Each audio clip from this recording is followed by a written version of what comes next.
Hey there, how's it going? Paul Rowe, in before the bot. How you doing tonight? Game for Paul Rowe. How is things? How is how's life in your neck of the woods?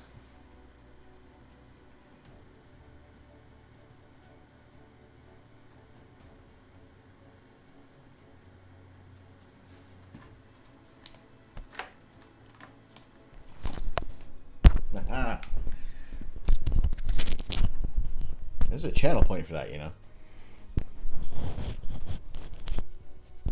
Okay, I'd like to say this was my attempt at testing you guys for all that. It wasn't.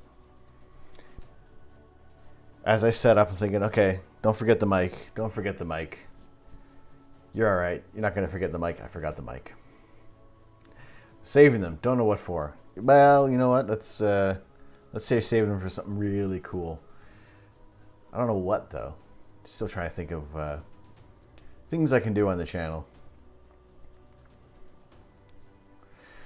but we'll see how that goes there. So yes, good evening, good afternoon, good morning, wherever you guys are. I am Tom. I am the Astro Canuck, and today it is a Saturday night, which means, well, we're clouded out. So it still continues to be the rainy day astronomy. And last night was a little hazy out, but it didn't last too long for me. So at least I didn't. I was planning on kind of taking the cover off the scope and maybe doing some imaging. But yeah, that hazy bit of clouds just turned into complete cover in my area. So it was all for it was not to be, unfortunately. I'm seeing some possible improvements on the weather coming up in I think, well, last I checked, it was in a couple of days. Now that also may change. But usually we are going to be taking live images of space, and unfortunately for right now, we're covered over in clouds in the UK for like the next week. Maybe tomorrow night it might be a little clear early in the evening. And if it is, we'll do a quick stream, possibly at but maybe 5:30, 6 o'clock Greenwich Mean Time. But that is the tentative plan for tomorrow. If the skies are cloudy, then we probably may not do a stream. But we'll play it by ear. We'll see how things go. But for tonight, for our rainy day astronomy, we'll be kind of chatting some regular astrophotography questions, queries, kind of some general science bits here and there. And we'll also be processing our image of the Wizard Nebula, which has been, I feel like it's been a while since I said I was going to process that. I think it was because it was supposed to be last weekend, and wonderfully last weekend was nice and clear. So, but unfortunately tonight it's not clear out, so we'll continue on with things as regularly scheduled with our image processing there. But there have been a few little changes that I've done on here with switching up the channel point rewards. Or starting on the channel point rewards. The cheer icons. I don't know how I can check that. But I've been starting to switch them up. They are going to be representative of the periodic table of elements. So at least the first 3 levels of bits that are donated will come in the form of helium, hydrogen, helium, and carbon, and we'll kind of work our way up the periodic table to the heavier elements as things progress on there. And yeah, we have there's an emote that can be unlocked as well for at least 1,000 bits overall. That's cheered. And I was kind of hoping that when we had reached our goal last night of the 25 subscribers, I neglected to realize that it's actually based on different scheme than just subscribers. So I'm still keeping my regular goal of 35 for the next round, but it's still going to be a little while until I can unlock that next emote. I mildly misinformed. Well, not misinformed. I just didn't read everything. Didn't read all the terms and conditions. So it's, it's, we're not in a rush to get there for the level. It would have been nice to have a new emote unlocked for you guys tonight, but it's based on a weird point system. So not just the overall amount of subscribers that have been to the channel. It's based on new subscribers. But I'm very glad that those who have subscribed have subscribed for a second month, and I appreciate that very much. And we'll continue on with things. It's it's not. I'm not fussed about that. It's nice. It's a nice thing to have. It's a nice way to add some more, a little bit more art, a little bit more fun things to the channel. And I think maybe the next one will be, I don't know what exactly it's going to be actually. Originally it was going to be kind of like the Maple Leaf hype, but that's now unlocked through the well, not yet. It's still pending, that emote, but it should be available in like the next 8 hours or so. So probably by tomorrow we'll have that up there. And yeah, I'm thinking, let's jump over to have a peek into Illustrator. Some of the little bit of work that's been done here. We have our 3 new cheer badges. So when you drop one bit, you have the hydrogen, up to 100 bits helium, 1,000 is carbon, and we'll work our way up. I'll keep working on designing them as we go along there. But like I said, the one emote that we were looking at is was hype. We'll have that unlocked for 1,000 bits. For those who want to, it's not a necessity at all.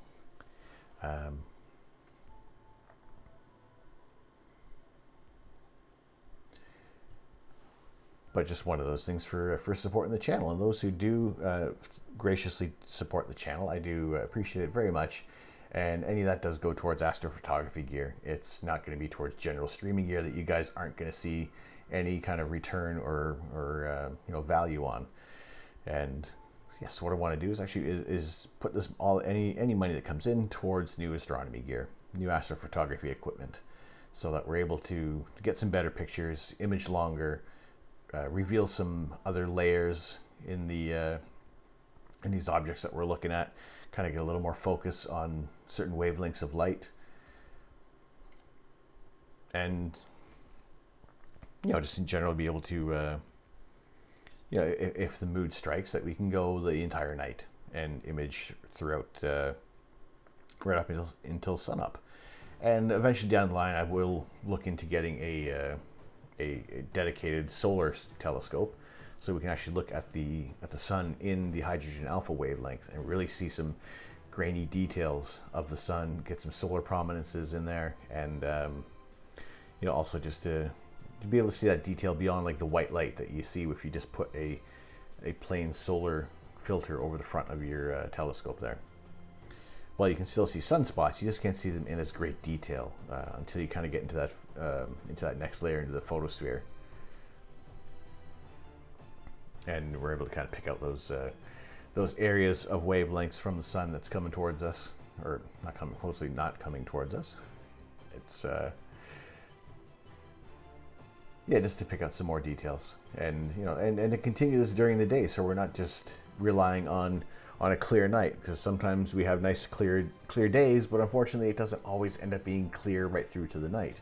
So to be able to have that option to look at the sun a little later on with things, that'd be tremendous. I think it'd be it's cool to look at especially now that we're kind of coming out of the solar minimum, and over the next few years, the activity on the sun should be increasing, so we're going to see more sunspots. We'll see a lot more solar prominences along the outer rim, and that also generally means that there's a better chance of increased amount of northern lights or southern lights, the aurora borealis or australis. So we can, just in any way, shape, or form, we can kind of get a little more astrophotography going. I'm still at a low enough latitude that getting any of the aurora borealis will be a result of a much more significant solar storm coming through. So it's one of those things that may not need to like much later on, like in a few years, once the sun starts kind of ramping up its activity. But for now, we stick with what we got. We'll image when we can.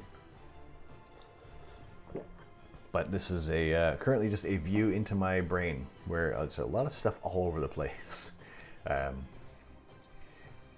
that's also kind of due in part because I am shifting windows where my workspace is and my tools are. So actually that Discord alert came in really slow. That was like 15 minutes into things. For those who are not on the Discord, you can join it. It is actually the one of the latest messages that the Astrobot put up, or !Discord. Actually, also !CMD will bring up all the bits that you can use right now.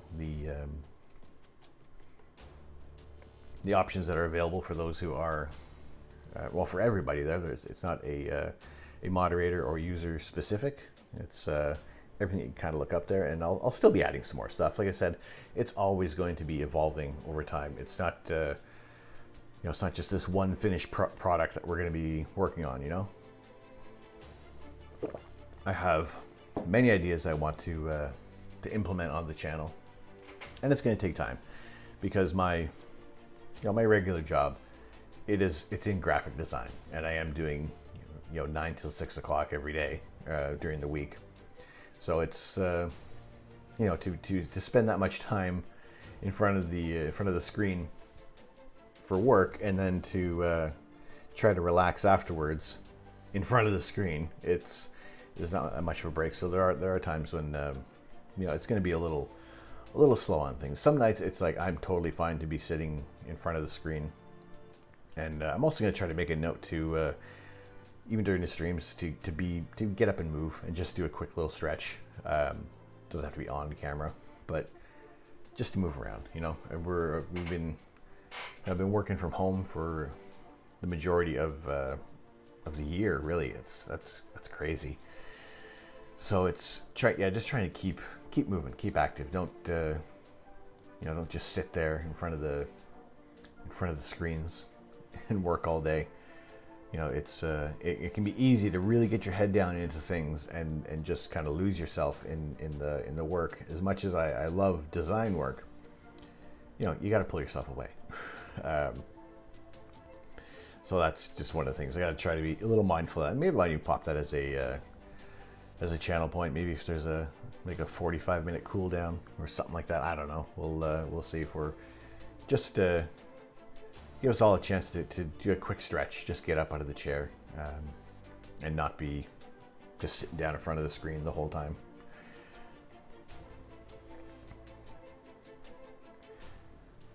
So we'll see how that goes there. But thank you guys for tuning in. Thanks guys for coming into the channel tonight. It's Saturday night. We are doing our standard rainy day astronomy, where we'll be looking at a little bit of design work, and maybe I'll kind of work on editing the core of the Earth. I do have the core of Uranus. That is our tier 3 emote, but I'm going to switch that up. I do want to get the Earth's core so that we can have those paired up, and for those who are unlocking it with channel points or any of the tier subscriptions, we'll have those available. Kevlar, how you doing tonight? Good to see you back. How are things going?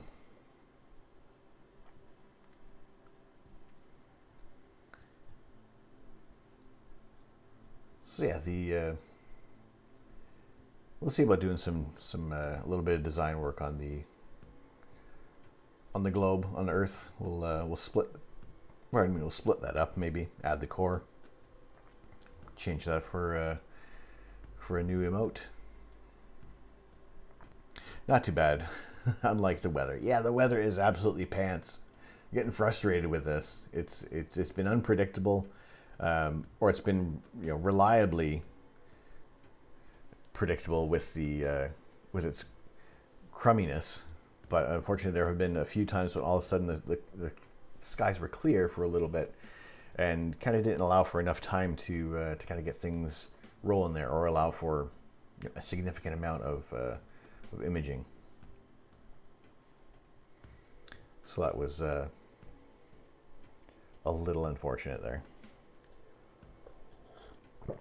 Hopefully in the coming weeks, maybe even over Christmas break, when everybody kind of winds down a little bit, that we can have some, we get some time with our scopes and actually use our gear that's kind of sitting in storage, or sitting under on a shelf somewhere, or collecting spiders outside in a shed.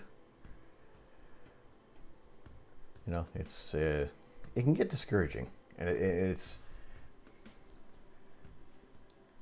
there are times, like I said before, when the skies kind of clear up for a little bit, and it's that, do I really set up? Is it going to cloud over?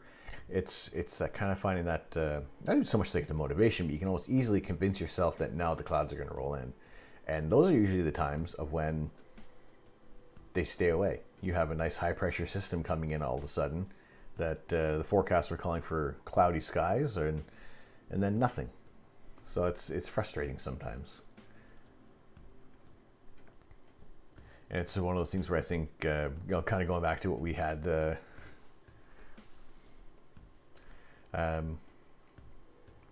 discussion yesterday about having a more portable kind of observatory set up there. Hey, Third Rock. How are you? So I know why Pluto got reclassified into a dwarf planet. Its largest moon, Charon, pronounced Karen. Karen's ruining everything people love. That's it. We'll blame the Karens. Although I have an anti-Karen, and she's lovely. I think she's the exception to the rule.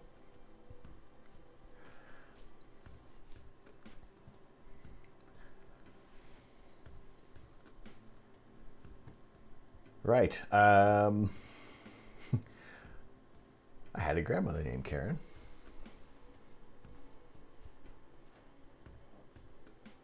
A good Karen, I would hope. Yes.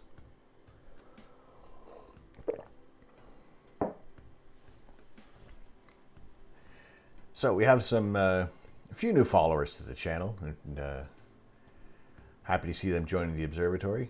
Virtue Knight 777 is one of our latest followers, our newest member of the observatory. And as things went last night, when we did a little experiment with our Friday night gaming, it's an experiment that requires no further data. At least in playing Among Us, because that went south like Sherman. And yeah, there were a few seeing a couple of bans coming through in the chat there, which is unfortunate, because I don't really want to have to ban people on the channel. It should really just be common decency. I don't know why there should exactly be rules kind of laid out, thinking that you can chat rubbish and throw some some pretty harsh words out there. It's not what I want this channel to be like. So last night's experiment with Among Us was a bit of a flop. I was kind of hoping for maybe a different outcome there. It's Twitch. You always get the trolls. Yeah, it's unfortunate that it kind of it seemed to come out as soon as I made that tag of Among Us was the category that I was doing. So we'll keep it away from there, because almost for the most part, everything leading up to to that point has been fairly good. I think there was maybe one person who dropped the flat Earth question in there. I had to ban someone from my wife's chat. It was trying to get people and troll them. Not that quick though. They came fairly fast. No, it was. Yeah, I mean it's annoying. It's unfortunate that I don't want to to discourage anybody from kind of coming into the channel and asking genuine questions of interest and just joining in with things. But yeah, I just also feel that for the same time adding rules. I know that people are going to troll for the sake of just thinking that they're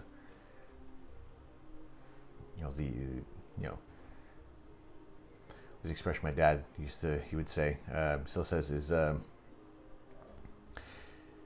yeah, you're not king shit of Turd Island. So I don't need people coming in thinking they're all that.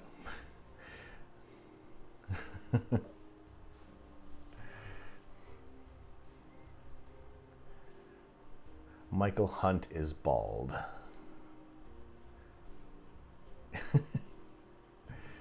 And obviously, when I was a kid, that was funny. I mean, it kind of might still be, but obviously, even before then, people were saying would come up with that name. So,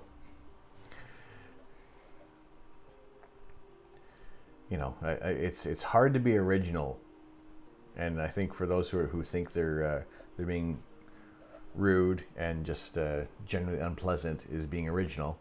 It's, yeah. Sure, it's Bart Simpson funny, but not appropriate. Yeah, there's, who doesn't laugh at the crank calls that Bart would send to Moe, asking for Hugh Jass. Oh, hello, I'm Hugh Jass. Listen, sir, I'm gonna have to level with you. This is a prank call that went a little bad.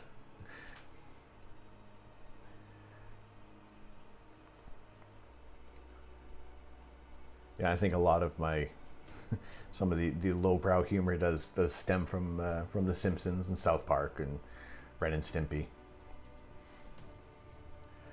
Or is your refrigerator running? It's funny that you ask that. Is my refrigerator running? Because mine is making a annoying sound that I don't know if it's being picked up. It's a bit of a high-pitched whine. So I'll try to keep just talking, drown it out, and hopefully that you guys aren't picking that up. Because it sounds like my refrigerator is actually going to take off right now. Although it's been doing that for years now, so maybe it's just a weird feature. Let you know it's on. Is your refrigerator running? Yes, it's making an absolutely annoying sound. As soon as it stops making that sound, I get worried.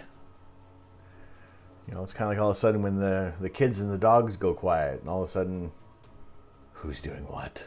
Who's in trouble? Who's trying to hide a body? Or a bird?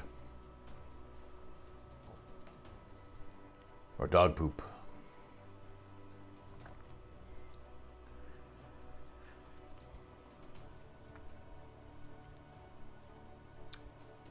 But yes, we are clouded out. We are. Whoop! There we go. There's my internet. I was wondering where that went. So it looks like I said, Sunday might move. A little bit of green might move into the darker area, and hopefully we might get a little bit of time tomorrow night, which might be, even if it's like 2.5 hours. That's a nice little pocket of time to jump on and do some imaging and look at some of the areas of the night sky. It's not going to be early enough yet for Orion to be above the horizon, but at that point, it is. Where are we at now? We're on the 5th of December, and right now at this time of night, 8:45, we have. Let's see who is above the horizon. Who is image? Nothing yet.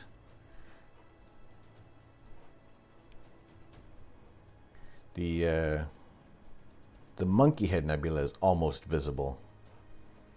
So once 9:45 rolls around, we start to see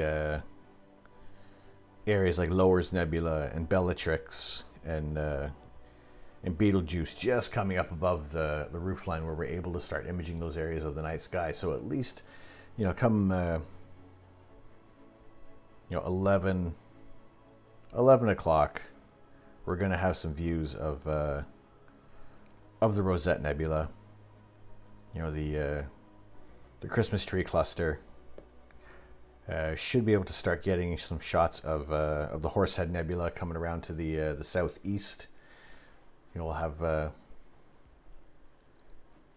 just the way how I've rearranged my cabling. I'm actually able to get those areas of the night sky kind of coming through there. So we'll definitely be able to start getting those shots. And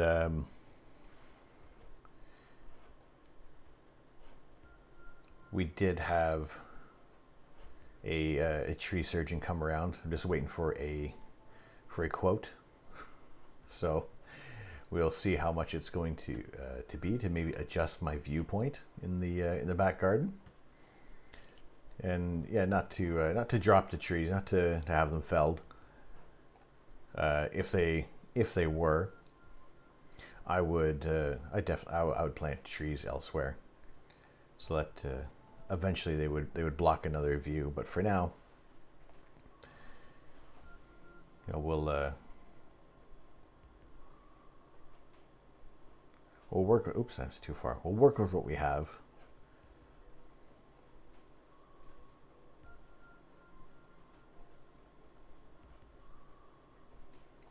And hopefully, in the next week or two, and if we have clear skies and we have less tree, then we will, we'll be able to get some images of the Orion Nebula and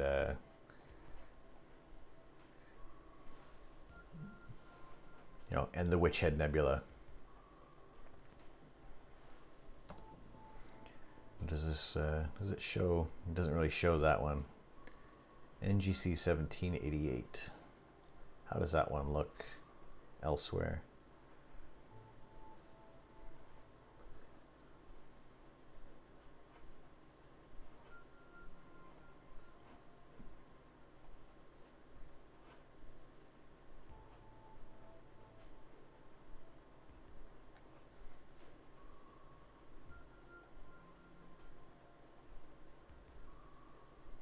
Oh, it was close. I was close with my window resizing. Right, so I was looking for NGC 1788.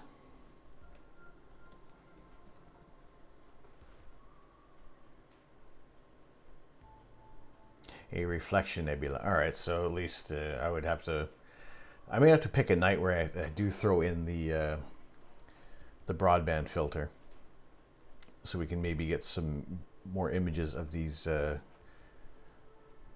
broadband targets, these reflection nebulae, because we're not going to show up that well with the narrowband filters. We're going to have that little bit of issue with some of the visible areas of that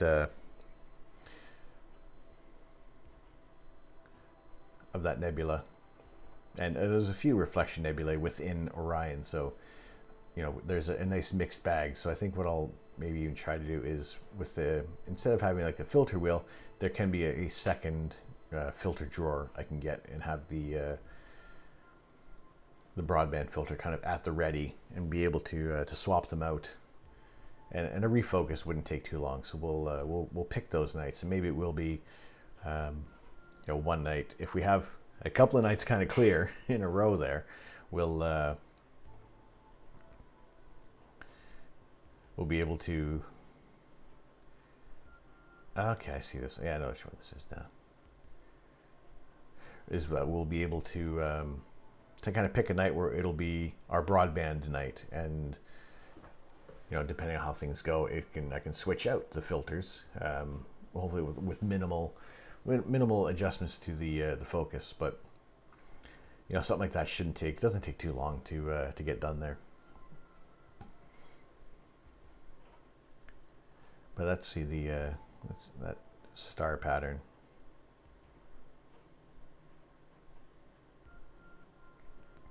Just see what kind of view we actually have on that there. It looks like it's this little section right here. Yeah, that looks like that's those two kind of eyes.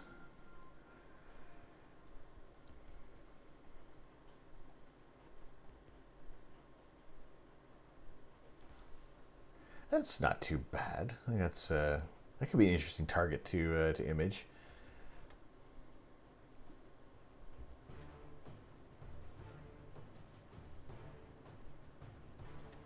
Yeah, I think actually our field of view may kind of be very similar to the shot there.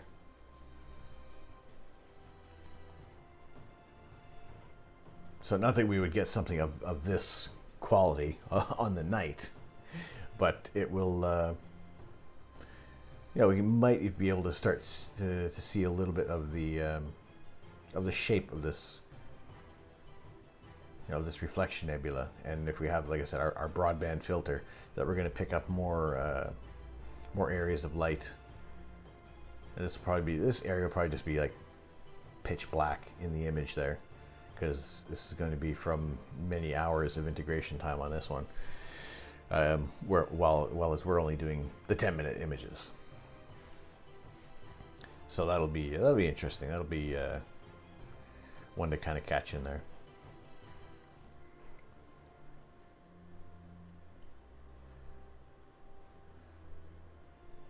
But tonight, what we're going to look at is the Wizard Nebula. And this was shot a few weeks ago, or probably a couple of months ago at this point now. Also known as the Golden Snitch.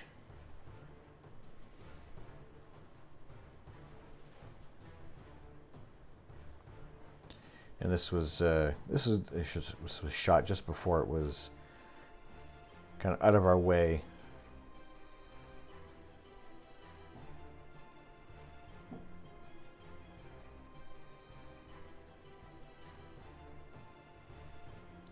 That is NGC 7380.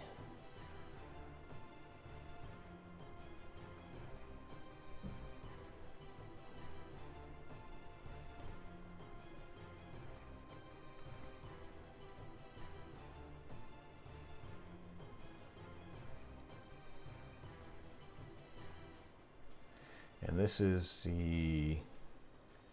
about the area. We're pretty much getting the entire nebula in the shot. I think it might be a little off center, because if it focused on this part of the nebula, I have to check the data to see if I was centered here or if I was centered here. So hopefully we have the mass majority of the nebula in the shot there, but we'll get those images. We'll get that image kind of processed. Hey, Fulmine, how you doing? How are you tonight? Good to see you in here. How have you been?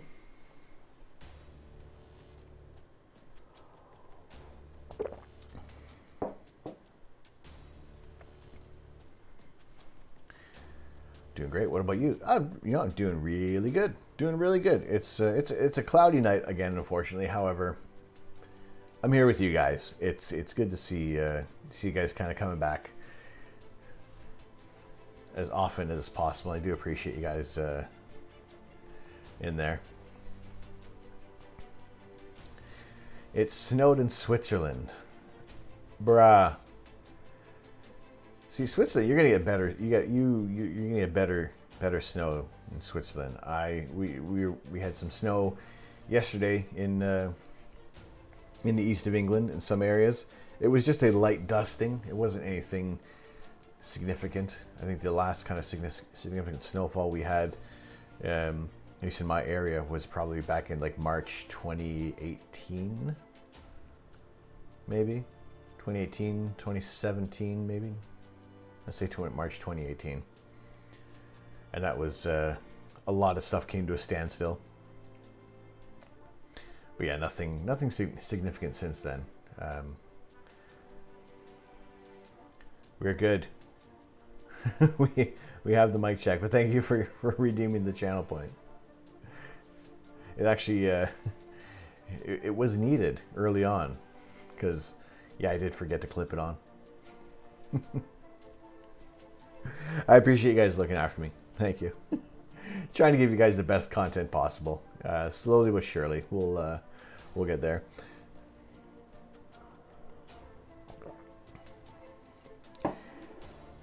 Yeah, 3.4K. All right, I'll just up that channel point value to 4,000. Then we'll. Wish you guys really need to. Those are rookie numbers. You gotta pump those numbers up. Because eventually I'm gonna get a channel point that's gonna be so awesome and so expensive that you guys are gonna stick around for days. Days before you're able to redeem it.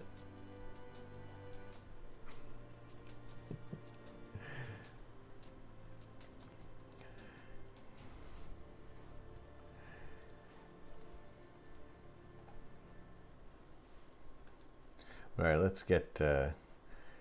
Forgot to open Deep Sky Stacker ahead of time. Not that that's going to. It's not a heavyweight program. It shouldn't muck up with things. Tucson Troll, how you doing? Playing some Stardew Valley with some friends while listening to your stream. Cool, thank you. I haven't played Stardew Valley in a long time.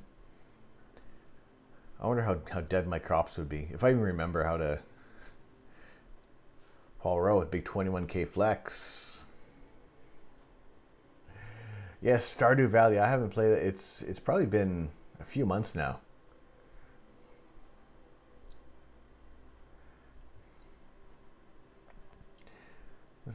Yeah, I can't remember. I'm in like year 4 on Stardew Valley right now. So you've honestly just discovered it. Well, I feel sorry for your power consumption and social life on there, because I thought it was really fun. I think it's still a really deeply layered game, and they did. It's an easygoing game. It's not too stressful to play at all. I guess you can make it stressful if you want, but I got some fun. I've had some fun with that there. Paul Rowe, 0 seconds watching and 21K points.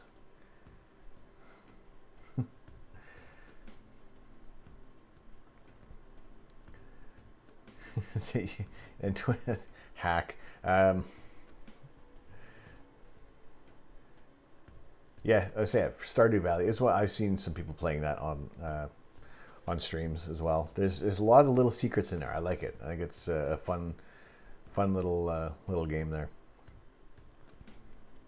And you got 1,000+ hours on Animal Crossing. I never got into Animal Crossing. I like the idea of it.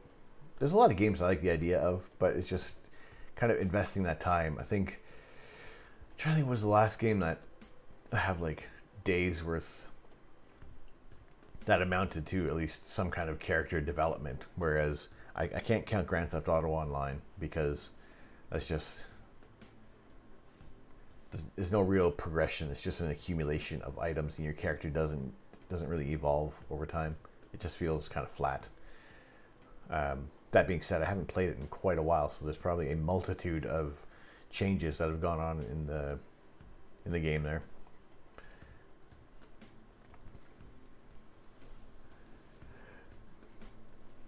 Like right now, like I said, I've added the Xbox Ultimate Game Pass, so all of a sudden I have this massive library of games to look at there. You got any other Nebula pictures? I do. I really do. Well, let's jump over to the ASI here. There's our obligatory Christmas themed image of the Christmas tree cluster.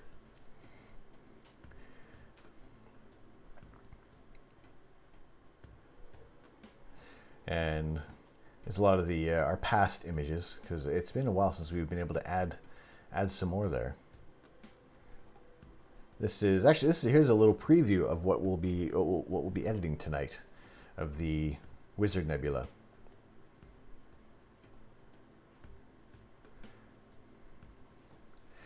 Nebulae inspire me. You know what it does? I love how everything has its own distinct shape. and there's always something, you know, as much as, you know, the same kind of properties are happening all across the universe. You know, a star explodes, a star is born, you know, these gases form this area, but it's all very dynamic, and you're not going to get the same kind of shape twice there.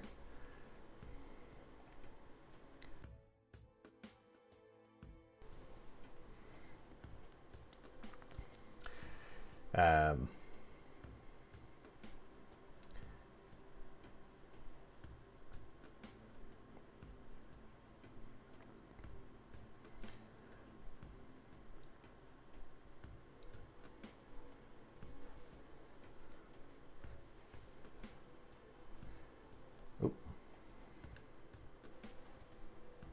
like my mouse is having it.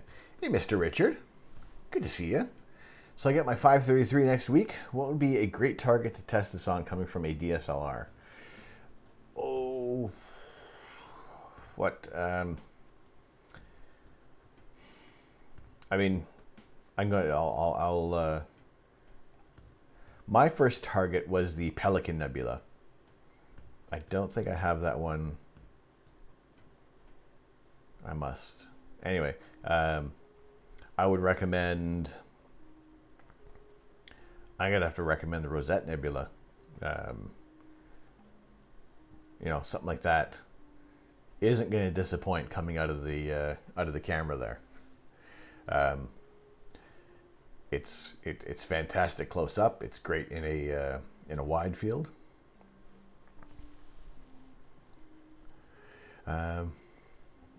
So yeah, it's I would say the Rosette Nebula, or what was it? I liked how I know the Cocoon Nebula is very small, but at the same time, to kind of get that detail of the nebula, and then all the dust lane that it's kind of following along there.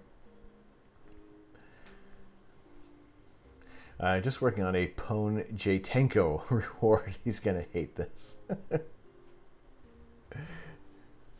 All right, I look forward to seeing that one.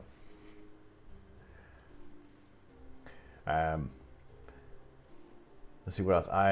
When I was coming out of the when I went from the 533 to the 533 from the DSLR, I had shot the Crescent Nebula, and then I did a few hours with the 533 on the Crescent Nebula again, which I haven't really done much of a process on. Actually, it was probably only a couple hours I ended up getting on it. But that was kind of my comparison shot, and really when I did that first image of the Crescent Nebula out of the 533, and I could already see the kind of the nebulous clouds on the outer edge, where it took a long time to get that to come through on the DSLR. I think that was a rewarding shot there. But what is let's see if I can find the first image of the Pelican Nebula, IC 5070.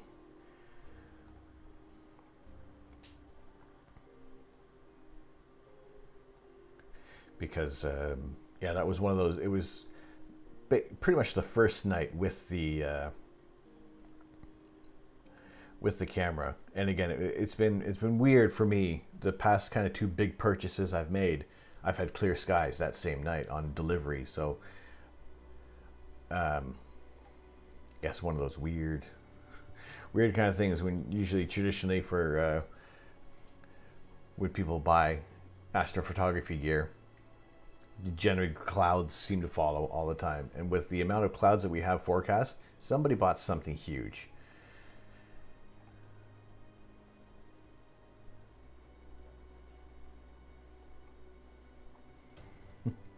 No comment. Yes, we're aware of what you have purchased as well there, Kevlar, so eyes on you.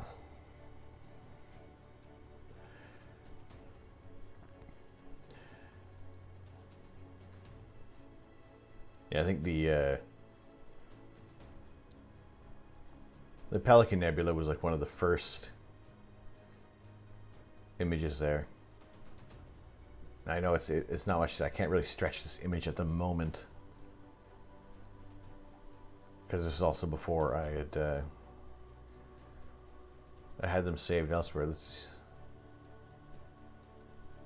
There you go. This wasn't too far along, probably like a couple of nights later, of what I kind of captured through the camera from the first batch of shots. This was kind of like the first 10-minute image that kind of almost kicked things off as well. Just being able to get this detail out of the camera with this target and and filter system. This is using my smaller 72mm refractor with the 0.6 reducer, so I had a nice wide field of view to capture a lot of this in there. And that was the Pelican Nebula, and we were at, actually I hadn't recorded what the temperature was yet, but I think I was probably at minus 10 degrees. There's a fair chance. Because it wasn't until a few weeks later that I realized I hadn't updated my file system to reflect the temperature on there.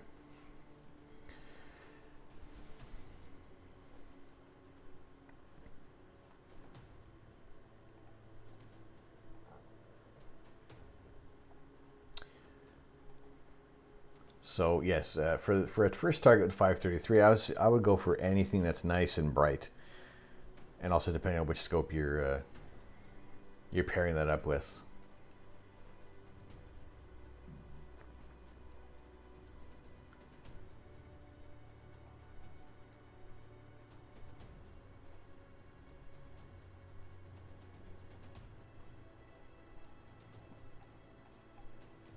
Let's see, and then there was,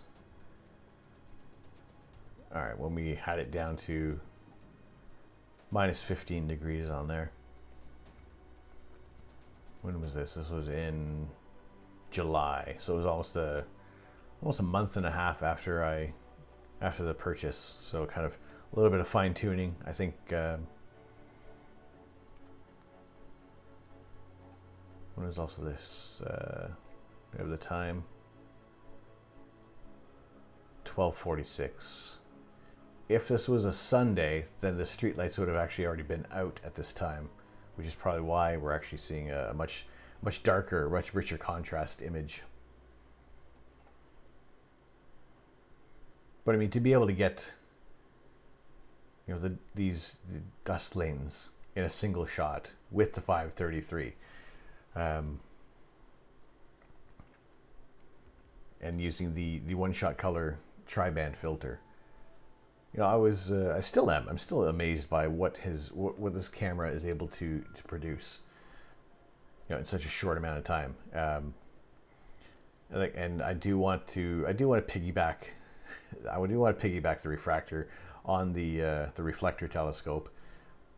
That also requires me to get another camera, but that's where it starts getting a little pricey, and that's not exactly steering away from what we want to do, because we always want to get as many images as possible. But that would kind of be one of those things of having two scopes, having possibly two ASI airs hooked up, and it's like, who's controlling who, so I don't know how well that would work out, or if we would be able to switch cameras. I'm wondering if I would just plug the guide scope, or if it would still work if it was daisy chained on one of the ASI on one of the 533s. Would it work that way? This is why I need to get that whiteboard installed, so I can at least draw out my ideas, or at least find my tablet pen or my stylus and be able to draw with that there.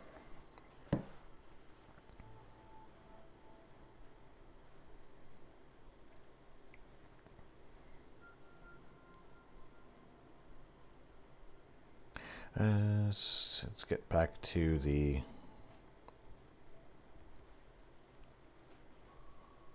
our Wizard Nebula, because eventually I will start to I'll start to process that.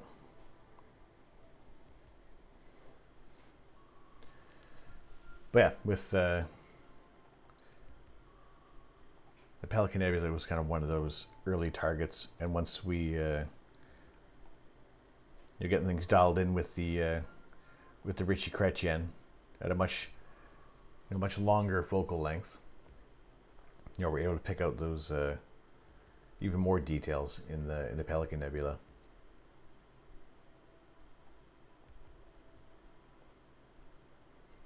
So yeah, depending on what camera you have paired up with this, what scope you have paired up with the camera, will should kind of start to dictate exactly what you want that first target, what you want that first light to be.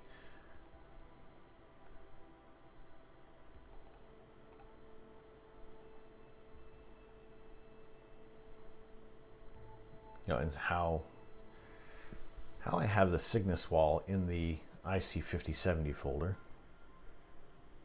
I'm not sure, but there's so many areas in the around the North America Nebula and in Cygnus to image there, and I feel like we lost a bit of time in that area of the night sky, just mainly due to the weather and the trees in my back garden blocking a lot of the views, and kind of having to start all over with the new areas of the night sky. But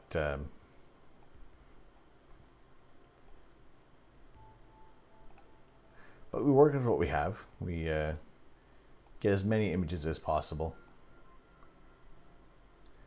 and like I said, once we get some clear skies rolling through with Orion, we're going to have a lot of targets to be shooting on there, and probably end up doing a little more experimenting with the exposure times and trying to see what areas can really do with with those 60-minute exposures, because I'm happy to ramble on for that amount of time while we're taking an exposure, waiting for that to come through, build up a bit of the excitement,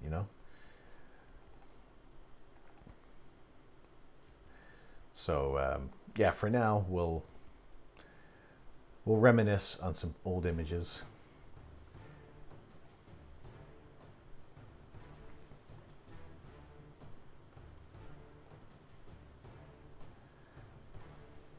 What else? Where was the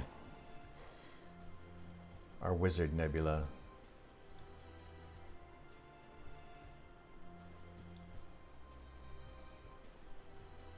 No, that's the Bubble Nebula. Not to be diminished in its beauty at all. It's another wonderful target that definitely it needs more integration time. It needs more attention. All these targets that we're shooting, we have to. It's being able to have that time available after our streams to be able to shoot these targets, because it just the weather hasn't cooperated that much in the last few weeks. I'm happy that we have those earlier times in the evening when we've been able to do some imaging, but it just seems that for the most part the clouds are rolling in, come 1-2 in the morning, and just kind of sticking around generally, and sometimes it'll clear up, but it's just not that reliable, unfortunately, which gets annoying. Beyond what's just frustrating,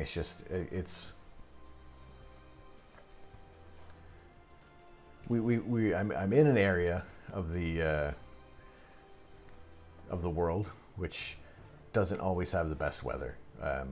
When we do have clear skies, there are times when it is absolutely beautifully clear, and then there are other times when, much like this, where it's pants for days, weeks on end. I don't believe the ASI supports 2 imaging cameras. You can only sequence 1 image camera and guide with a second. You need to sequence the second camera with a laptop. Yeah, I was thinking, because you have there's the pull down menu to select what camera, so I'm thinking it would probably require either hooking up to a laptop to use imaging in that regard, or it would be a second system, because I think if you switch the cameras and it's cooling, you're essentially turning the other camera off, so it's not controlling that one anymore. So I would And then as far as hooking it up to the mount to, it's getting a little excessive with things. I mean, really, if I was just able to have the cameras kind of connected to my laptop and running like, astrophotography tool and using the Ascom controller, it'd probably work out just fine. And, controlling it through Stellarium even. But, I've put the time and money in with the ASI Air. We'll make that work as long as possible. So we will, I made it work. I made the ASI Air work on the laptop.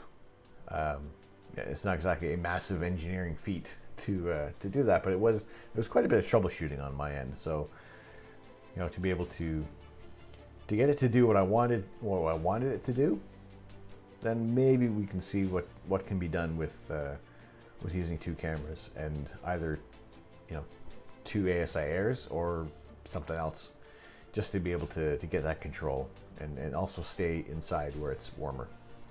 Although I say that it's warmer, again, still got the hoodie on because I can't run the heater while I'm doing this because it'll just be too loud. I could try, but then I'm gonna get too hot and clothes start coming off, and you get a terms of service, and that's it. It's now we'll stick. I'll stick with being chilly. Keep it PG-13. We'll swear a little bit. Because who hasn't heard swear words before? Let's be honest.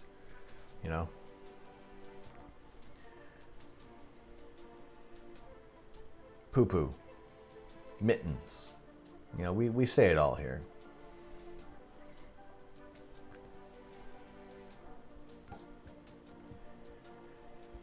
So let us check what our files look like for the Wizard Nebula.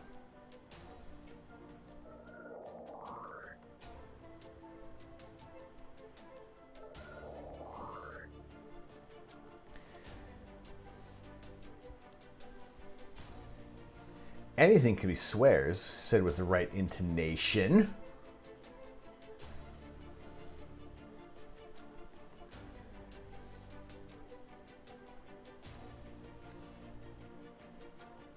You know what? Thank you. Go thank yourself. Very much.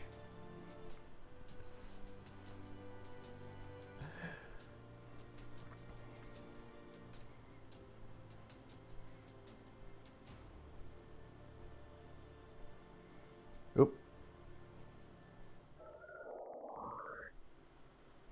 Oh, I gotta get rid of that scene because I've switched things up now.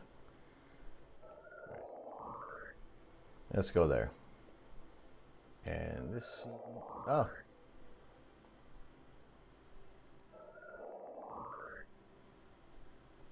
All right, one more transition and we're there. One more. I swear.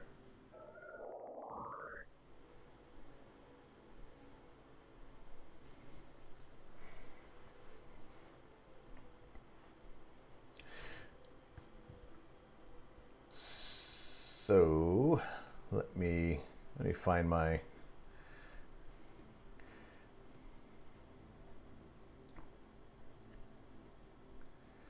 McRiver Jr.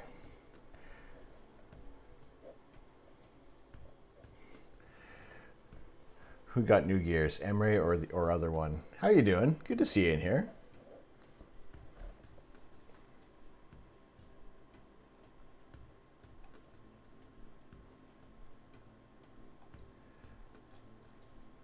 So I figured that is referring to the to my frustration with Emre on Twitter, who is taking the blame for a lot of the clouds coming in.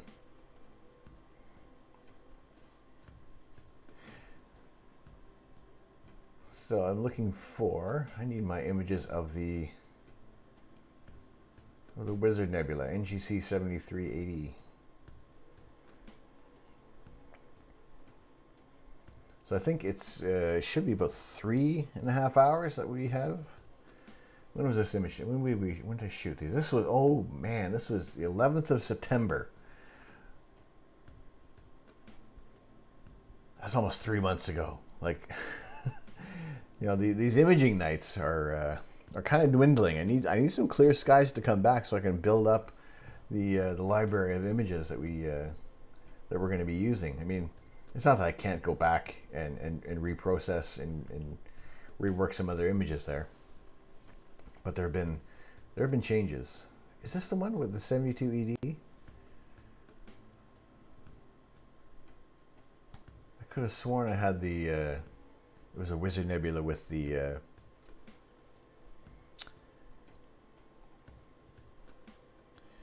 new scope. I thought I had a few hours on that there. Let me see. I think that might have been it. We had that attempt of one night to try and do the Pac-Man Nebula, which just didn't happen. It just, that image took so long, and I was happy for that to kind of take as long as it did, because it was a decent night that night for in terms of questions kind of rolling in. So I was happily distracted with that.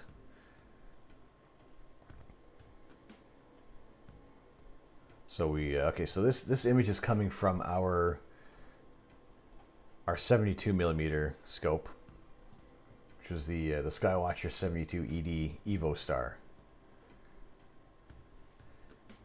So chances are this might turn out to be a little bit brighter, a little better than some of the images we've worked on with the 8-inch Ritchie-Chrétien telescope.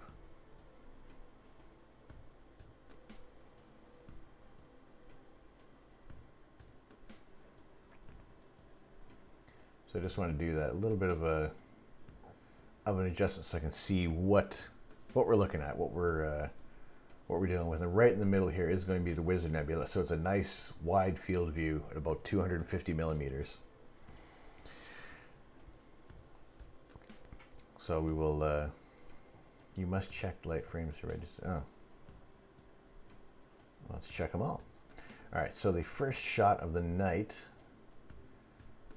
was this one here. So then for dithering with the with this scope, it doesn't move a lot because it's such a really wide field. Arda says, how are you?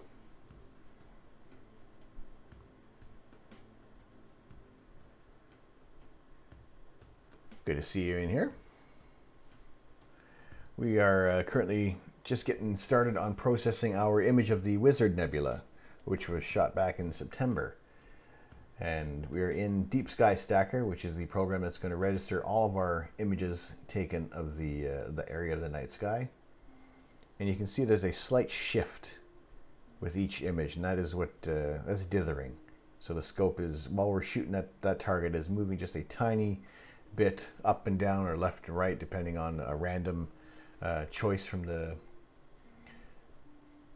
imaging software, so that we're getting the signal and we're varying up what noise is in the camera shot, because inherently, even though we're cooling the camera down to sub-zero temperatures, there's still going to be noise that's going to come through that can be amplified. So once we average that out with our the stacking software, then we're able to get a much smoother, much cleaner image.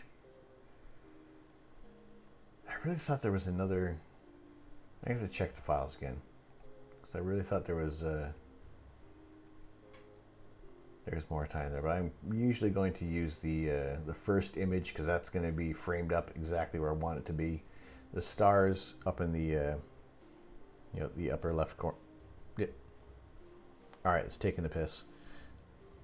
That little viewer in the upper left corner is just kind of giving you that close-up view of your stars, so you can see that they are nice and round. And generally using the refractor, that everything is nice and tight. And there's not going to be a big issue with the stars there. So let's select that one as our reference frame. Because like I said, that's the way I framed it up, and that's how I want to have that image coming through there.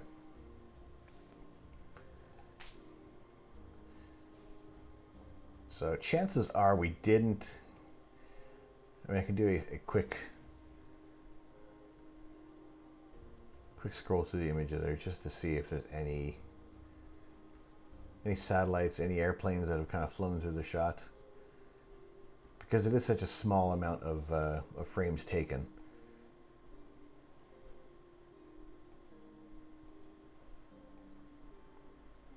You know, we can have that quick look through the list. But I really don't recall there being any frames where we've had a big intrusion. So we'll call that one all right. And we'll go back and we'll register all those pictures.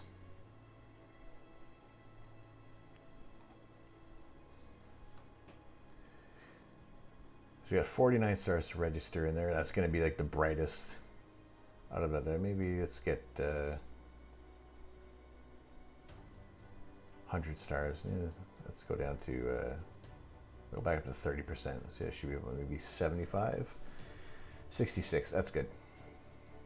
We don't want it to spend too much time. If you have like if you have like thousands of stars, you know, if you drop the tolerance in what we're gonna, okay, that's not even that bad out of the star field. We're getting 236 of them, but we'll go back to the 30% there, because the more stars that you're gonna want it to register, it's gonna take that much longer to make sure that each of those stars are where they should be. So if you can kind of keep it at a fair size number overall, where you're just going to get these key stars that are lining up your images there, and that is going to be just fine. I'm choosing to do every single image there, because if there is even a satellite that's kind of gone through, we might be able to start to average that out just a little bit. And like also at the same time, this is not going to be a final image in the end. It may come close, and but we'll see how it turns out. Sometimes when I'm doing the image processing, off stream, it can be hours worth of time they're putting into it, because there's a lot of experimentation that goes on.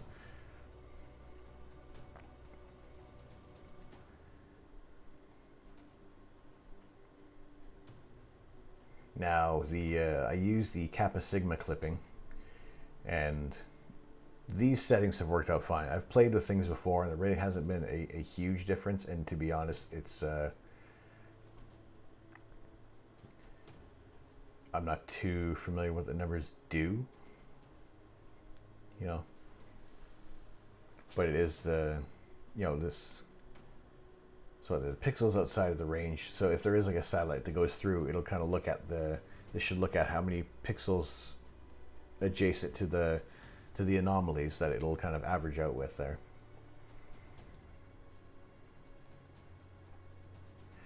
And we want them to come out as TIFF files, because FITS files isn't.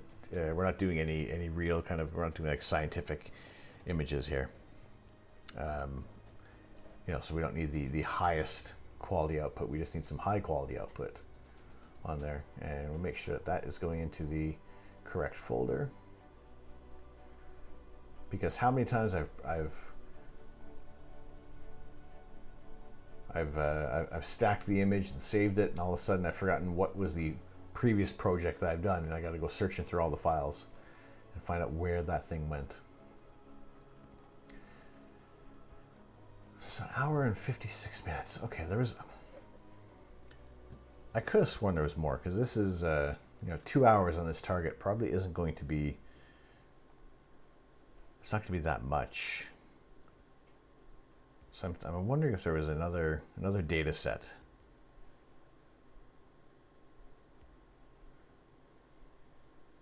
Is it still in the ASI area? Do I have to? Did I forget to download it? IC 7380. Because I'm thinking for some reason when we were talking about what was going to be what we're going to process.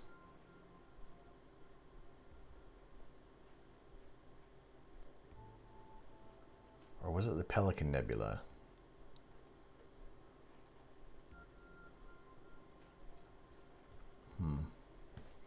Right. Let's we'll stack this anyway. We'll get that one going there.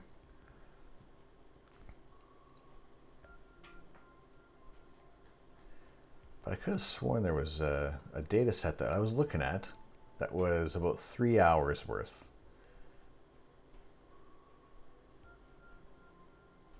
And where were we looking? Is it still on the air?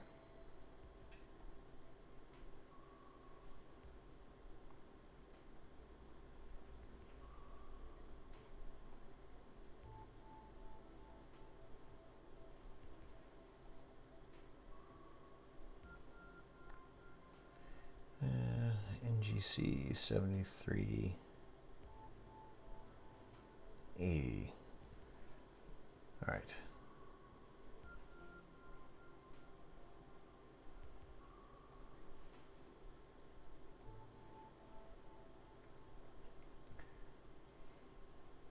So that is stacking. That shouldn't take, it's not a very large image, so that's gonna kind of take that's not gonna take too much time there.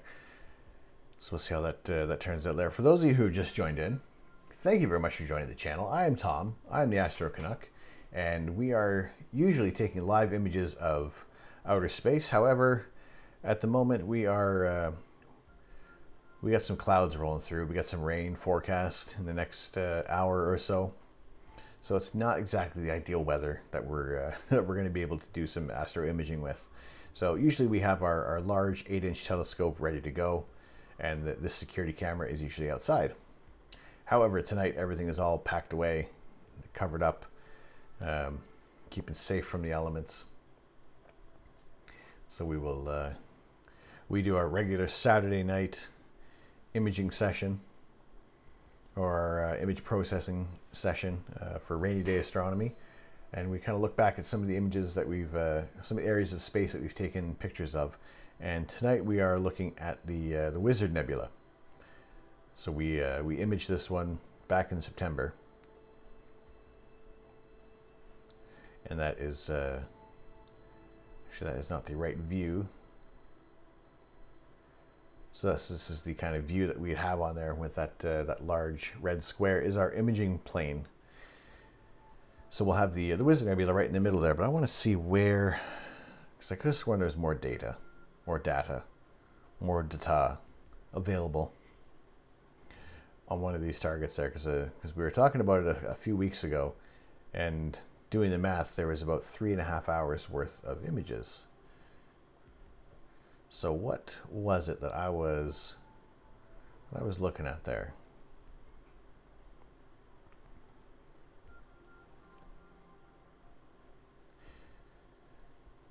So we got the Crescent Nebula.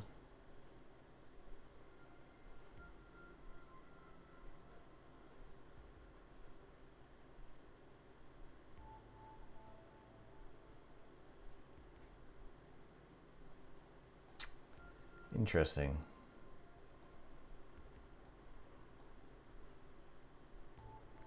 There we go.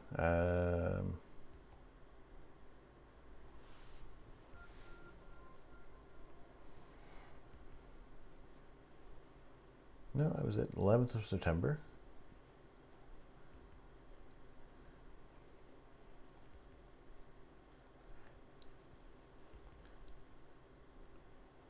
So I'm just confirming the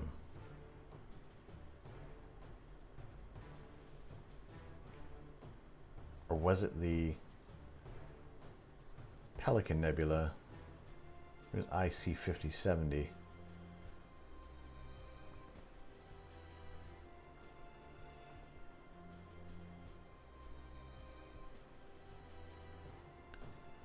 Well, we're going to stick with the target that we have. I said it was a Wizard Nebula. We're going to go with the Wizard Nebula. And usually the images that have come out of the smaller refractor tend to come out a little brighter. In the end, it is a faster scope with the focal ratio being at about f3.1 or maybe 2.8. So it's coming out at a much faster focal ratio. So we're doing our 5-minute subs, our 5-minute images. So it's collecting light that much more efficiently. So we're there. This is our stacked image of the Wizard Nebula right now. So we will open that up in Photoshop and start to do a little processing on that to pull out these details.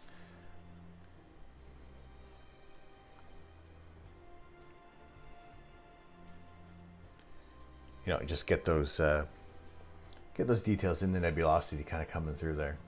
And I will guarantee you, as soon as we wrap up this stream later on tonight, it will be. I'll find that file. I'll find that whole section of like the 3.5 hours worth of images, and it'll and that's the only way I'm going to find it. I'm not going to find it now. It's not going to show itself. So we do not need Deep Sky Stacker anymore. We can close that up. No, I don't save that because it's not a significant process there. All right, so a little bit of a view of our badges that we have that have become recently available for the cheers, for those who are donating bits to the stream. Not a necessity at all, but at the same time, I try to make things a little fun, a little more geared towards science. So our badges will be based on the periodic table of elements for the cheers. So there's quite a few that can be done. If I think the maximum badge is at 5 million bits. I don't know anybody who's done 5 million bits. However, the badge option is there. So yeah, we're going up from the lightest element, helium, all the way down to the heavier elements. Yeah, right from helium all the way down to lawrencium.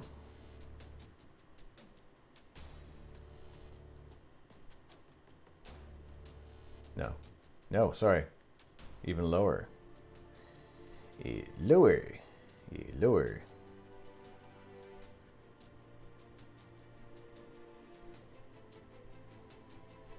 Was it 118?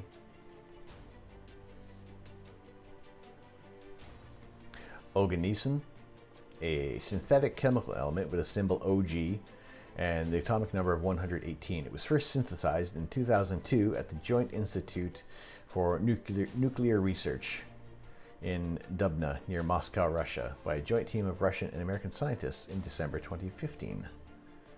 All right. Yeah, now I gotta say that my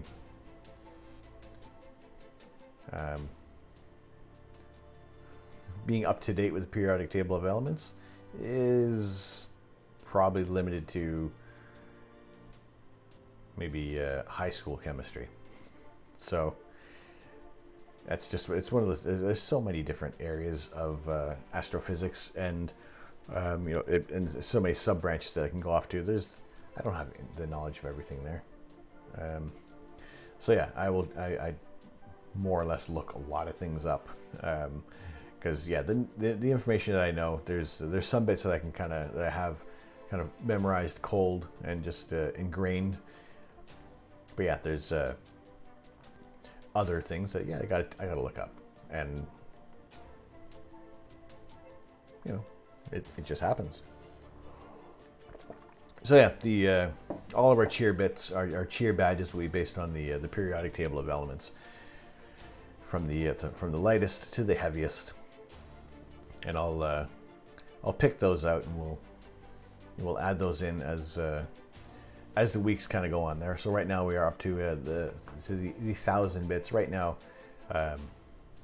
there's only been a maximum of 300 bits that have been kind of donated. So not totally necessary at all. Always well appreciated, but it's just one of the things I try to add to the channel to keep it science-based and interesting, and just a little deviating a little bit from, you know, the regular kind of icons that you see.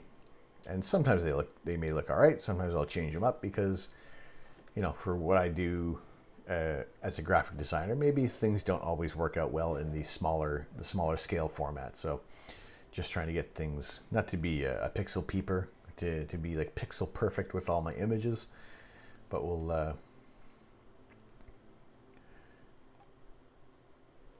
you know, we will do what we can to keep things interesting, keep things fun. So let me save these. I'll close these files because I don't need those tonight. There probably won't be any more of those cheer badges going on there. Hey, oh, Putsy, how you doing, man? How have you been?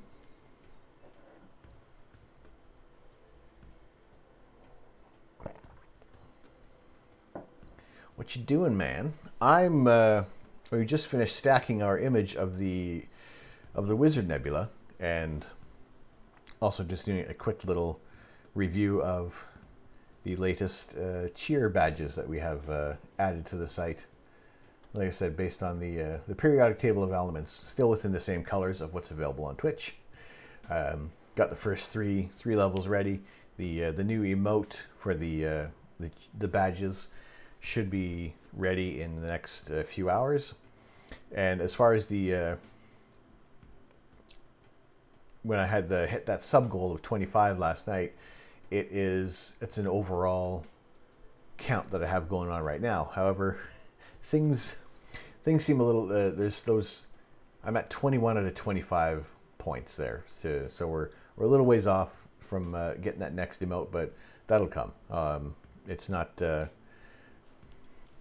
ready yet. It's a few points off there, so we're going slow on things. It's totally fine. We're not in a rush for that. So yeah, we have our hype emote, which should be available in the next few hours as part of the bits, the cheer badges, and then yeah, once we get some more subscribers in the next as time rolls on, we'll slowly get those emotes rolling out. So it gives me some time to actually to refine some stuff as well, because my artboard is a little crazy. So, but we'll jump back into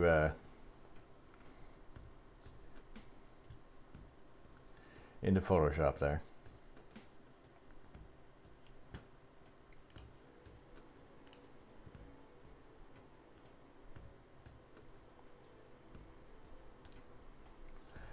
Awesome sauce. Yes. All right, cool. You're just about to head out to the market. Awesome. Awesome.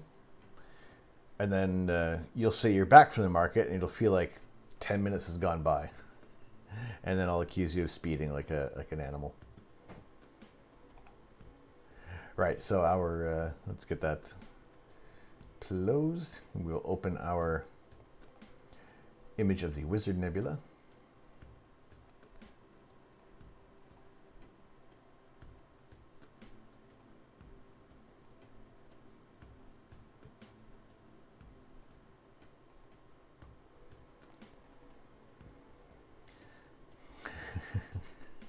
All right, I guess you'll be lurking. All right, cool, man. We'll catch you later. I have a unlurk as well. If you're back while we're still rolling there and want to say hey.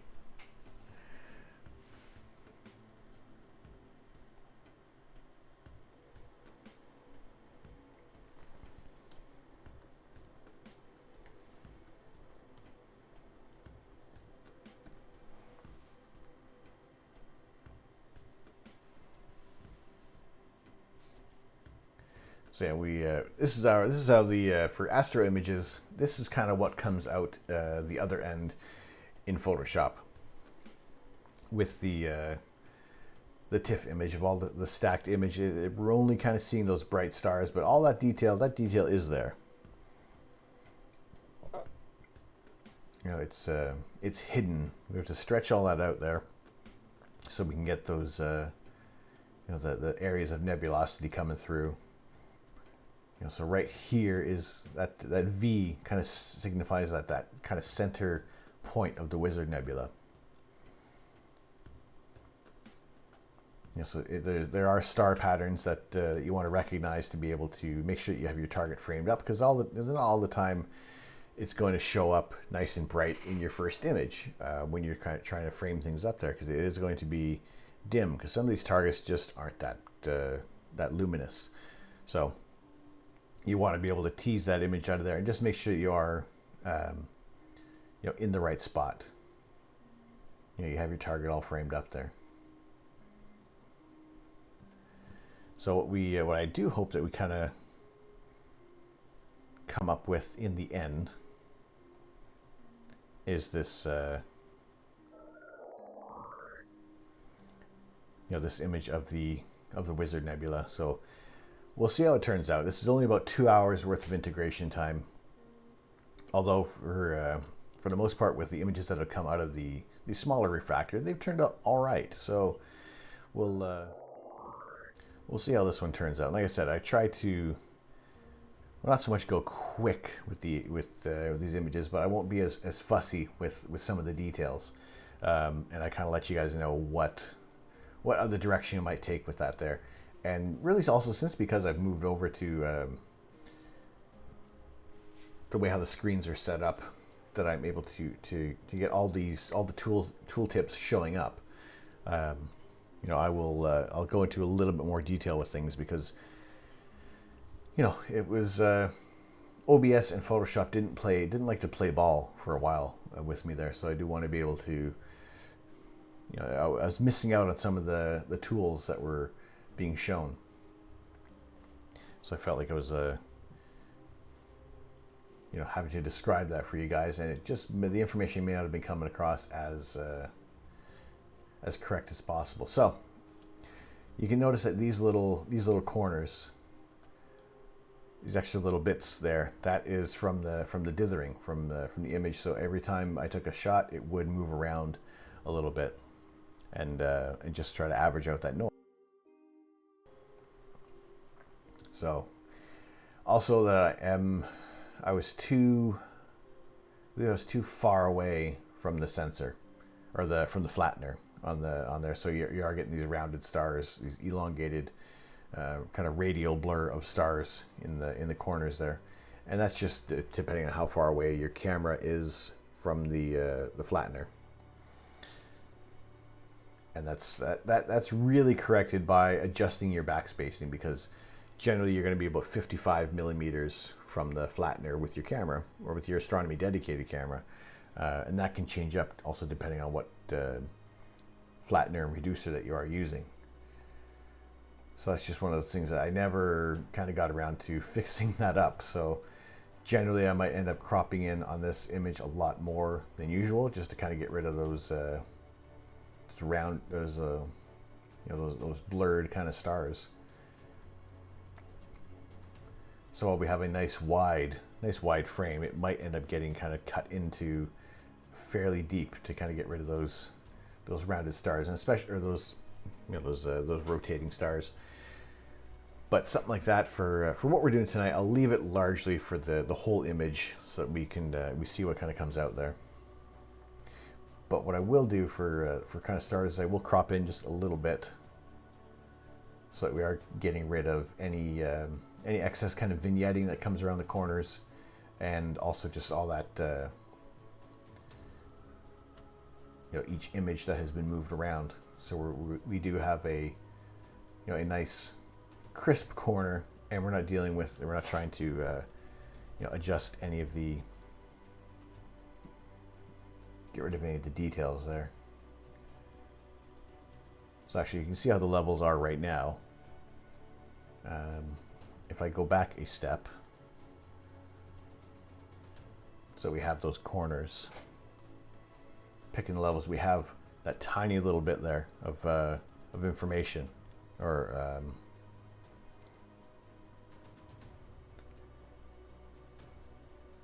so whereas if we redo that crop in there, you know, now we have all that black, all that empty space there. A little bit is there's no data there. So if we were to on Windows, you hold the Alt key, and whatever kind of shows up as your in that cyan or blue or whatever color that you're going to have showing on there, is that's what data is clipping. So if I were to move the slider out to there, we would lose all that information, and anything else from there on in wouldn't be of any use to us. So we can bring that in. I'll bring it just up to 9. Just move that slider in a little bit there. And we're in a 32-bit image, and you want to put it down to a 16-bit image in the mode, because there aren't going to be as many options that are going to come out of here to be able to switch stuff, to adjust any areas of the image there. And I always change it to exposure and gamma. Anyway, Amy, how you doing? Good to see you here. How are things with you?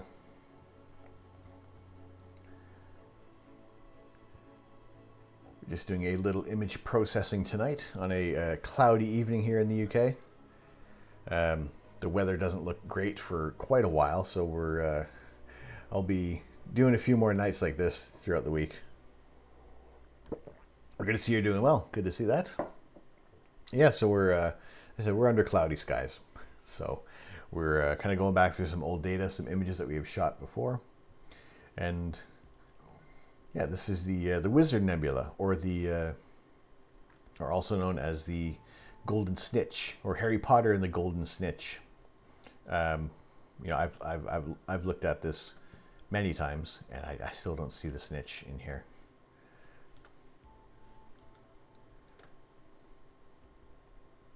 You know, it's somewhere in there. Someone has coined that name to it, but yeah, we'll see how this turns out. Maybe sometimes processing the image yourself, you can kind of pull out some more details in the image. But we'll see how this one turns out. This is about 2 hours worth of data. Usually the images that we're sharing on here are about 10 minutes. So this is a much longer exposure time. Usually not as much as I want to have on a target, but with the smaller telescope that I used for this one, it sometimes has a better light gathering capabilities.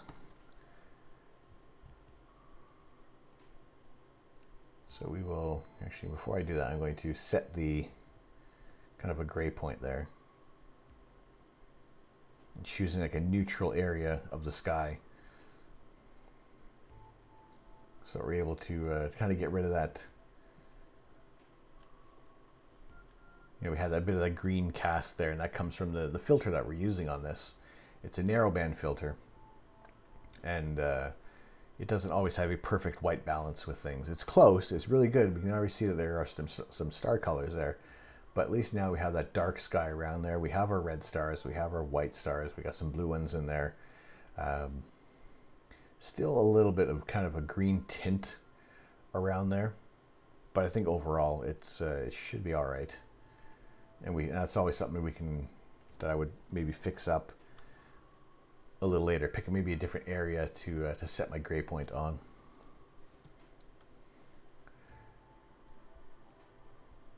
But we'll do some adjustments on here and try to get some details coming through here. And already with this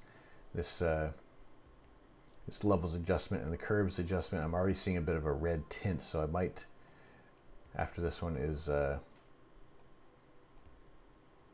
I'll do another adjustment there with the color. Yeah, because you can see how it's split a little bit there. You want that to be almost a uniform peak in there. You don't want anything splitting around there. So I probably picked a not so good area.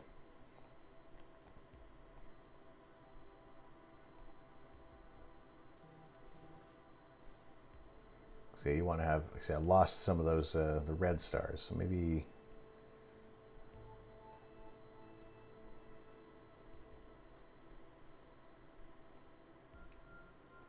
yeah, so is that over? It's going kind of between a red and a green tint. You need to,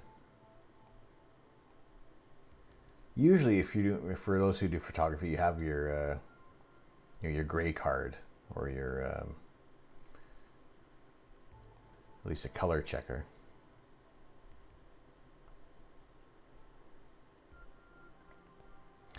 Isn't using adjustment layers help more in later tweaking? How do you mean there? I try to get the, that color adjustment early on, just so I am, looking at the right image as long as possible there. Same if you're using like something like the Topaz Labs Denoise AI. You kind of want to get that process in as soon as possible, because otherwise you're along the way we're amplifying a lot of the noise that's in there. So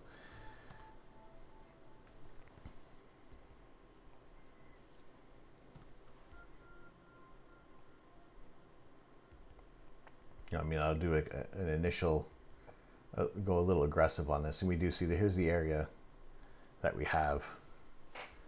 So if I were to kind of go from here and start working on things, okay, I can see why I probably had a weird bit of color there, because there are a lot of stars that were hidden behind there. So I probably could have gone for maybe this darker area around here, but overall it's a quick stretch of what we're kind of looking at there. And it does extend out, a little fainter there. But like I said, this is an aggressive stretch, and if I was to continue from this point, I wouldn't be able to go much further with the data. But knowing that, I'll say okay on this for right now, just for a second here. But 150% zoom. I'm liking the way how everything's kind of showing up there, and sometimes I might crop in a lot more. And I'm going to reduce the stars in this image so that we're getting more of the nebulosity showing through. On this monitor with OBS, everything looks fairly decent here. On this monitor, at least I'm seeing a lot more stars kind of showing through.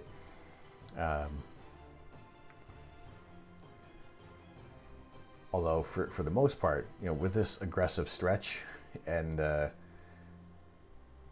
how there is noise in this, but at the same time it's not that bad. And there's no calibration frames on here, so really what I am also kind of highlighting is how well the ASI 533 handles the images and the noise, and without having that amp glow on there.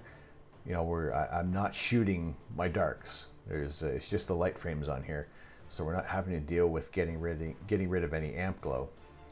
And basically we're working with as clean an image as possible. I mean, coming from a DSLR, something like this there'd be a lot more effort involved in getting it to this point.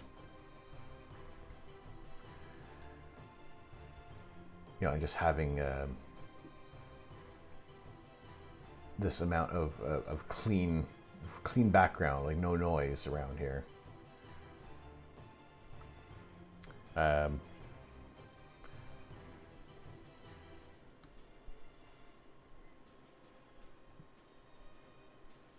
I say that was an aggressive stretch, but at the same time, it's really kind of showing up fairly well already. There's a very, very wide field image, and I can still see that gradient across the whole image there, and that is just because the area that I'm in. Like I said, I'm in a Bordeaux 5, so it's kind of bordering on 6. So I do have a fair amount of light pollution. Yeah, I haven't shot any darks. I have not shot any darks yet. A little bit. Should, but at the same time, I haven't built up the dark library. Like I took delivery of the ASI 533, and hooked it up that same night and was shooting the same night on delivery, which is generally, it's unheard of when we get new equipment. First Fusion. Fusion, how you doing tonight? I'm well, good to see you in here. So yeah, I haven't shot darks with this. Could help out with maybe a little bit, but at the same time, I knew these sessions are going to be a little short with collecting with getting the images here. So we're looking at the Wizard Nebula right now. This was a 2 hours worth of images that we shot back in September. Just kind of looking at some older data while we are under cloud cover in the UK. So just kind of going through the steps that I do to get an Astro image from this point up until about something that's a little more detailed and something that's nicer to look at up to kind of at this point there. I just reshot my darks, and what a difference it made in my post-processing. Must have been doing it wrong. I would say for me, when I was doing my darks with the DSLR, temperatures varied way too much. And, you know, there would be times we have my imaging session, and, you know, I would shut things down and go in for the night because it was getting late. And if I was shooting, you know, if I want to get like 20 darks, I did try it a few times, but the sun, because where I am, sometimes there isn't even enough time for astronomical dark. So in those times, definitely don't have the amount of dark skies to have the camera out at night, you know, rolling into the end of the session there, where light isn't going to start to impact on the camera there, and also affecting the temperature. So yeah, doing the darks with the DSLR for me was in a way of a little difficult in terms of keeping consistent temperatures, and yeah, just the fact of sometimes limited darkness as well, and just not being able to have that steady temperature range. Whereas with this now, with the ASI 533, I'm shooting at minus 10 degrees all the time, with maybe a few points either way. You know, so it's just being able to control that. So I would imagine some people have said they don't even bother with darks with the cameras, you know, with the cooled cameras anymore. I mean, there's got to be some kind of benefit still to keep that going. But for what we're doing, what I'm kind of coming up with, you know, I think we come up with some all right images in the end there, and especially with like the brighter nebulae, the more populous areas of hydrogen for some of the targets, it's nice and bright, and there really isn't a lot of dark areas of the sky to deal with there. So, and dithering helps out as well. I can't imagine how much zoom your devices are. This image that I shot was at about 250 millimeters. So it's not it's a very fairly wide field of view in terms of a telescope. You know, with your DSLR, usually you're at about 25 to 50 millimeters, and kind of like our field of view is at about 50 millimeters. So kind of what you see, you know, you set your camera lens to 50 millimeters, and that's generally what you're going to get there. Anything above or below that is when you get into your different levels of zoom, or just kind of being able to pull back in the image and getting a much wider area of the night sky. And that works well for doing like Milky Way shots. Would you recommend it being wide or zoomed in your opinion? It would really depend on the target. For something like this, the Wizard Nebula that we're looking at right now, I would say this is a very wide shot of this area of the sky, because really it's almost like this section right here is where we want to see all that detail. And for the most part, all of this around here It's not that it's not necessary. It's good to have context of where you're seeing these objects, but for this target, having something that's a scope that's going to give me this level of zoom is going to be a little more interesting to get on the target there. JD Raven, how are you? How are you doing today? I'm doing well. We're taking a look at some images that just haven't yet been processed. So yeah, depending on the target is really going to affect of the level of zoom that we're going to want. I have two telescopes, and one is at about 1,000 millimeters, and the other one is at about 250 millimeters. So I have a very wide option between the two there. So with with the scope, we're at this level where this is the nice wide shot of what we have, and to be shooting with the 8-inch telescope that we have been using for the last couple of months, it's the image that we would have coming through at about a native image would be at about this size before we were able to start zooming in on the image and looking deeper into the nebula. So that's the our different levels that we have available with my setup right now.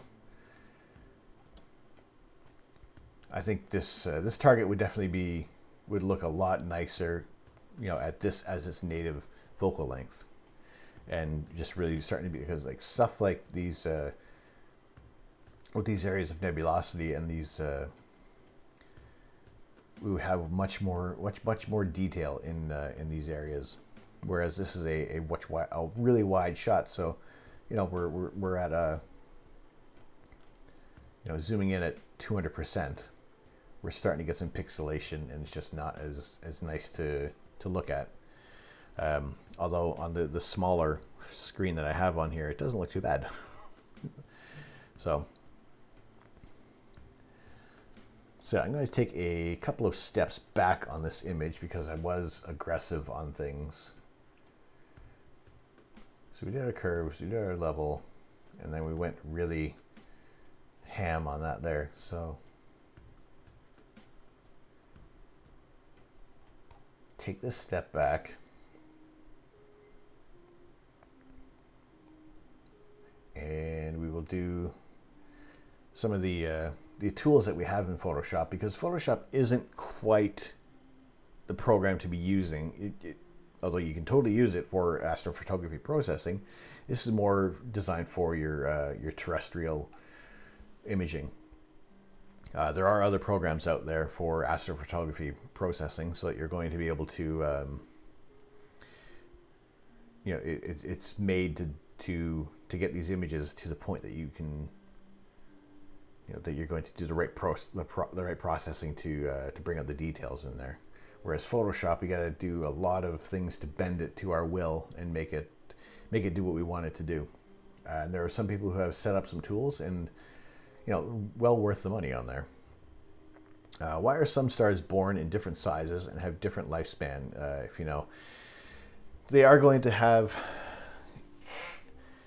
some stars have hydrogen and helium is like the main source of energy for these stars, and some of them are going to, there's higher concentrations of the elements in there, and some will burn hotter than others. Some of them won't burn.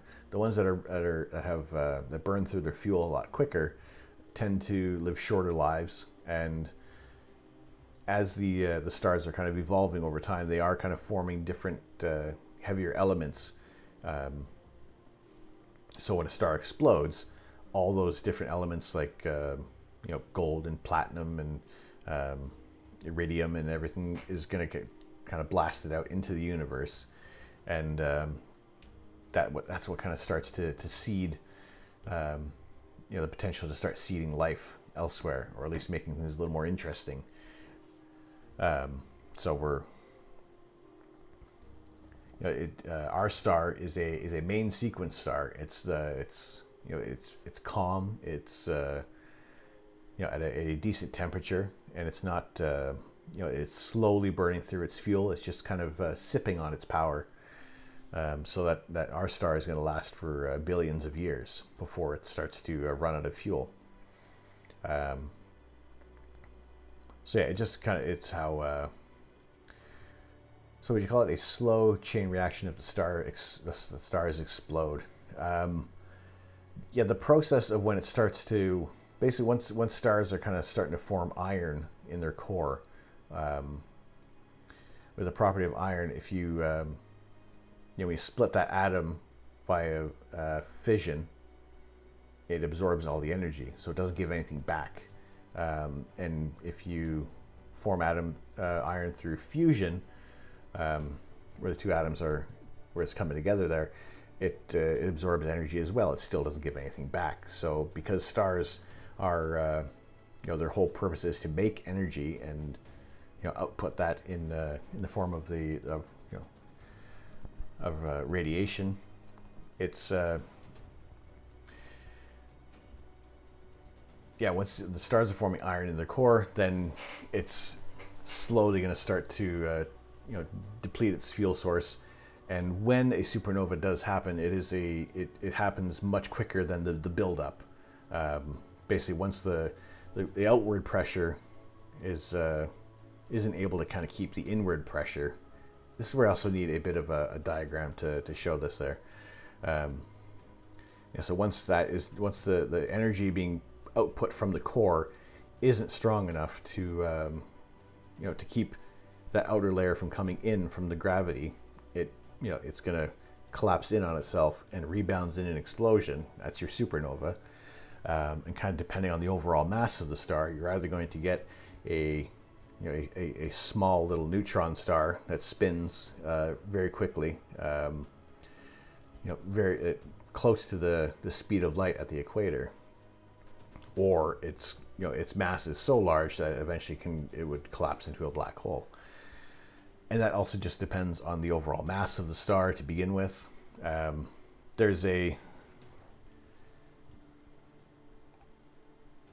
take a quick jump over to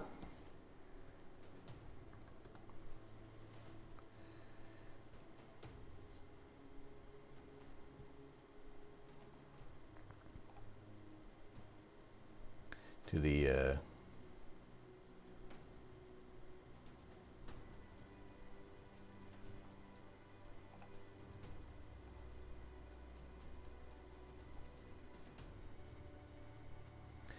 the Hertzsprung-Russell diagram. Kind of given, you said mass. So it's just going to depend on what stars are burning hotter. Our sun is, there's our sun on the scale. Other stars that are going to be they're a little cooler, but they tend to be a lot larger in size, because there isn't. Now I'm gonna have to pause on the the intricacies of the stars of stellar evolution, because it's not quite there cold for me to not stumble over some of the information there. But yeah, just the basic thing of the hotter a star is, the quicker it's going to be burning through its fuel. It's it's much smaller, it's much brighter, and whereas with I say not so much smaller, it is anything that's kind of above our sun starts getting to a larger size there, whereas these ones are smaller, cooler. So yeah, our star it's average, and that's a good thing, because there isn't a lot of there isn't so much activity that it's unstable, and we're in this habitable zone where it's nice and warm. It's not too hot, not too cold. It is referred to as a Goldilocks zone. So yeah, just perfect for us. So yeah, our sun, we couldn't be in like a more perfect condition for everything to have happened. Whereas, yeah, when you get into other stars, like if you were to put kind of Betelgeuse in our sun's position, it would extend out towards Jupiter. You know, there'd be no room for Earth, Mercury, and Venus and Mars, and even that for the most part where Jupiter sits, it wouldn't be a very happy place to be. So yeah, that's with our sun being nice and average, it is perfect conditions for us to thrive and for life to become interestingly complex.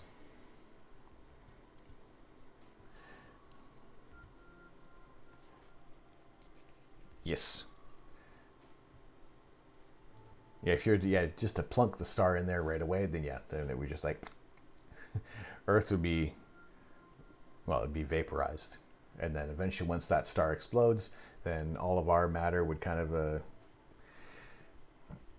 would be distributed among the universe, and maybe seed life somewhere else in a few billion years, and start all over again, and hopefully not make the same mistakes all over again, and maybe make other things a little cooler,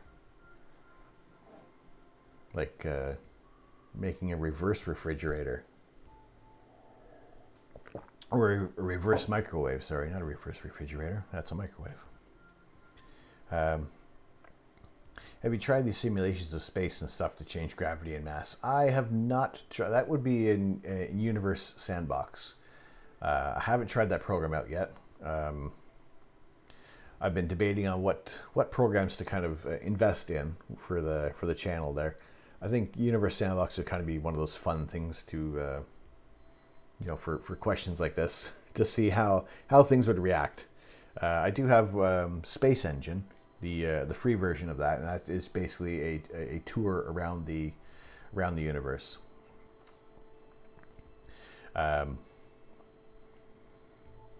seen other people use it before. I think I've seen Skylius on her channel. She's used Space Engine and Universe Sandbox as examples of things. So yeah, I do want to look into investing into those programs. And like I said, just the money that comes in from here is going to be used towards things like that. Anything that's going to give you guys a little bit more to enjoy.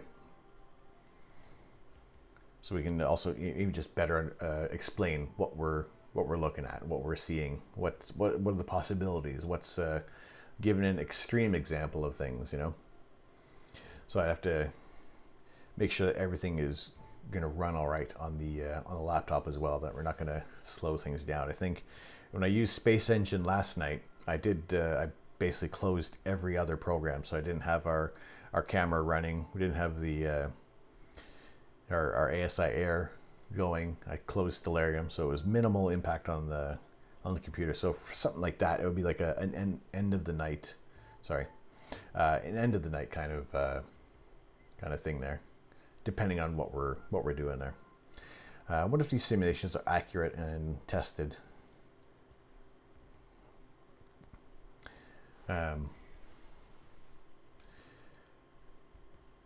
For the people I've seen using and praising Space Engine and Universe Sandbox, that they're trying to, they have like the main laws of physics are obeyed, but then with Universe Sandbox you can just kind of just really tweak the limits on things there, but it should be giving a close to, within the mathematics of things, of those representations of what's going to happen when you put a black hole in place of the sun, or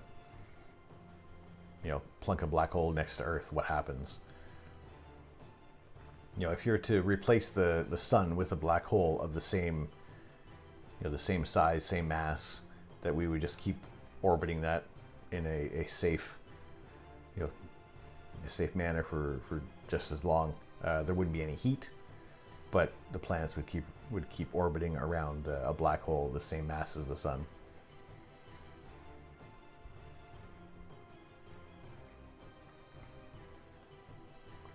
So yeah, okay, while we're on the topic, we're deviating, and I'm fine with that. If you guys are fine with that, I'm fine with that. I'm gonna see how much Universe Sandbox is.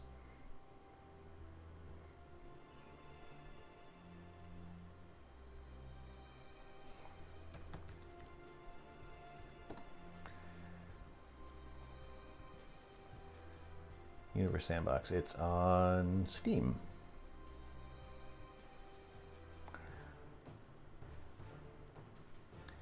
It is, all right, 29 bucks US. Simulate gravity. Actually, here, let's move our view to the internet. So you're seeing what I'm seeing. 29 bucks. Collide planets and stars. Simulate gravity. N-body simulation at almost any speed using Newtonian mechanics. Well, there you go. So it's using physics, real science, real physics. No supercomputer required. Create your own systems.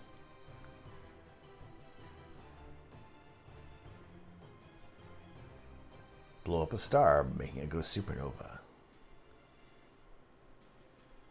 And more. All today on Universe Sandbox.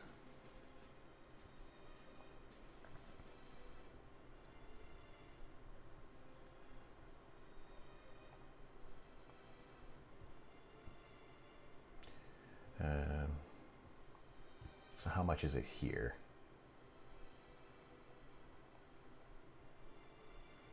So it's 29 bucks US, so it's probably 29 pounds. 23 pounds.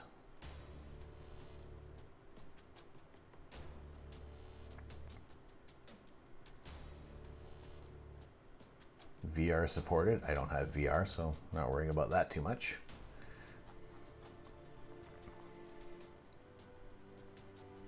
I mean, Universe, it looks like it'd be an interesting. It'd be like one of those sidestepping programs to look at things and just see how the physics will work in a different model. What is the requirements? Not that I'm pretty sure that the computer will be able to handle it there.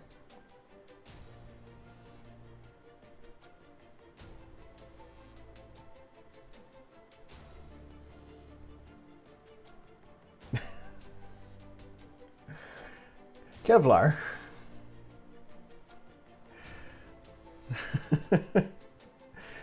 Dude, thank you, Kevlar. Thank you for the tip. No excuse not to get it now. This is true. This is true. Thank you very much. I appreciate that. Thank you. No excuse. All right.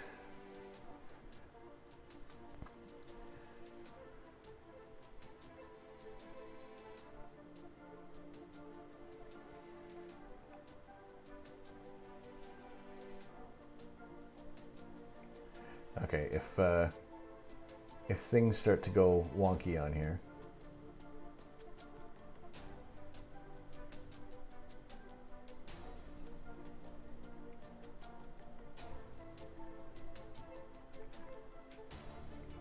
Thank you. I appreciate that.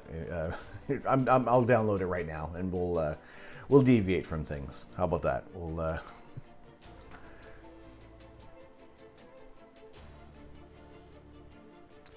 do a. I'll move through the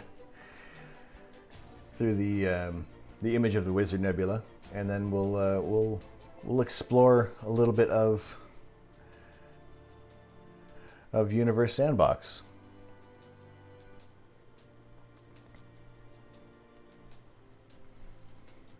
You should have had.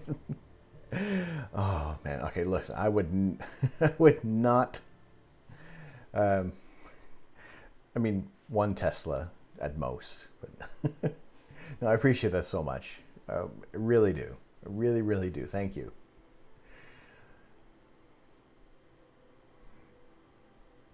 All right. Okay. If things start to slow down a bit there, we'll know why, and it shouldn't take too long. Hopefully, we'll see. How'd you go with your Kerbals? I also checked out your Instagram. I got some absolutely beautiful photos. Thank you for checking out the Instagram. Appreciate that. I hopefully we can. I'll do a little more work on that Heart Nebula, because I have used the StarNet process and removed the stars and able to make some of the areas pop, and it looks really cool. just trying to put some time aside for that. And I always hear people saying, "Oh, I got to find the time for this and time for that," and for some reason, I'm days are going by incredibly quick right now. Hopefully during the Christmas holidays without work, I can kind of try to slow down a little bit and, pardon me, focus on some other things.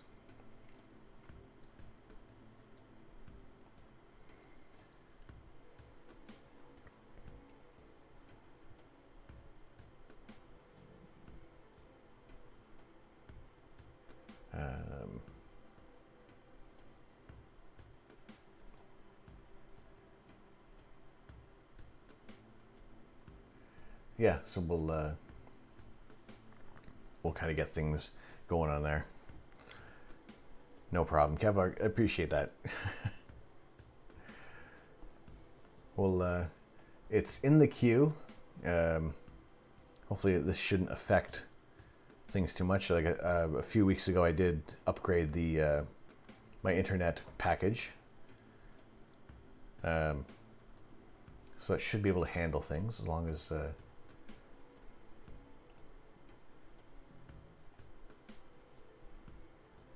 As long as things don't conk out here. There was an update to Phasmophobia. Don't know what that was. I don't know if they've put the... Oh, there it goes. Dang it. And we're back. Little hiccup there.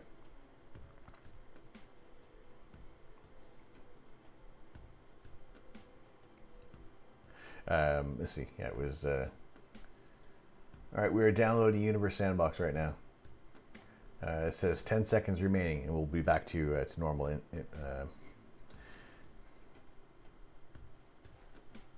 To normal things. You update things? Ew! I know I do. Although, except for like updating Windows, I always put that off for so long, and then all of a sudden it'll restart in the middle of the night on me, and then I come back and all my work is gone. So. It's annoying that I can't. That I have to. You got to pay that.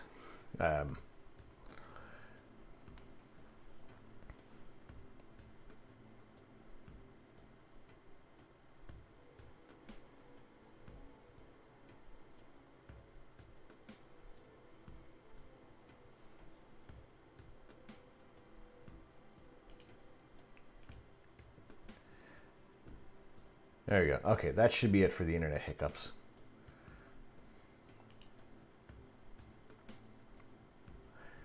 There we go. Okay. Sorry about that. Nice. I'm curious what Universe Sandbox can do. Me too. Me too. All right. So there's Universe Sandbox. There is Kerbals. Kerbal, I have not gone any farther on things. I was going to do that on Game for Paul Rowe redeemed Pone J for 5,000. Ooh. Okay. I look forward to seeing that. Are you streaming later tonight, Paul? Or we have to, we got to wait till the next time you're on. I've mostly just seen people destroy in Sandbox. That would probably be like the first step of the agenda. It'll blow something up and just see how things look. Yeah, as far as with Kerbal Space Program, I haven't gone much farther beyond that last stream that we did, and I was going to do that on Friday night. Sorry, not Friday night. It was Wednesday night, I think it was. I was streaming with the intent of playing Kerbal, and I don't know. Things just kind of naturally came to an end with the stream, so I kind of figured we would revisit that on Friday, which was yesterday, which has led me to not want to be playing Among Us on this stream anymore. With some people coming in and not playing nice with others. So I'll leave Among Us to off stream, and those who regularly play it and better have a different community that comes in.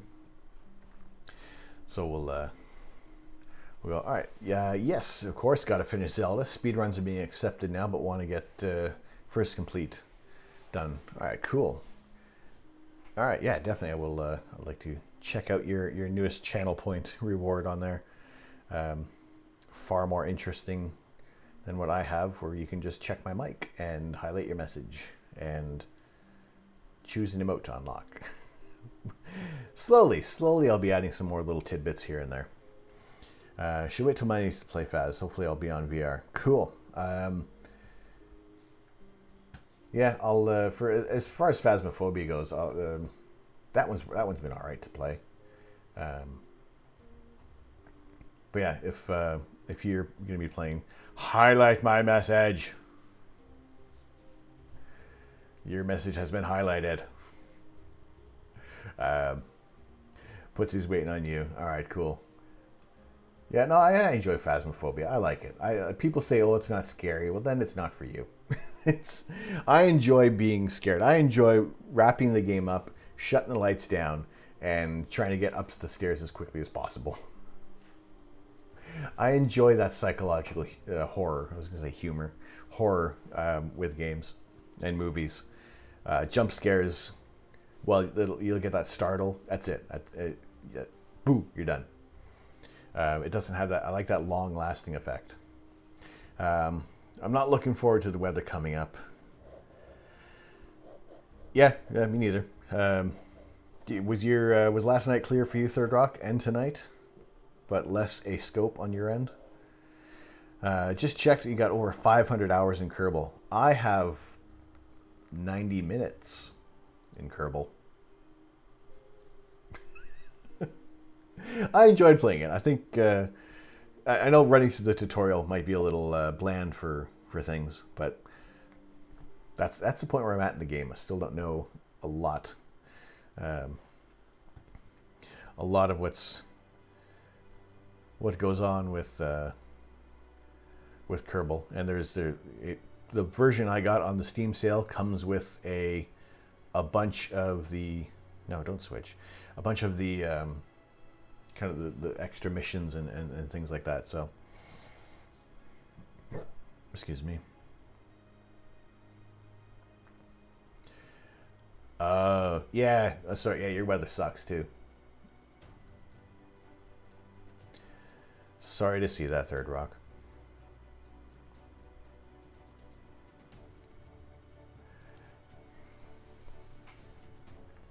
Yeah, and I am...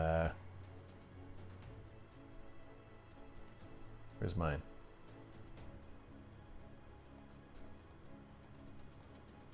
Yeah, my weather's gone.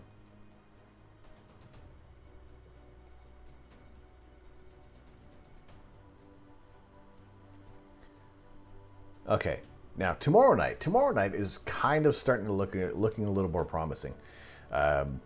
Sometimes when the weather looks like this, when we have, I had at one point earlier today that from 5 o'clock until about 8 o'clock was green. Earlier tonight, it was green at 4 o'clock. Now, do we have rain, or is it just going to be generally fog? Like, there's no wind. It's cool, nice and cool temperatures. So maybe tomorrow night, maybe. Plus a storm off the coast right now that isn't showing up. However, that app shows ISS transits. That's cool. I have one app. What do I have? I can't remember which app it is at the moment. If I close some windows here, is that it won't regularly tell me that. Oh, it's either with Sky Safari or Heavens Above. If I don't check it for a long time, because that'll show the ISS transits as well for me. But if I don't check it for a while, it kind of tunes out and doesn't say anything. And then other times, if I go to check it, then it doesn't stop telling me that ISS is close. And that's even when it is regularly kind of coming over. It's not like when it just tunes out when there isn't any ISS. But yeah, it's like one of the things. Oh, you're paying attention to me.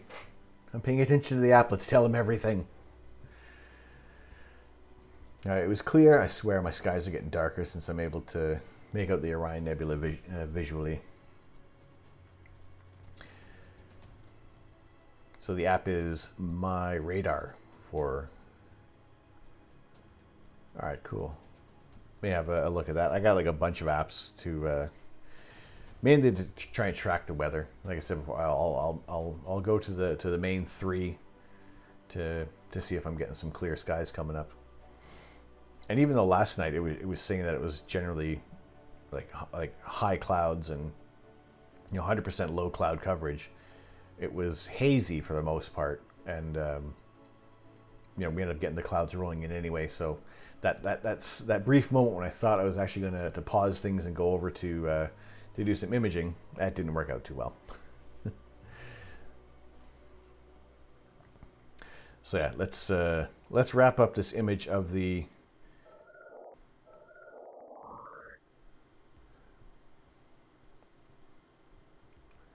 the Wizard Nebula, and we'll go over to Universe Sandbox and see how that rolls. Because I'll have to close down Photoshop and Illustrator, my mess of Illustrator. Just so I'm devoting as many system resources to things.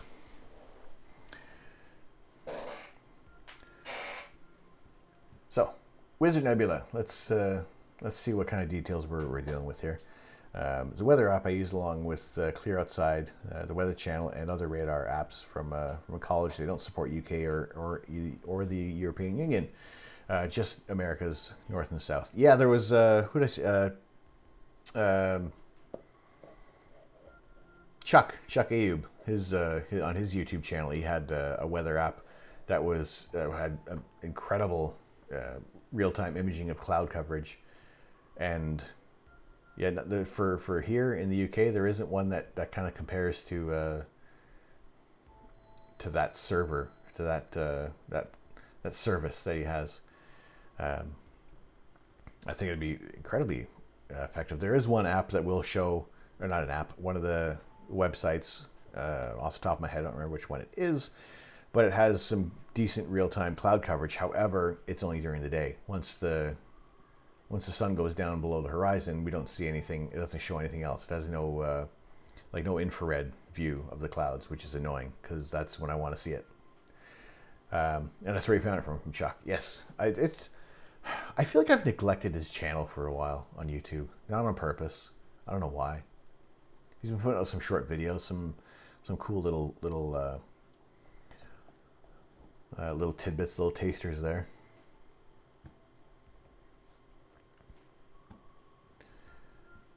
So let's hang on. I gotta sneeze.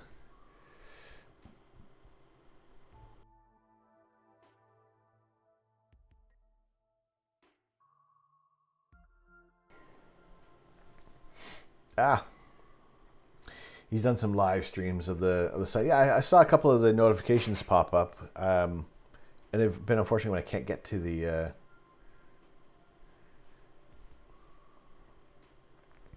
onto the phone to be free enough. Unfortunately, you use Metro Radar. Is this one of the ones that I? Yeah.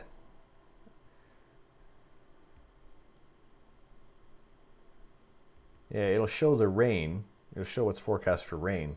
But yeah, as soon as the sun goes down,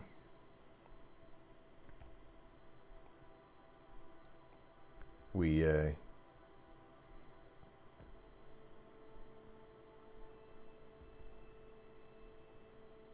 kind of lose that.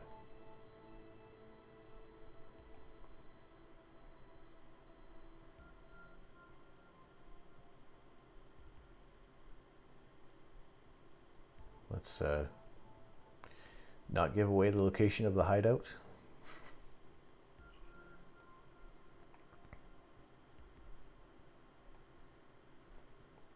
But yeah, it's. I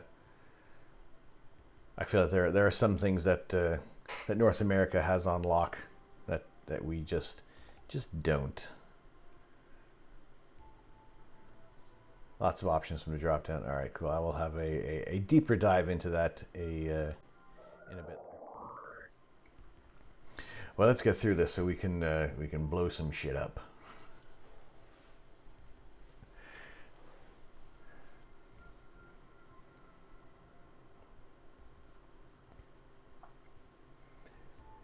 All right, we were at a point where I did a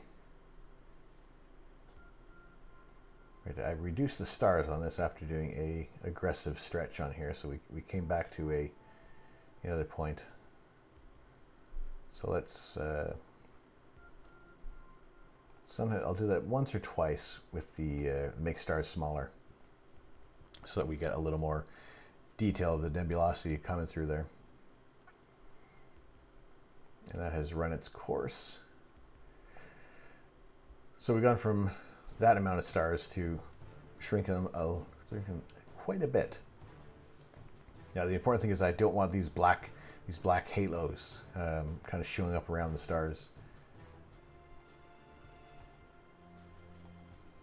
which in the channels it's not too bad. And there's that lovely red channel. I love looking at the red channels on here, because that's where we're on these emission nebulae. That's where we're going to see that detail coming through, and that's what we're going to want to be using for our luminance layer when we do the per channel editing on these images, so you can really get some of those details to come through there. You know, this would be great if you're taking like a broadband image and then kind of using this you know, this narrowband data to really highlight the areas of your image. So that I will jump into these channels in a couple more iterations of editing here, so we're able to get more of those details coming through.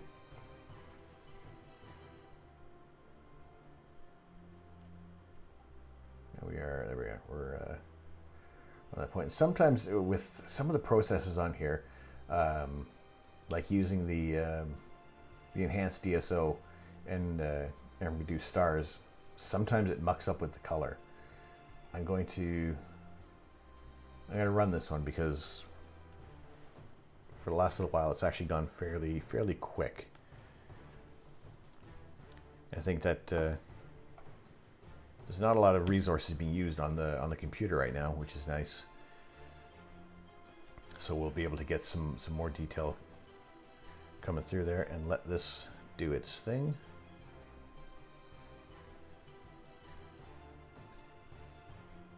And it's a smaller image as well. Like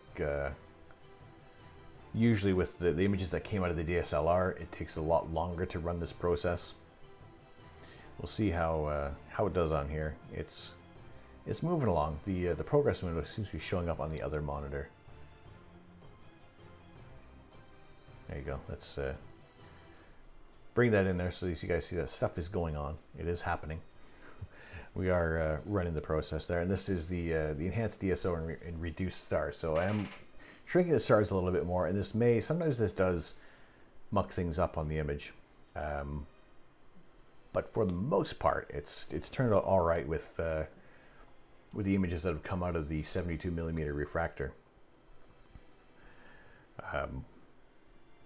And they generally do show up a little brighter. And overall, just kind of looking at at that red channel and even zooming in at about 200%, everything looked nice and smooth and overall uniform. So not too worried about the integration time on this. So we're going to be able to see some details coming through from the Wizard Nebula.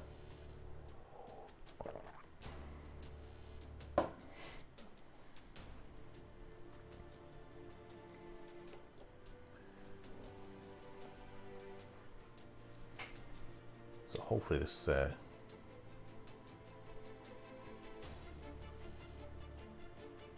we're not too bad. The CPU isn't going flat out, which is nice.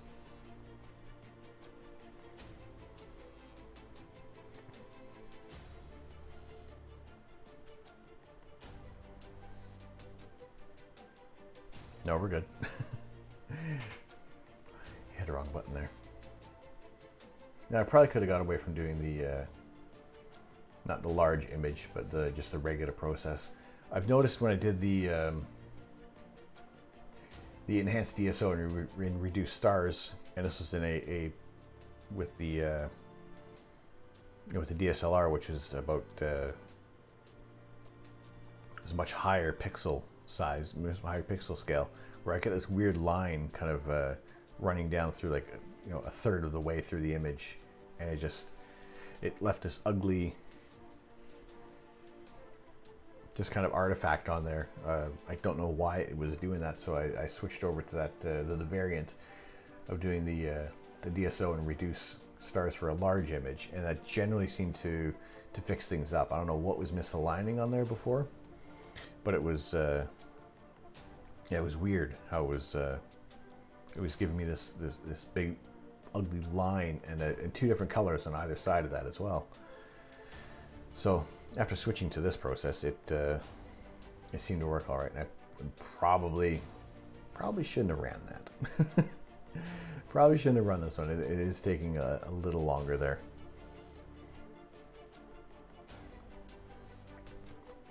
But we'll that'll be done in a short little while there. For those of you who have just joined into the channel, thank you very much for coming in there. I am Tom. I'm the Astro Canuck, and we are doing some astrophotography processing. And once that is out of the way, we are going to jump into Universe Sandbox, and for the first time, and see exactly what we can do in there, what kind of fun we can have, what we can discover in that area. PhD2 adds multi-star guiding, just an FYI for those who run PhD2. Has this just been added to the program now? That sounds, would that be more efficient then, that it's able to kind of, to guide off of 2 stars? Would it improve the accuracy then? Like, why wouldn't it just do 3 then? You know, if we're aligning with doing a 3-star line.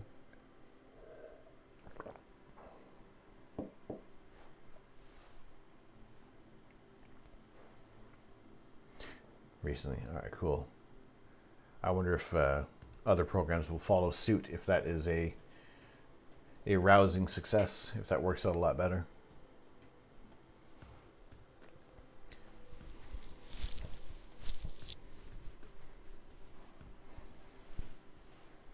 Because then at least we'd have a few more options as well for stars to follow on there. All right, well, we're waiting for that to finish there. The only reason I think of is for people with field rotators. Yeah, guess that would work. That way you're not losing your star or anything like that.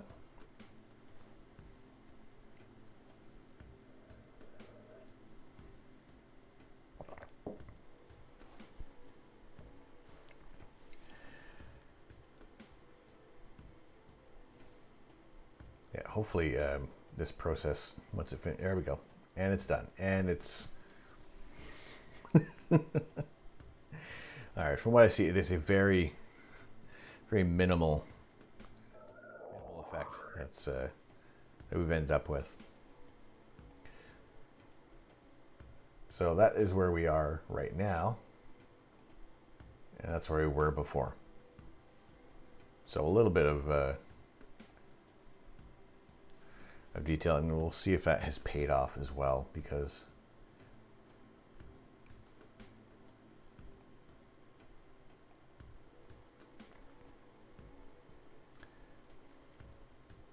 or if one star goes behind a soon to be cut down tree.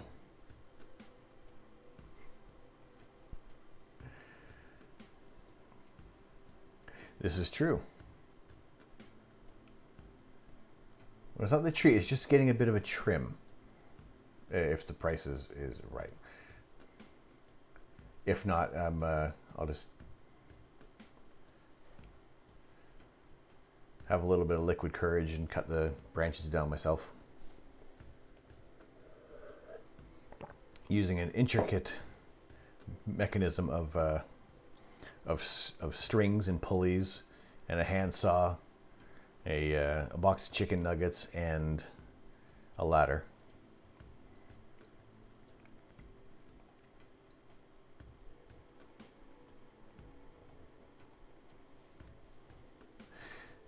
Nobody will ever suspect you.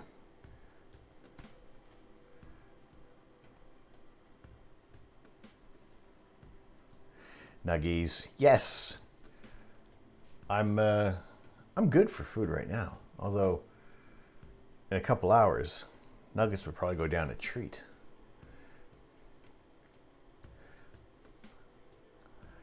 I was gonna, yes, important. Food is important. I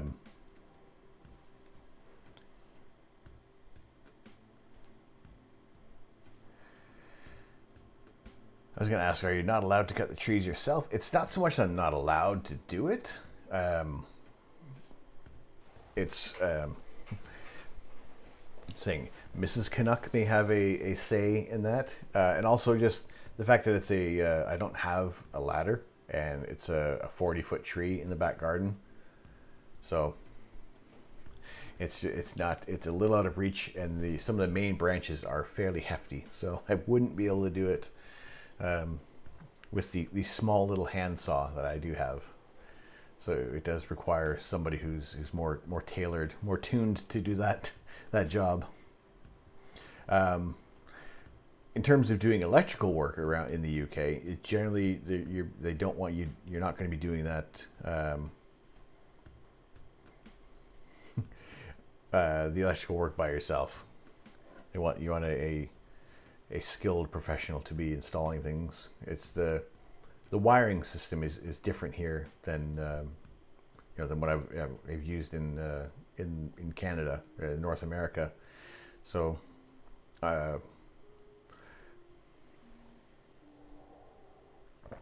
when the time came to change a light switch in the house, and took a peek, I was like, I have no idea what I'm doing.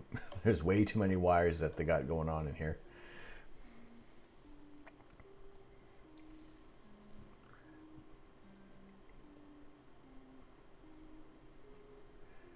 All right, let's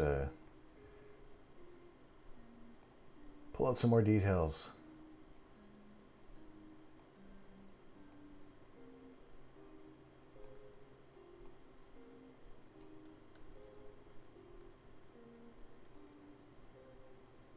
I mean, there's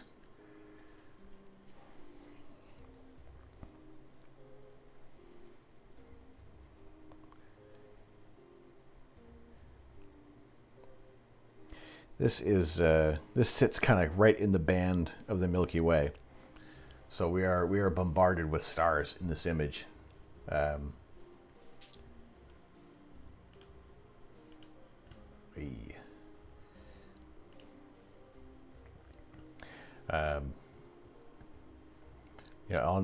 Again, on one monitor it looks a little dim. On the other one, it's a little brighter. There's more stars on the smaller monitor here. Like, I don't know how well these ones are showing up. Well, I can see them on there now. Mrs. Third Rock has accepted the fact that once we move after this pandemic, if a tree is in the way of any of the scopes, it comes down. It's a small request, you know. I figured if I had to cut one of these trees down, I would, like I said before, I'd plant another one in its place. Or eventually, you know, I wouldn't plan on staying in this house for forever, so it would grow, and somebody else who probably may not be into astrophotography will enjoy that tree. Or if they are into astrophotography, they will curse the previous residents of the house and saying, why did they plant this damn tree? Knowing full well I want to take images of the night sky.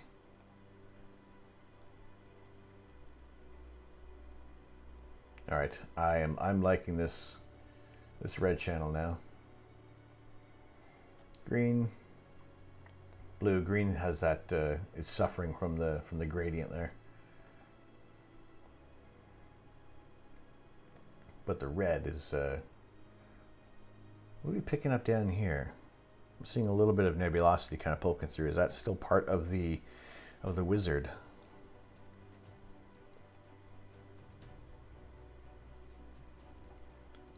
Stellarium doesn't seem to show anything around there.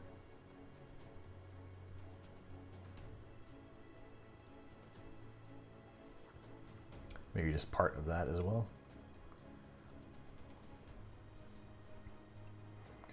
All right, so I want to highlight this area of nebulosity, so I'm going to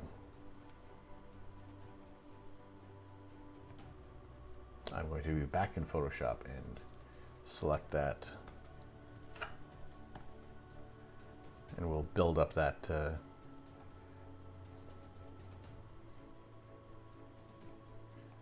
that grayscale.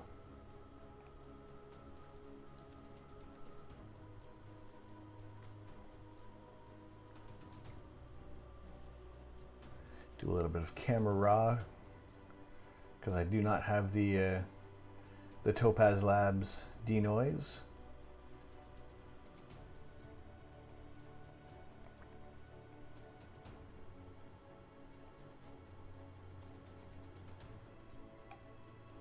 What's up to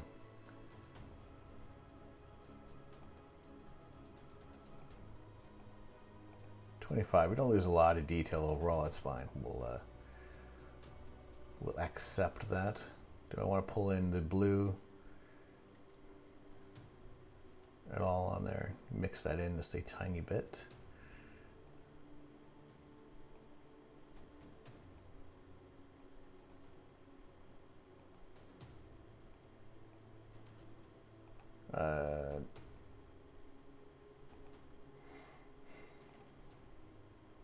Yeah, see, I'll put the green, but we have that gradient overall on there.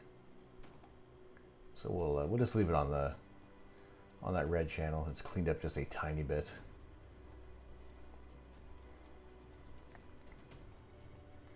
And we'll pop that one back in there. Actually, let's do a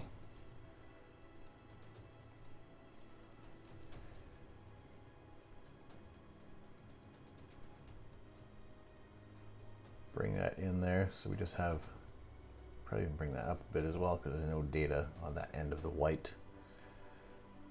So as long as you're not clipping any data, once you start to, you hold the Alt key again with Windows or Option for Mac.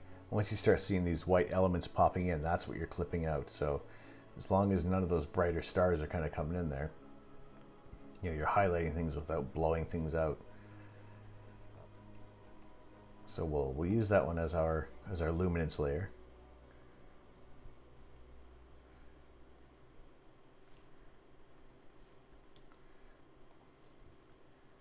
And we'll turn back on your RGB layers, paste that on top, and we'll hide that for the meantime. In the meantime, right now, and I'll just run a couple quicker processes on this level there, and I think we'll kind of quickly reach a final image that we want to have on here, notwithstanding of jumping into Universe Sandbox, but also because the data is nice and bright on here. You know, it's not taking a lot of time to really see this area of nebulosity coming through, and pardon me.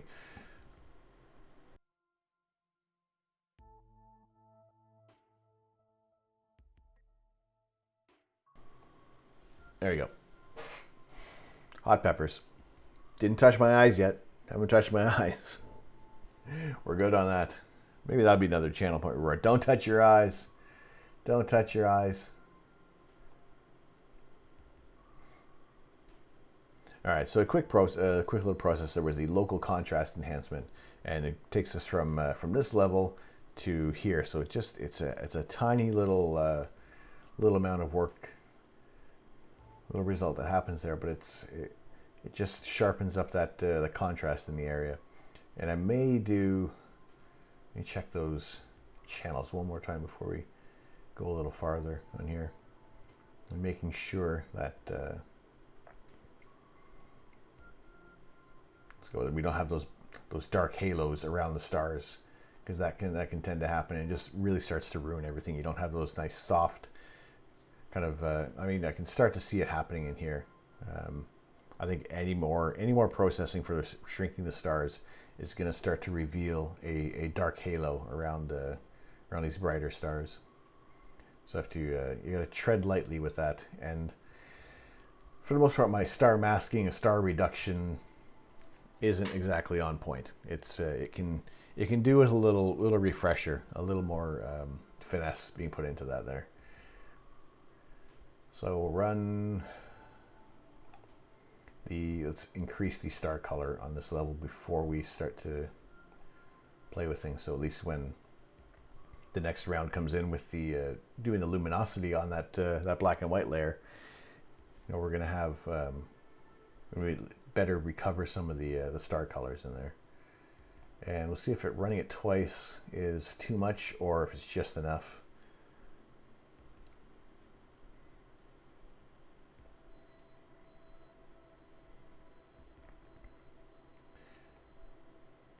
And I would say that's yeah, it's going to be enough. I wouldn't do any more than that.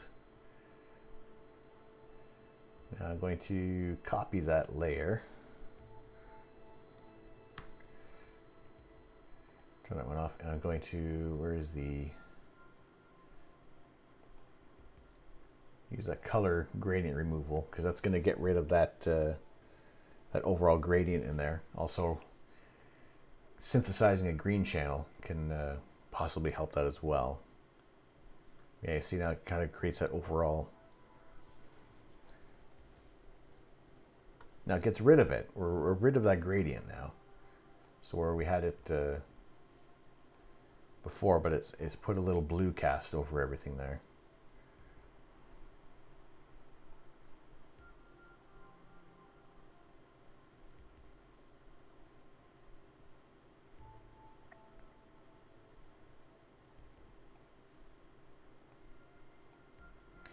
No, it doesn't. So I do like to play with the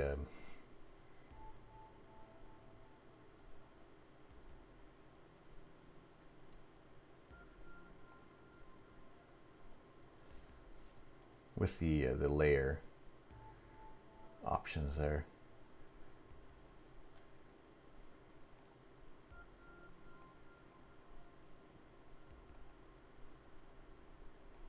Let's see, and actually adding the luminous layer there didn't turn out too bad. We've lost a bit of color, however, you know, we got that contrast back using that luminance layer. And we're really starting to get, we're seeing more of that nebulosity kind of coming through there. It's actually turned out to be not too bad. At this point, I would say, you know, I would probably look to do maybe one more star reduction, because everything's still looking pretty good on there. A little too much of the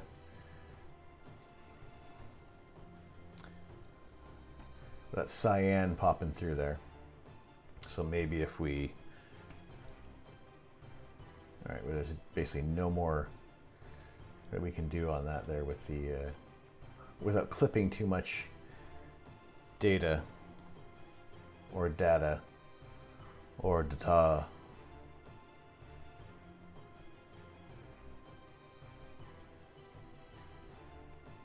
Just trying to see if I can. Probably not going to be able to fix the colors all that much at this point.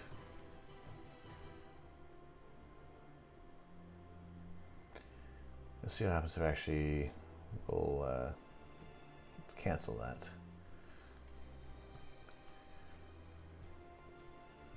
Tell it that this is the white point. See what happens there. Not much.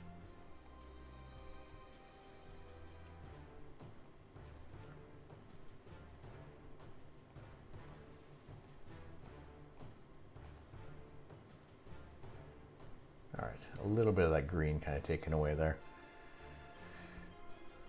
What I would kind of do almost in this, actually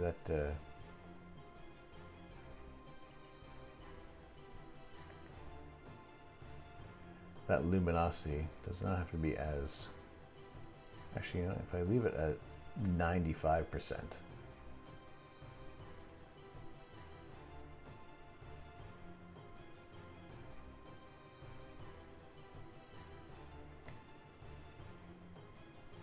Yeah, I would probably maybe run this through StarNet, although last time I used that, it does take up a lot of processing power on the laptop there, so I probably wouldn't run that on stream. But I would hazard to say that we're kind of reaching a point where, you know, we're getting to the image that we want to see without you know, really going nuts with everything else there. You know, we can play with the saturation levels. We can I know I'm starting to see it's getting a little too, that's going too far with the saturation on that there.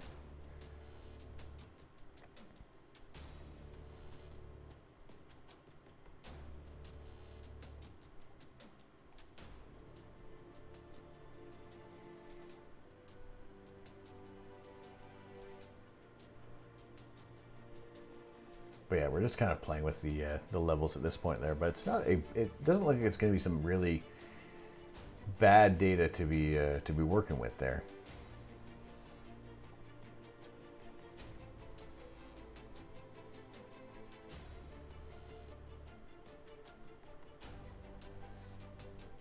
You know, I'll probably just drop down a lot of the cyan in there.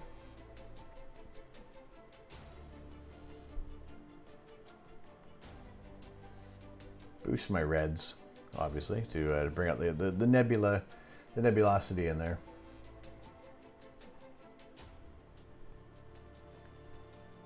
Let's see.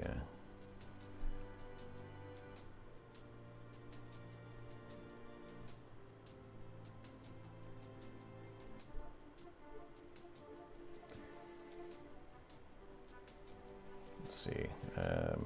Yeah, sometimes I double up on the.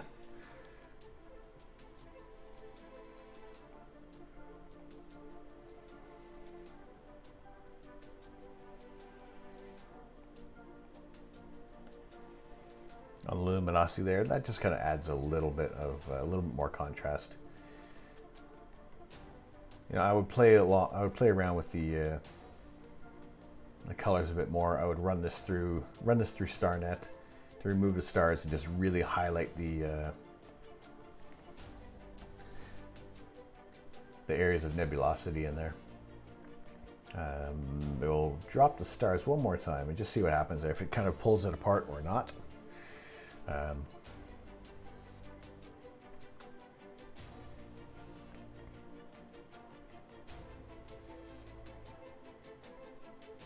And it is, the image is starting to get a little large, so it's some of these smaller processes are going to take a little longer, whereas it maybe not be as effective. So yeah, it's not distinguishing that well between the stars. However, we've kind of built up that red channel a little more. So we've gone from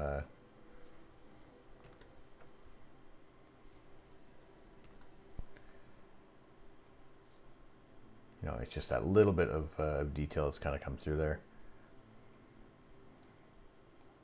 So I would possibly kind of add this one, build it up a little bit more, and really try to pull out that, like this little bit in this little area of nebulosity that we're seeing. You know, I like to highlight that as well.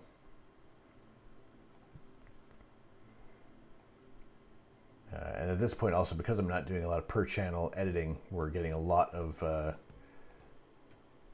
marriage between the three channels there.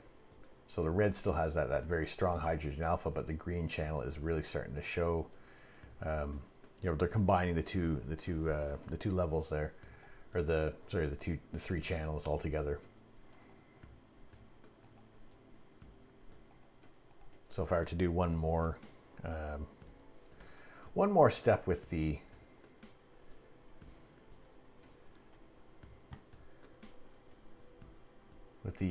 per channel processing, I would grab the green and red channel on this one here.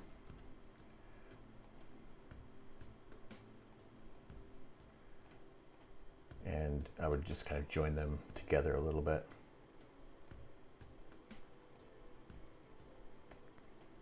Maybe drop the,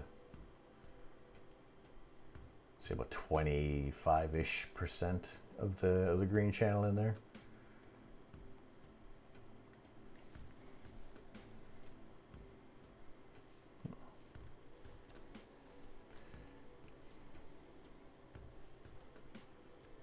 And I got a little bit of play with the levels there, and it is getting noisy as well.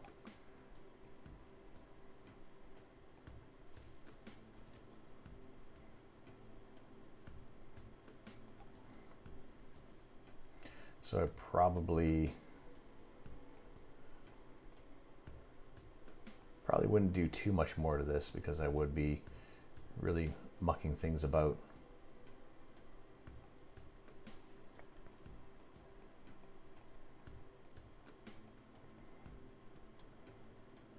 It's not too bad. I would say the camera raw is with kind of each iteration does a little bit better job with the tools. And we're able to keep the meaningful bits of data in there.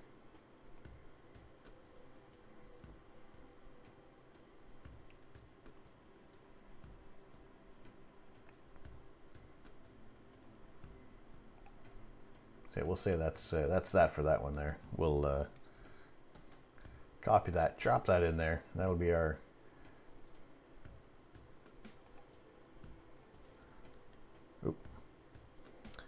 could not. That's right. I got to go back to the RGB mode and then drop that back in. There we go.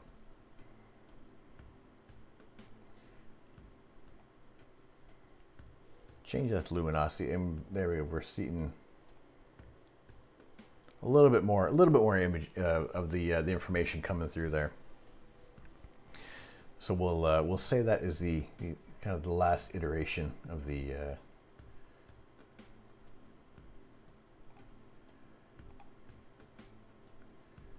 image. And because it's on the lower level, I'll bump up the saturation a little more.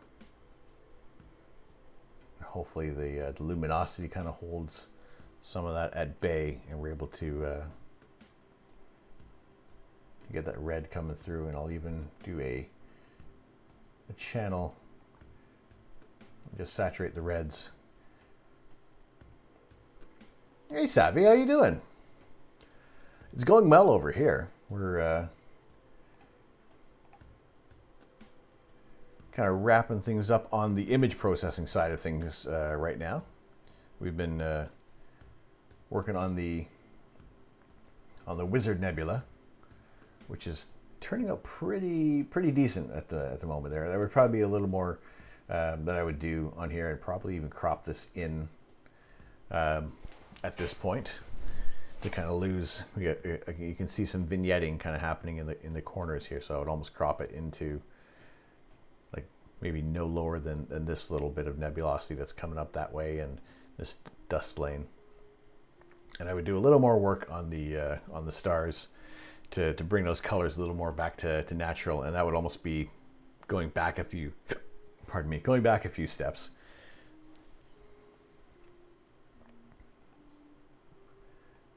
But yeah, see, we're in oversaturated on things there. If we get rid of that latest luminosity layer, even if I drop it just a tiny bit. Yeah, I think overall I've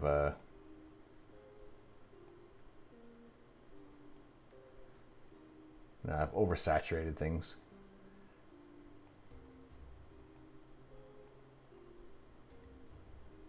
When we really get into it, so we've haven't been as picky from afar. I think it doesn't look too bad. It's you know, the saturation is a little overdone. I'll admit on that.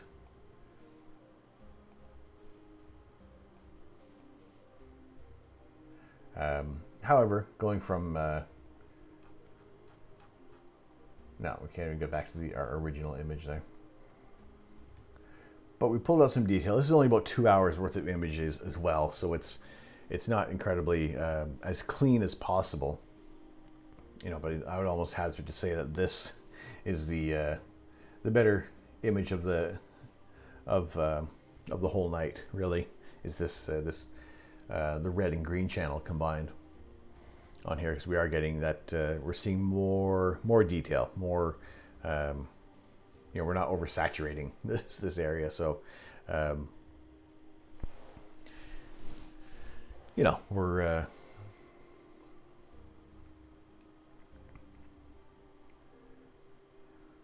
kind of it's a little bit of a dual combination of let's go 100% on that one there, and 100% there. They're not lined up. Let's go 0 and 1. There we go. So our little bit of an oversaturation on the color, which, like I said before, can be finessed a little better. Although, you know, looking at it on the screen, we're seeing a little bit of the wispy nebula as well surrounding this this area. Whereas at least in the grayscale area, it's a lot cleaner looking and less harsh. We're able to see a little more contrast with things there. So I'll save those down, so we have those on file of the Wizard Nebula.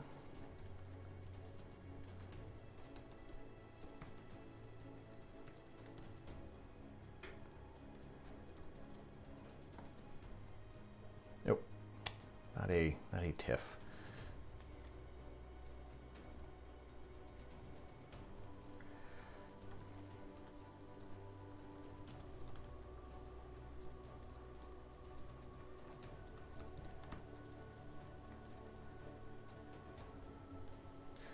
There you go, and we will also save this grayscale because that looks really nice, and I like how that one is turned out more than the other.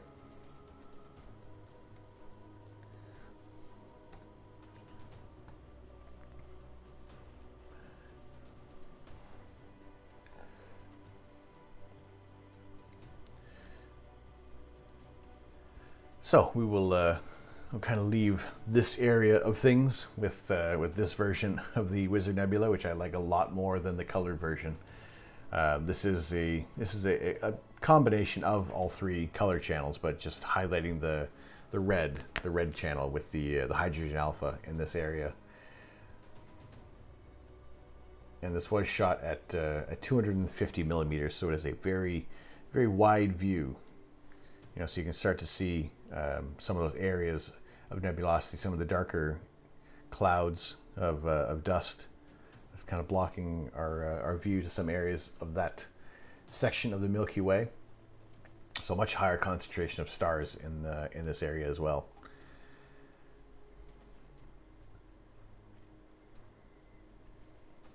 But I do like this version there. The stars don't have any of these dark halos around there, so I think it's turned out really well. Definitely a lot more work would be needing to go into this to finesse that color a little better. I think I definitely overdid things on that there.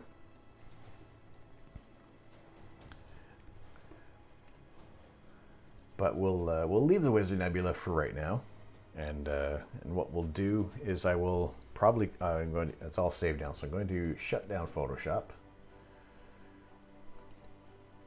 I'm going to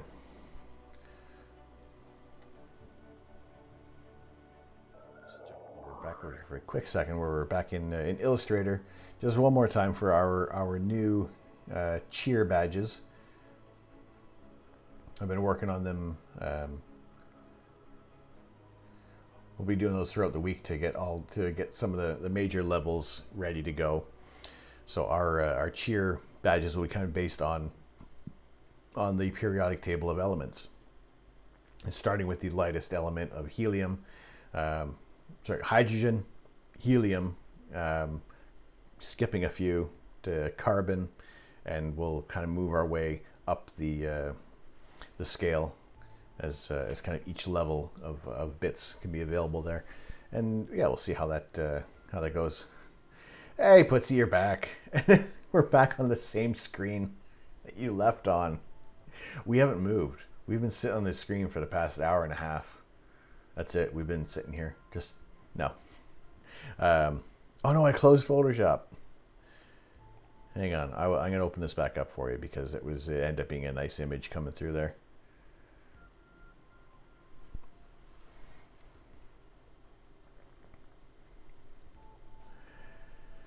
The progress went well on the nebula.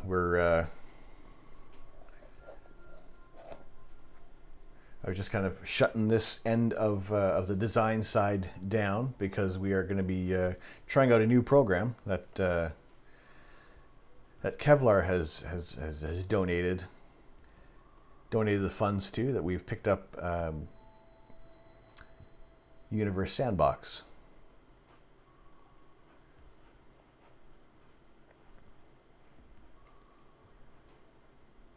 So here, this was our. The black and white image turned out a lot better than anything else. So we're highlighting this one tonight. So this is the Wizard Nebula in the area of Cassiopeia, along the kind of the band of the Milky Way there. So we do have a heavy concentration of stars in this section of the night sky. But it's turned out really well. And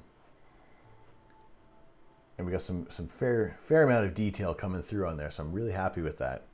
And you know, it's not as colorful as some of the other images there, and I dare I say that in the other version I did kind of blow out the colors a little too much. I wasn't as gentle with things on that there, so it didn't look as nice and as smooth. So we went with that one there.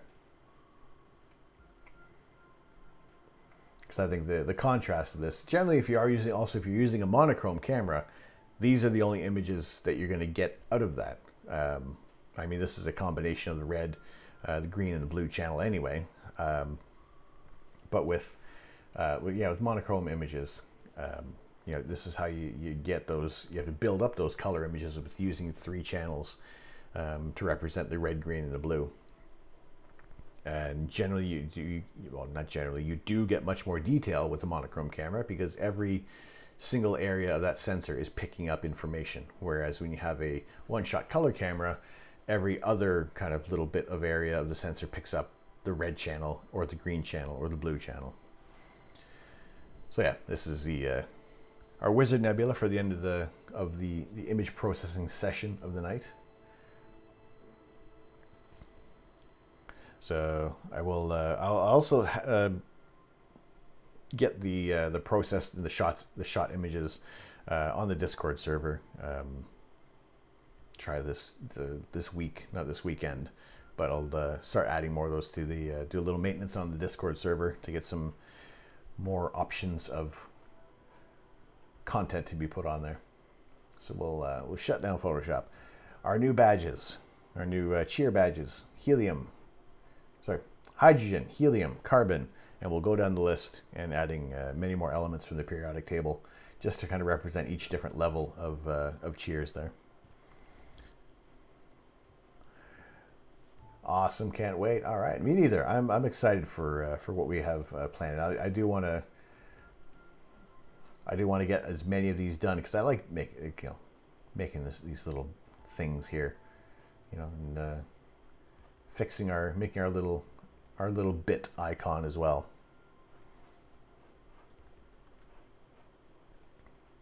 You know, I try to make as much of my our elements on the channel myself, even if I am kind of, you know, just recreating existing pieces, just to add that little bit, because there's going to be a little bit of variance in what I do, so that we can have that even though it may look fairly similar, as custom as possible. Not that I don't want to, you know, fund other people with the work that they do, but I want to keep it as much of my work as possible, you know. So we'll save that down, and we're going to see. Let's see. We're going to jump into not Space Engine, Universe Sandbox. And I'm going to shut down the camera, shut down Stellarium, and shut down the ASI Air so we have as many system resources as possible, so I'm not chugging along with the laptop there. So we will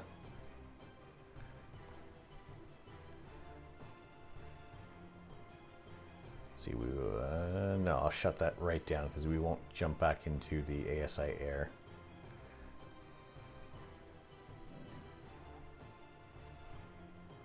But we do have some older images. Just as we kind of wrap up, I'll throw this this screen back up there, so we'll have at least our media manager available.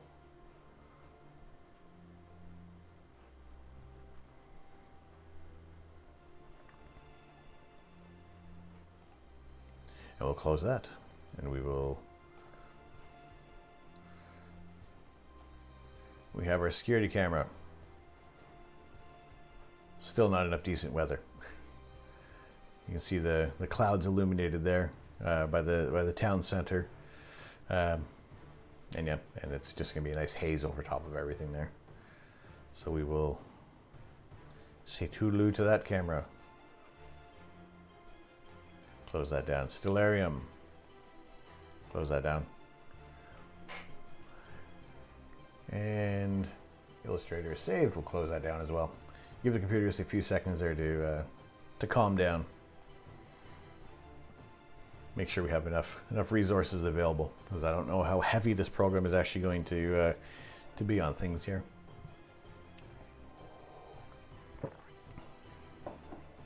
And it's probably going to open up on this window, not on this one, because you know it likes to play like that. And I don't know if there's music in there, so we'll leave our music going for now.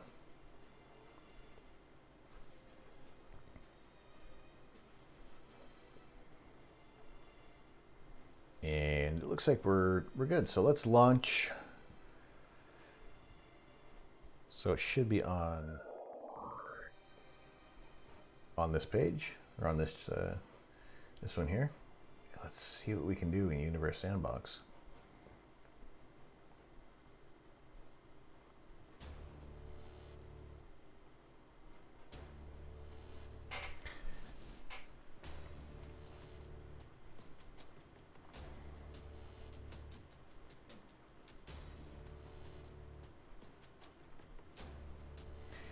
Because we've toured around the. There we go. Excellent. Got it up. Hide the interface by pressing Tab on your keyboard. Press Tab again to make it visible. All right, cool. So we've toured the universe in Space Engine and just looked at things. We've just looked at what is available, what is in our universe with. Does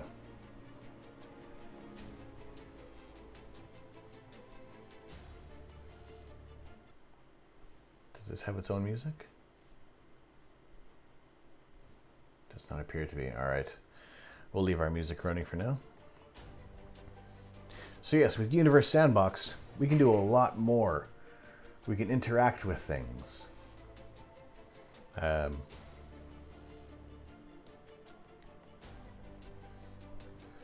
think I might need to move me.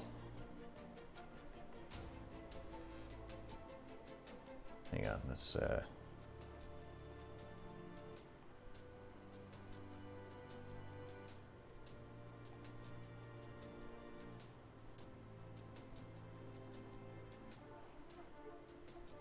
lock that, close that.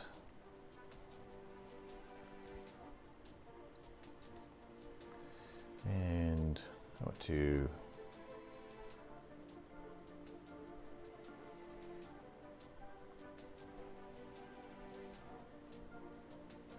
group.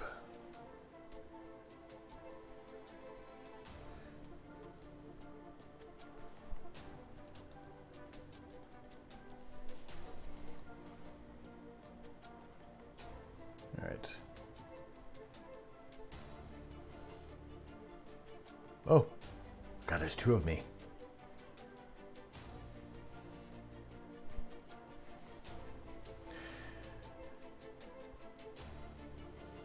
All right, will make me very tiny in the corner so we can see as much of the universe as possible. Actually, here, let's put me down by me. So those of you who may have come in, those of you who may have in and out there, I am Tom. I am the Astro Canuck. And I am very tiny right now because we are in Universe Sandbox. And let's see what we can do with our tour. Welcome to our solar system.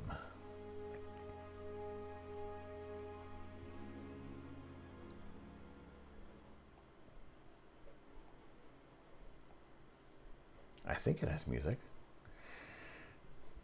This is Earth. It's home to everyone you know.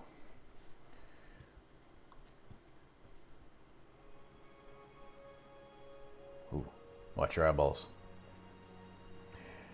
This is the sun, the most important source of fuel for life on Earth. I have to readjust my position here. So I'm still talking into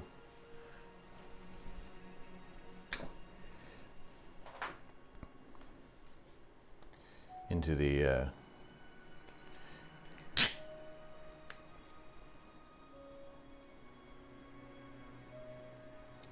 allow me to adjust a quick little bit here. So this is the sun, the most important source of fuel for life on Earth. What if we got rid of it? To remove an object from the simulation, use the Delete tool. Click Tools, select Delete.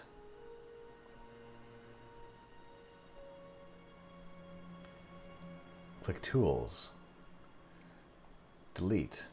Select the sun.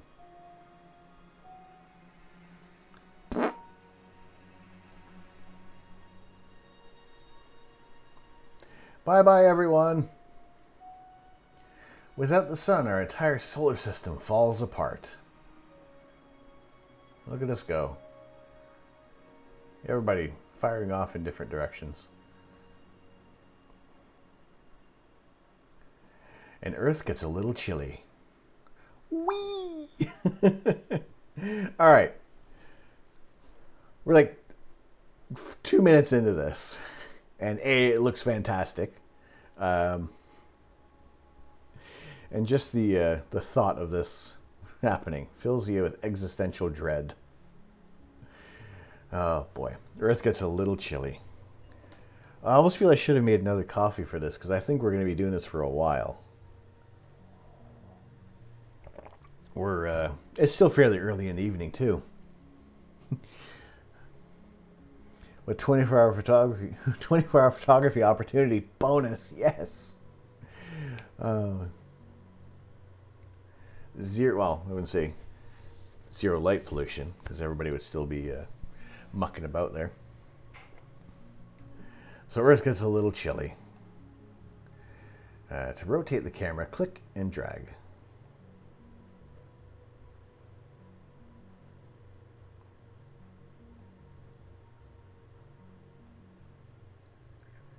Zoom in and out, use your mouse wheel touchpad or the up and down arrows.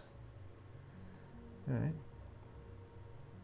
There you go. Where are we getting this light from? What's this residual? All right, that's about as much as we can zoom in, eh?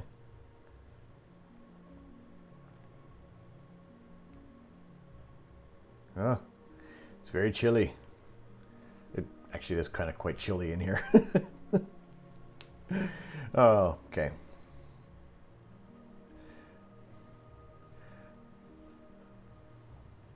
Okay, the Earth is very cold now, but maybe we can fix this by adding another source of gravity and heat. Will this like just continually freeze over, or is this just part of the tutorial? It's not going to progress as much. Right, let's order a source of gravity and heat. Pause the simulation while we work on a solution. Okie doke. A new star. Add a new star tool to the simulation. To add an object to simulation, use the Create tool. Click Tools. Then click Add. Select Stars. Add a new star to the simulation. To add an object to a simulation, use the Create tool.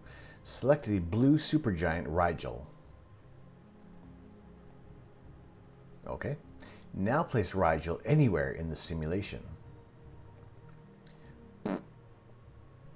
Rigel is a very large star, 23 times more massive than our Sun.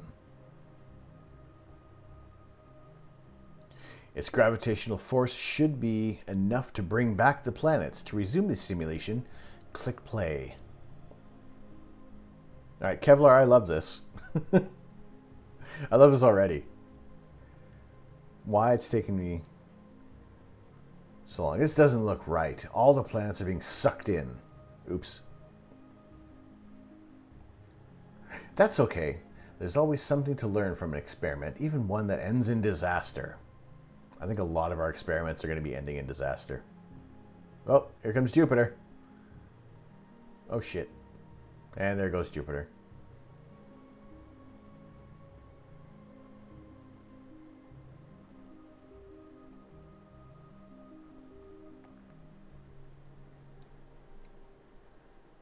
Ceres. Yep.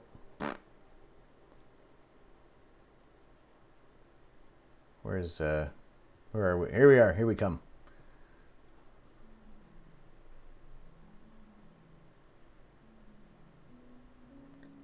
Interesting. Ceres, Rigel is a bulge.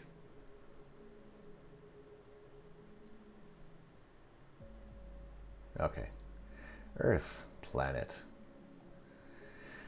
Next. Continue on to the next part of the introduction and learning about creating life-sustaining worlds. Or if you want to skip the introduction and start experimenting on your own, select Home, Close Guide.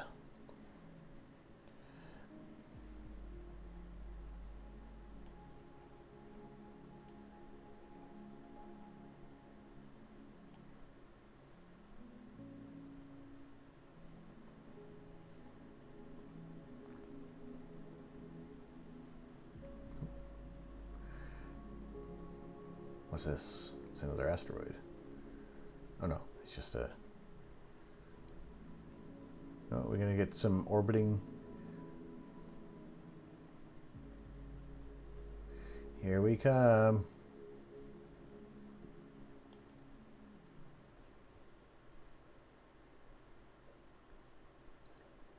There we went.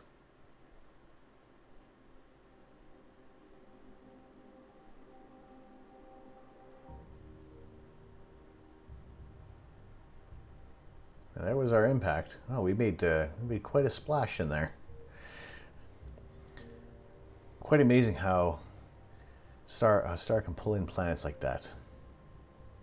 Narco Gorola, how are you doing tonight?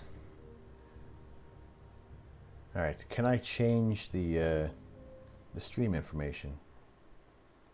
Is it is.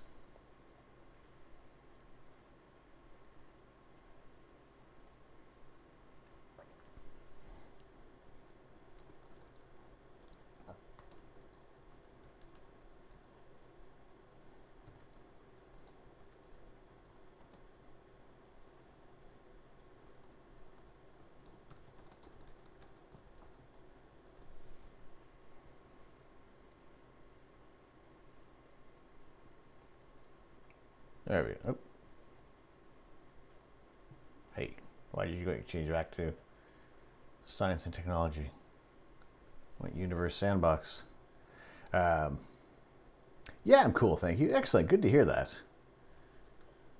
We are jumping. We've wrapped up our rainy day astronomy with image processing, and we are now in universe sandbox for the first time. I'm already loving it a lot more than Space Engine. Not that I think Space Engine is good for kind of getting some scales as well, but to be able to play around with the universe, we're like 10 minutes in, and I'm loving it so much.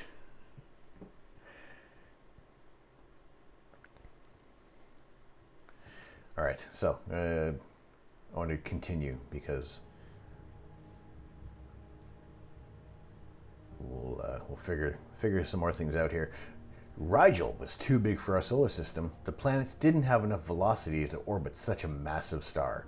Turns out the sun is a good match for us. But what if Earth was closer to the sun? Here is an Earth that is orbiting much closer to the Sun than it should be. To see the Earth's temperature, look at its properties. Click on the object to select it. For a full list of editable properties, click the panel. To change a property, click its text box. Type a number into your keyboard, then press enter. You can also use the multipliers or drag the slider. Temperatures are still rising fast. Set it to a more comfortable 20 degrees.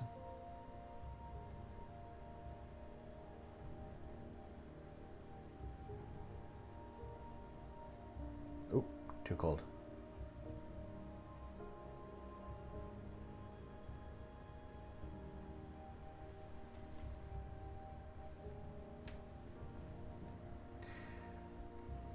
That made it cooler for a little bit, but temperature is still rising because it's so close to the sun.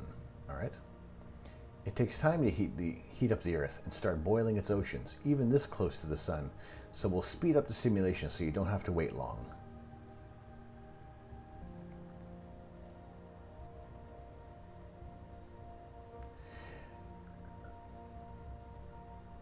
Now take a closer look at the Earth. Select the Earth. To focus the camera, click it again. Zoom in. Oh, hello. Oh dear. After 60 years of orbiting this closely to the sun, the high temperatures have caused the Earth's oceans to boil away. Without water, Earth can no longer support life.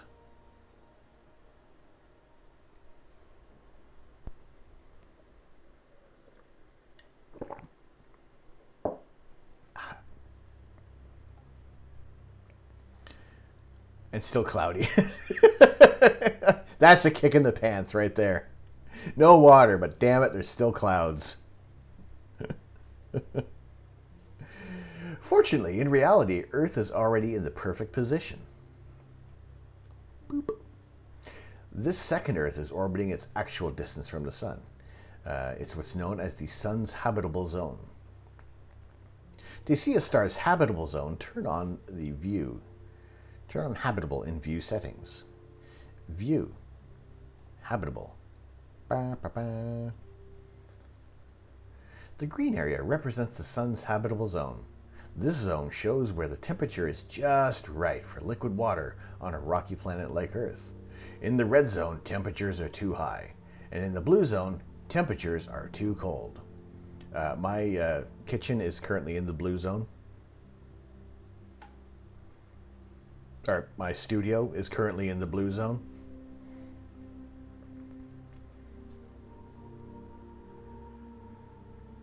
Look at this Earth's temperature. It's perfect for liquid water.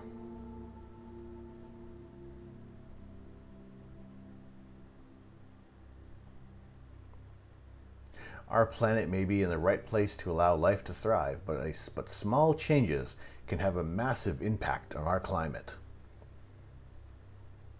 Getting a little heavy-handed there, maybe? We've learned this using the scientific method, a process that involves careful observation and analysis. This is the same method that has allowed for technological advances we now take for granted, like smartphones, the internet, and modern medicine. And it has allowed us to explore the depths of space. Continue to the last part of the introduction to explore simulations of astronomical missions and discoveries. Yes.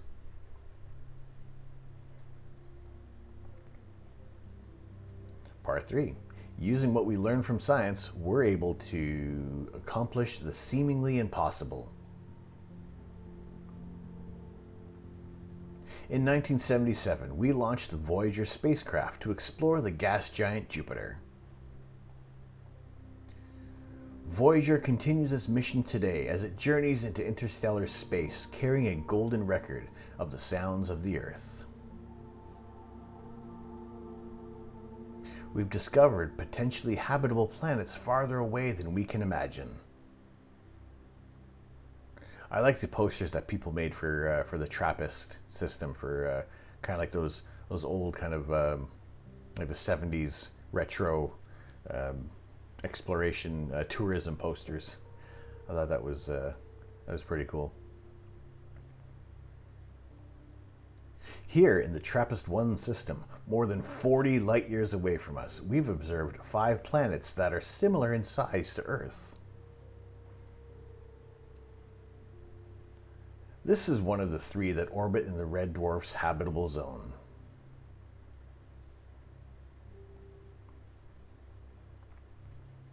And right now, somewhere on this small planet,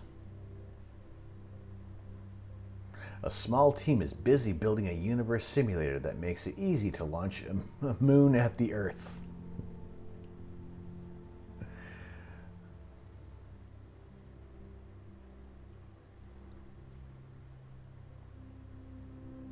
Launch a moon at the Earth. Okay.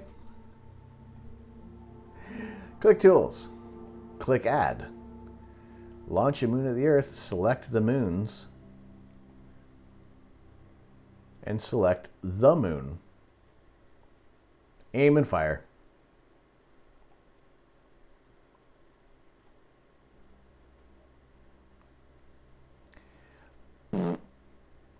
Still cloudy.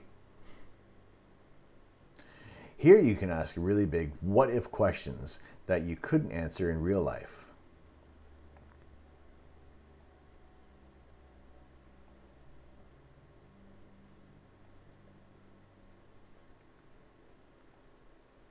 Like, what if the sun disappeared? Or what if the Earth was too hot? Or what if the moon came hurtling towards us? Oh, we'd have a very bad day, that's for sure.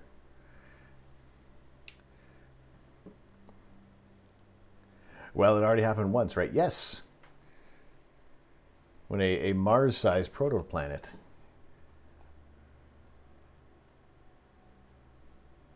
or even what if the Milky Way collided with the Andromeda Galaxy? What do you mean, what if? How about when? In Universe Sandbox, you can create, destroy, and explore on a scale you've never before imagined. Well, kind of imagined. We've explored in Space Engine. Now we get to play Creator. To play Master of all physics. One last thing. While these galaxies collide, click Home. Okie doke. Home is the starting point for everything in Universe Sandbox. Click the guides.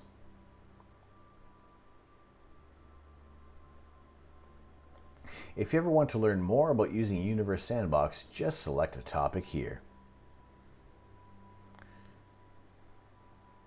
Light pulse launching objects, add tool, introduction. All right, cool. Click the back arrow. Click open. Here you'll find simulations just like the one we saw, plus many, many more. We hope you enjoyed exploring and experimenting in Universe Sandbox. Oh wow, they got the Parker Solar Probe in here.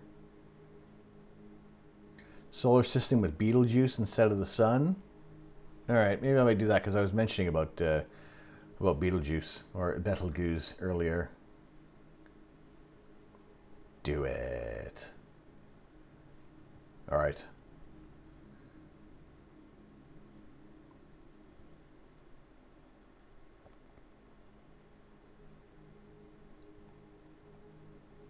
Speed up time for a second here.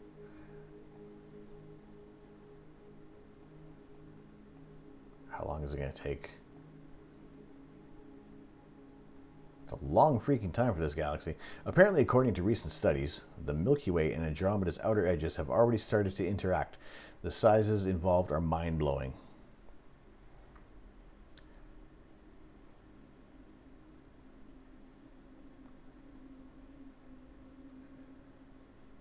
I would imagine possibly so. It's like the amount of gravity involved in all of this. It's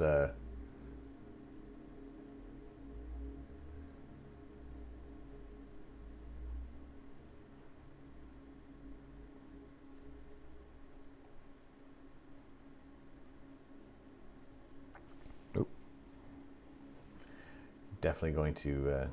What can we add in here? All right, let's. All right, that's cool. That is tremendous. The solar system with Betelgeuse or Betelgeuse or Betelgeuse. What would happen if the sun was replaced with the red supergiant star Betelgeuse? Mercury, Venus, Earth, and Mars all have orbits smaller than Betelgeuse's radius. So these rocky planets are swallowed up instantly. Jupiter soon follows, as Betelgeuse's higher gravity pulls in the rest of the solar system, planets and objects.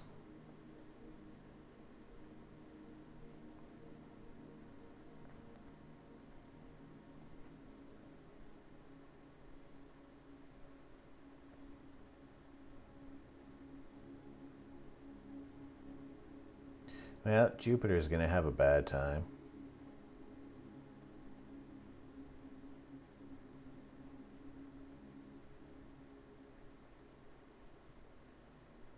Oh. That is a hot Jupiter. Temperature increasing. Doesn't really have time to cool off, does it?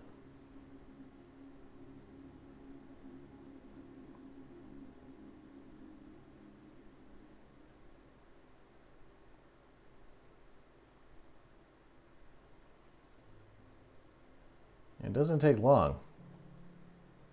It doesn't take long for it to get there.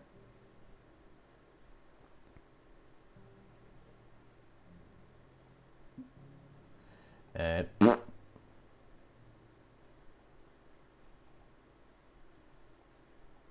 whoop.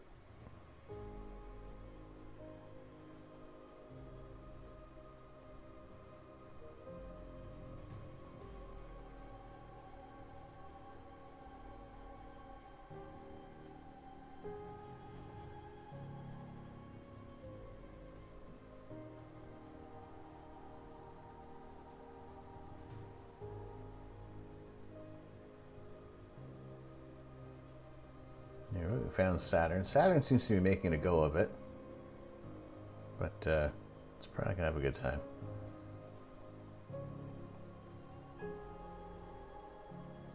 Yeah, there goes Saturn.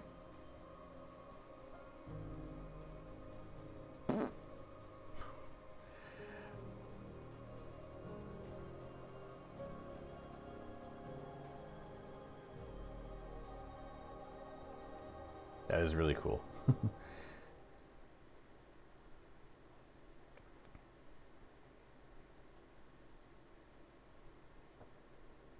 Everybody's jumping in. Come on in, the water's warm. Let's speed it up to a few months per second.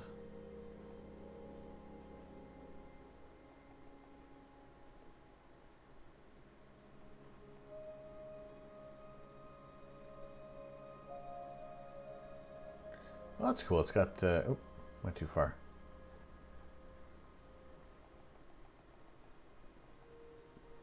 Jump back there.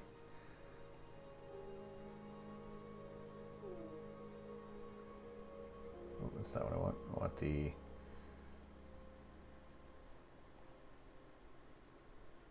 Let's look. Hey, Mojo Jojo, how you doing?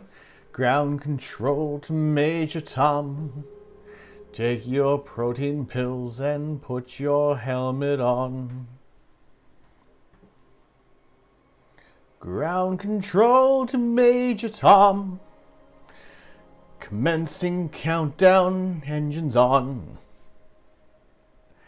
How you doing, Mojo Jojo?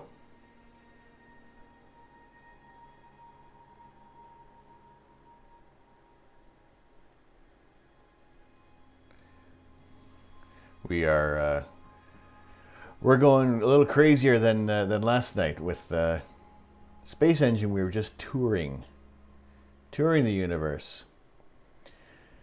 Tonight we're screwing with the universe.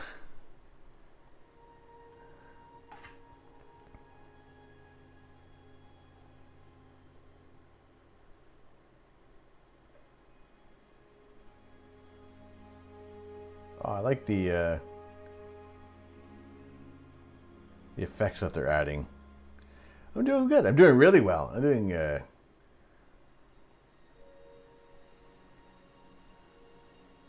enjoying seeing the universe going to shit.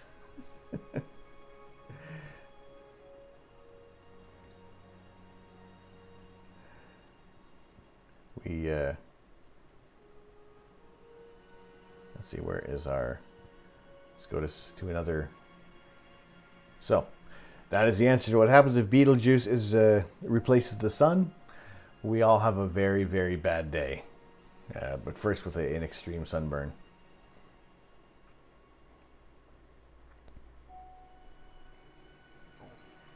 All right, what? Excuse me.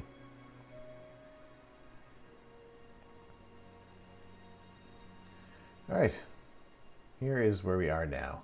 Our solar system is home to 8 planets, 4 terrestrial inner planets, and 4 outer giant outer planets. The asteroid belt between Mars and Jupiter, and the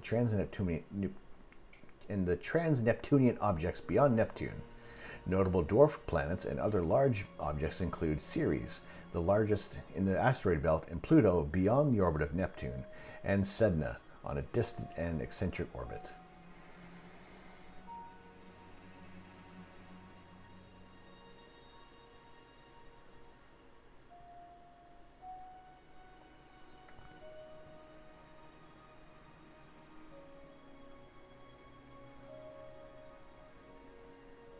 Objects: minor, moons,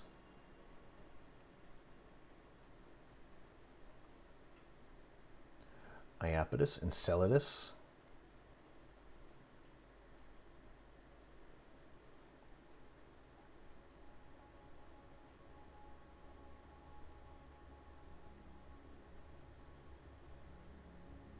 oh,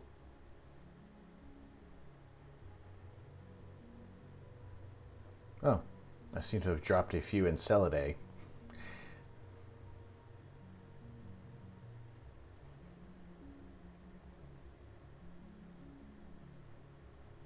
Interesting. So if we like start throwing a bunch of moons in here, this is obviously going to muck things up, right?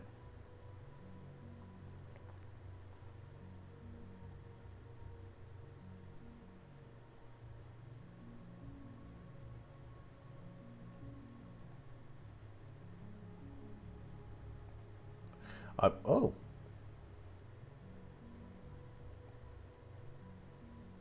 All right.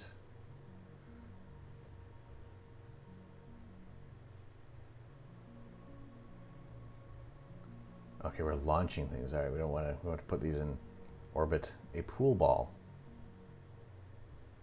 A watermelon, a pit. Okay. The TARDIS. A foresight. Okay. There's a lot of stuff to play with in here. Holy potatoes. Right. So for those of you who may have just joined in, we are mucking about with Universe Sandbox and just seeing what kind of chaos we can create or what kind of new worlds we can create in here. This is our first kind of foray into this program. And I guess an 8-ball. Auto launch velocity. No, can I now choose?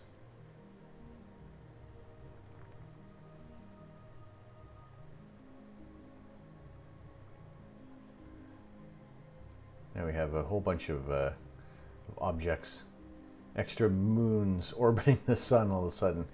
Pool ball. Oh, that's...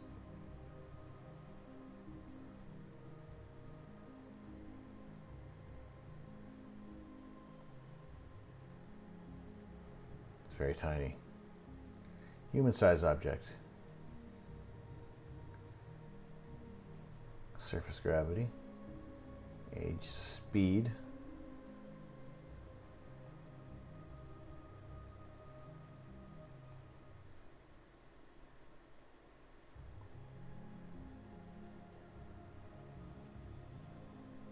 moving at 80 times light speed. Aimed at the sun. It's probably not going to do anything.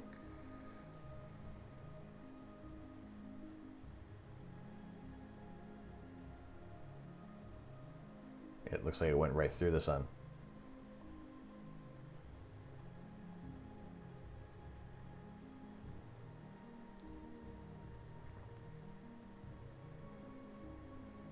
And with no consequence whatsoever, I bet.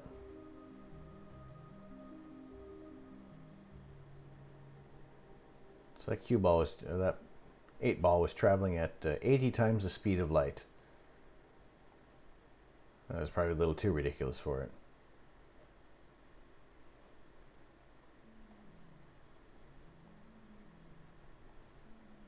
What do I do? Oh, if we start adding more iron, that's not going to be good for the sun, right?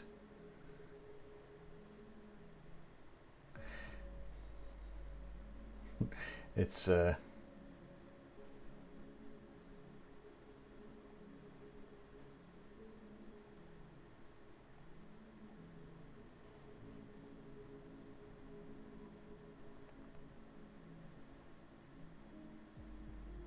the sun is starting to produce iron, and that's not going to be good. Oh, we're losing hydrogen.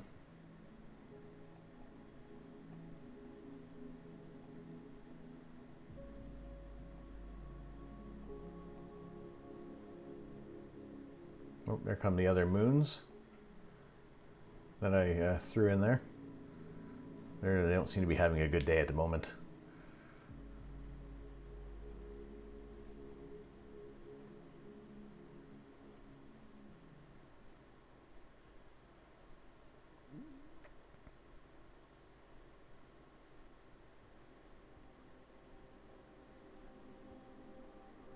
Oh, looks like this Io has gone completely off into interstellar space.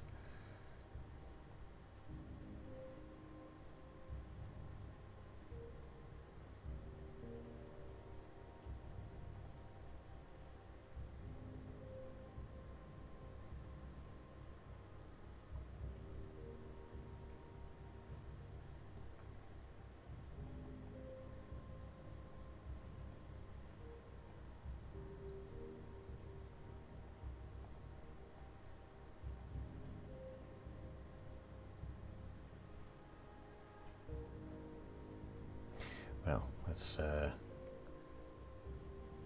oh, who's in there? Who has gotten stuck? Is that Enceladus? It's coming to like a stable orbit around the sun there.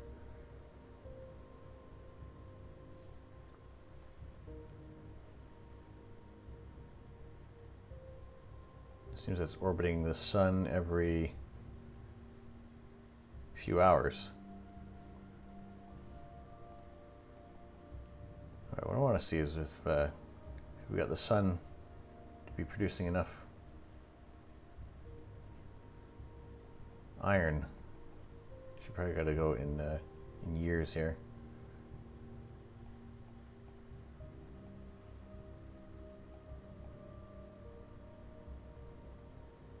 Oops, I'm just shot off.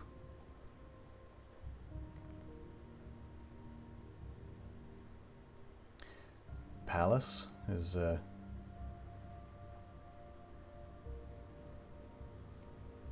spoken off there. Well, I have to head off. Enjoy the rest of your evening playing God. Catch you again soon, Ed. Thank you very much. I appreciate it in an immense amount here that we've added this to our repertoire of programs available there. So we'll see you very soon. And like I said, tomorrow, if it clears up for a few hours in the evening, then we'll do some live imaging. If not, I'll pop out the new schedule for the week, and we will see how it goes. So have a very good night, and we will see you soon, Kevlar.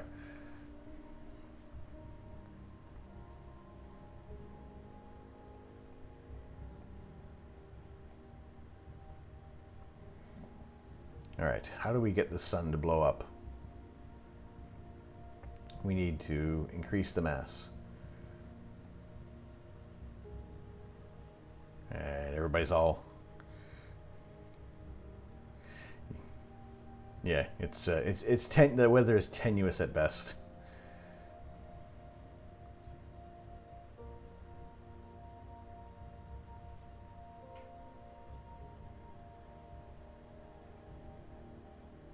Now we got a bunch of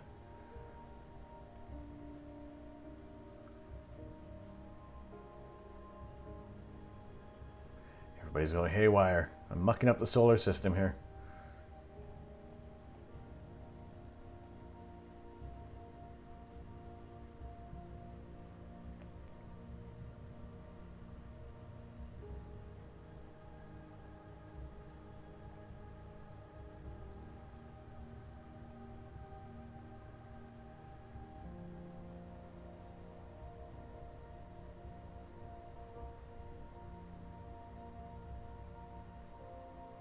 Oh, simulation can't run any faster with current settings. Okay, that's fine.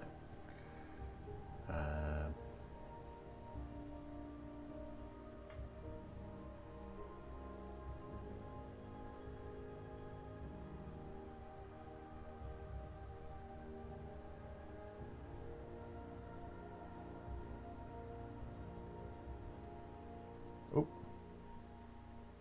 Well, that did it.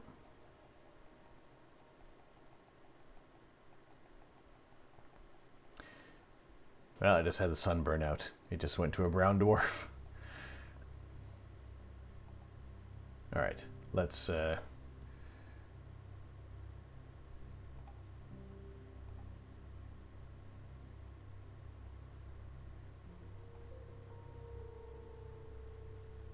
Earth and Apophis. Okay, well, we know it's not going to be a good day. The near-Earth asteroid 99942 Apophis will pass near the Earth during its close encounter in 2029, but will not impact the surface. In this simulation, however, Apophis crashes directly into Earth, heating the surface and producing a shock wave that moves across the globe.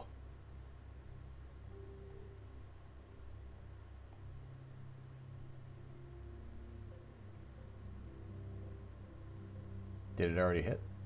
Did I miss it?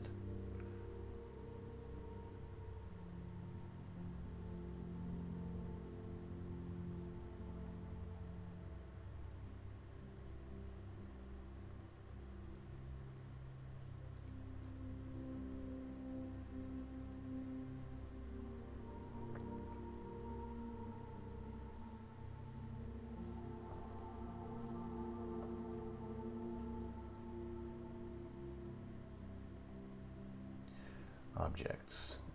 Auto velocity. Well, let's see. Golf ball.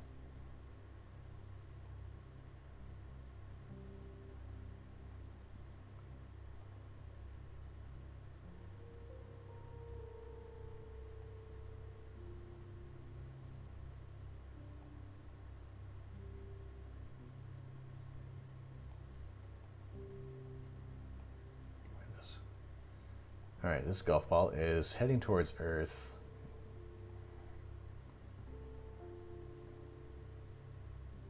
At 3 kilometers per second. No, we don't want that. We want to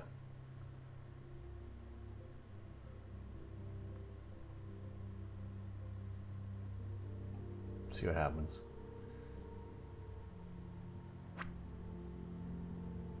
I see. It just travels right through the Earth.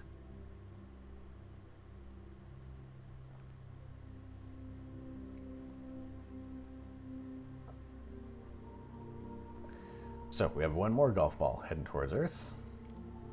Oh, pause that. Speed, 4.6 kilometers per second. New.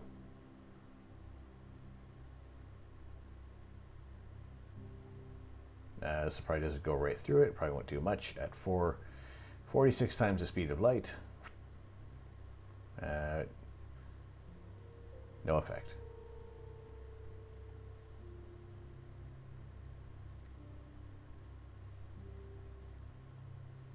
There is so much to view in here.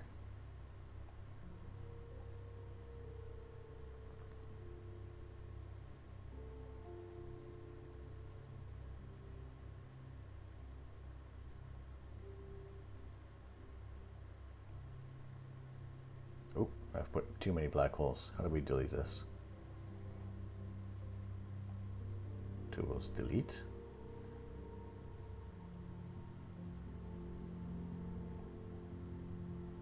Oh. Well, there's still a black hole there. Oh dear. I've bungled things up.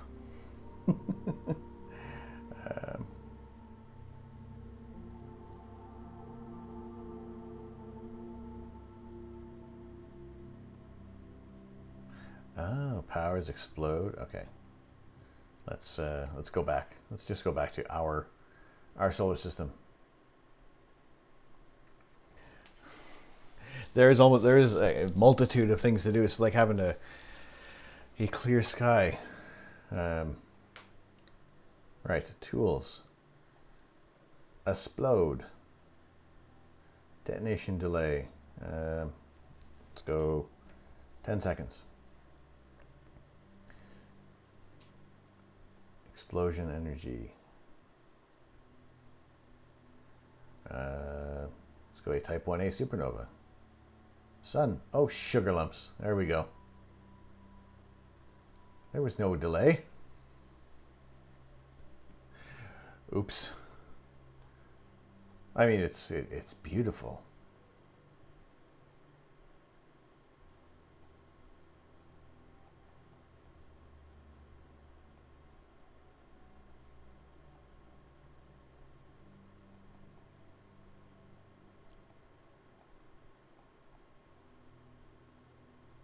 Rewind.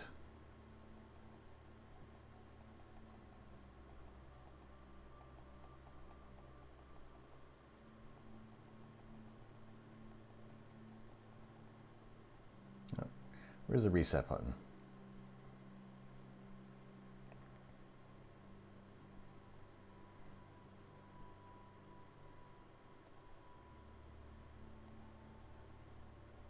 Right, so that's what happens when I blow up our sun.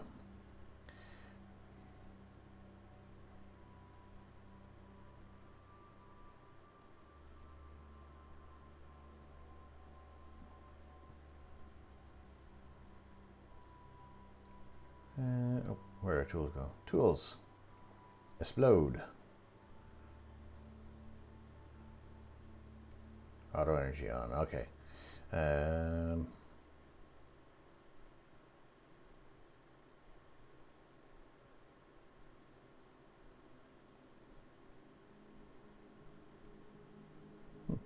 Just kind of fizzles out there. I would imagine okay, let's get a little closer to.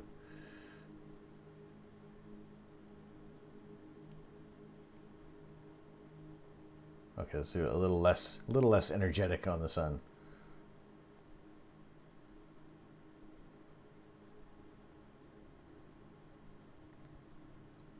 Oops.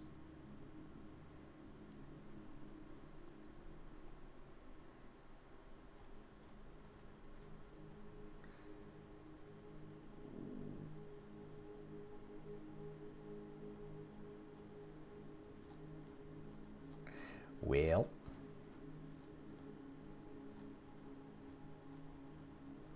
I mean, it's a very lovely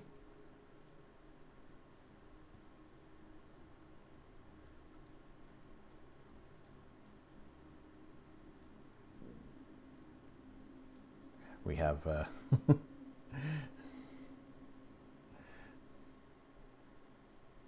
Mac DeMarco, yes, playing around with Universe Sandbox, and the first thing I do is blow up the sun, you know? Well, it's interesting. There's a lot of stuff to do in here. It's like, let's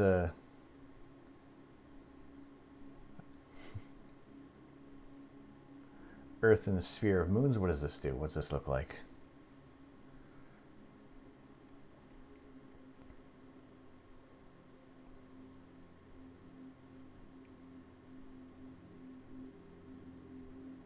Oh, well, that just causes a whole lot of chaos. We don't want that many moons.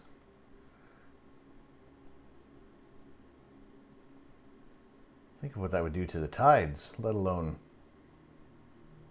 Oh, there goes South America.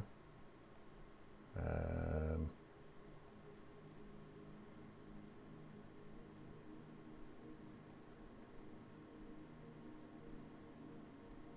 yeah, not a good time. Not a good time. What's the information on Earth? Earth is currently 2,200 degrees Celsius. We're getting warm. It's a toasty. Is a toasty. This is over the course of a couple of days. All right, so having that many moons around Earth is not a good plan.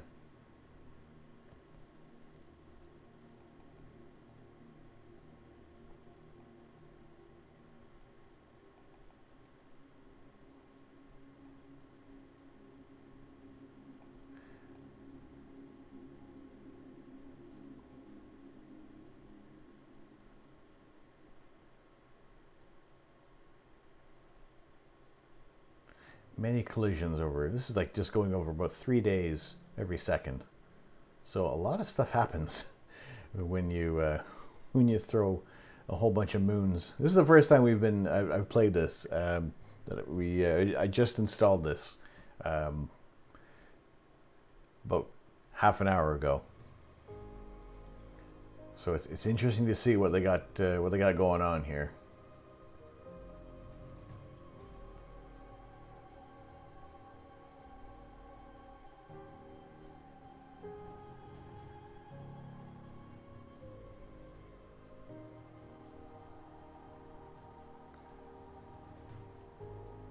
Moon 129 is doing a good job there. No collision. This one might turn into a stable orbit. Who knows? Although that moon may have. This is so much fun. I'd love to stay and watch more, but I need to hit the sack. Have fun destroying everything. Deuce Central, thank you very much for coming in. Appreciate you sticking around there. We'll definitely be doing more Universe Sandbox, and we'll do some. I'll discover what there's got to be tons of stuff to do in here, you know. So we'll so any what if questions pop up in the chat, we're gonna jump in here and we're gonna do some destruction or creation. Who knows? But we'll catch you on the next one. Yeah, who knows? Maybe I might do. We'll see how this goes. Maybe tomorrow night, a couple hours. Maybe not. We'll see how that goes. But have a good snooze. We'll see you on the next one there. Now we're just like floating through space now. But I wonder, yeah, could this be a stable orbit for Moon 129? Although we still have a few other stragglers just kind of hanging about there. Other ones have just pissed off and said, "That's it, we're done. We're gonna bugger off into interstellar space." But our rotation is mucked up as well. Like what we're an hour every second. So we're a day is lasting about an hour. Oh, here comes Moon 129 again.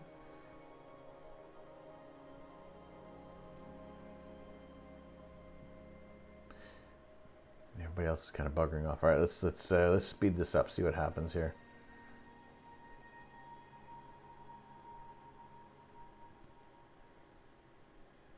Does anyone else come and ruin our day? Because we have this nice little. We're orbiting around this nice center of gravity here. A little wobble. That's kind of like how we discovered that that there's a planet orbiting a sun. You know, because if it's a large planet, it's going to do that little wobble.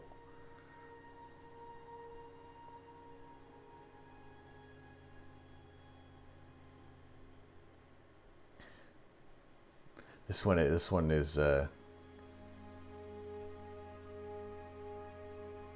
Doesn't seem that a lot of these other moons are having a massive effect on the Earth, but this one, 129.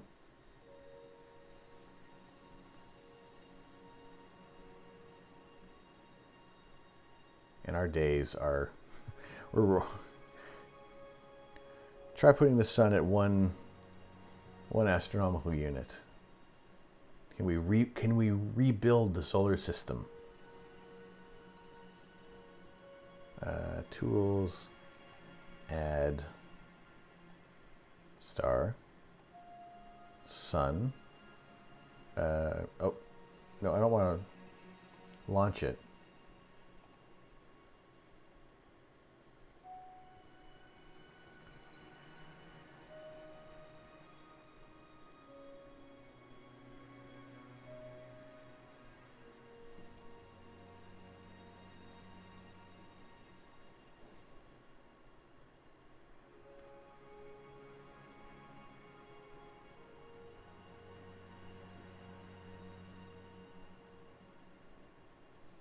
Where are my measurements here? How can I see?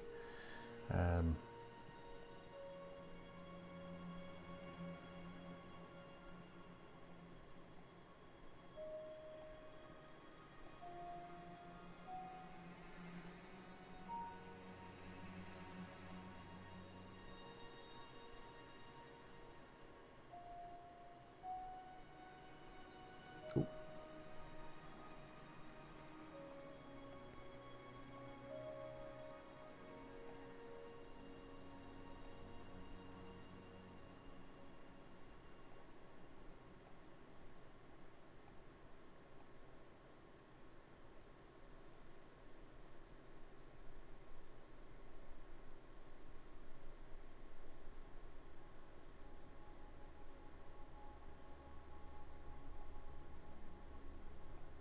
No. Oh dear. Okay, that was way too close. That was way too close. Okay, I would imagine the Earth is gone now. Oh, that was nowhere near one. That was way too. Oh God. Okay, I was way too close. I didn't realize I was actually that.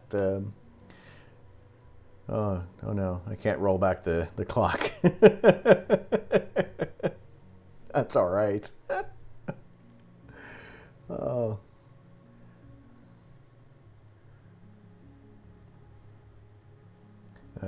Yeah, I'm imagining the everybody is. Does anybody get trapped in an orbit? Like everything just kind of goes into the sun.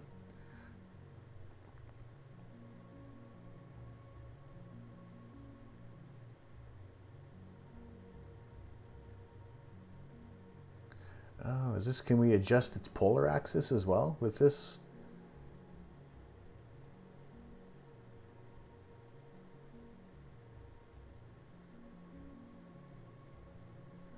Oh, cool.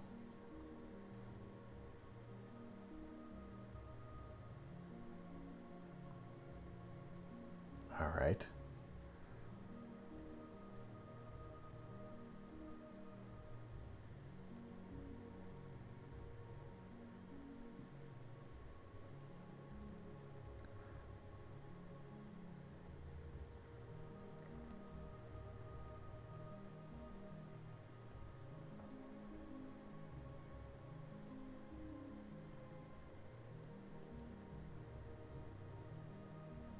Oh, here comes Moon 2. Watch out, Moon 2 is about. What am I focused on here? I don't want to.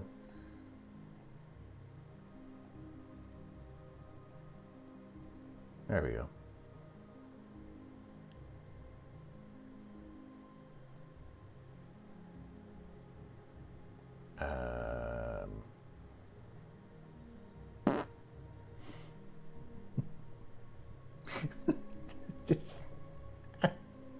Now I really took away the sun.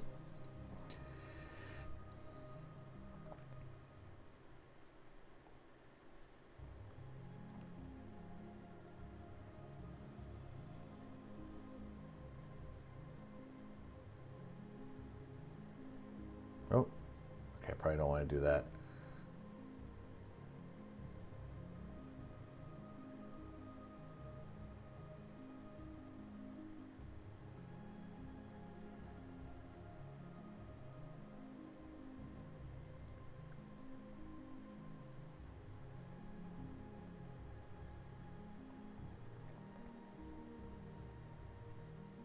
Oh dear.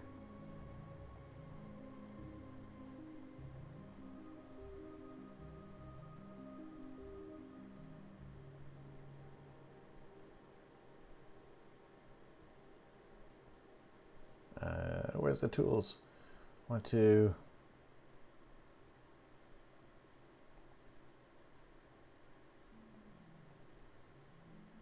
There you go. Let's see what these two are doing.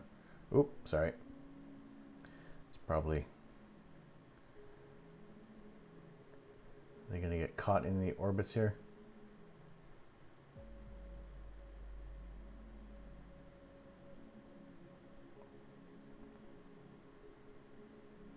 There's... Seriously, there's way too much to be...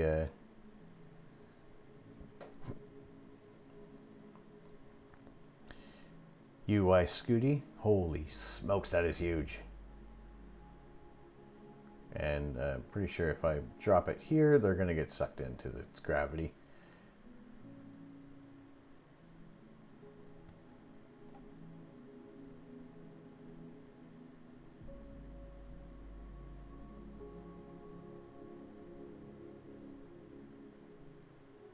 I'm putting way too many stars here.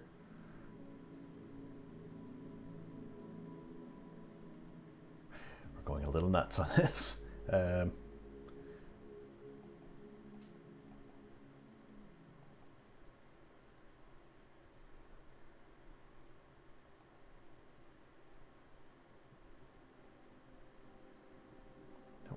Stop placing stars. I don't need to keep placing stars here.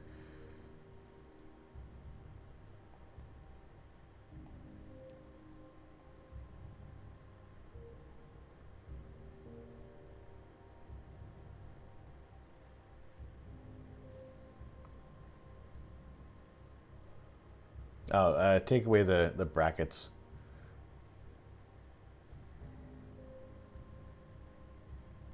You solve the energy problems of the entire Earth.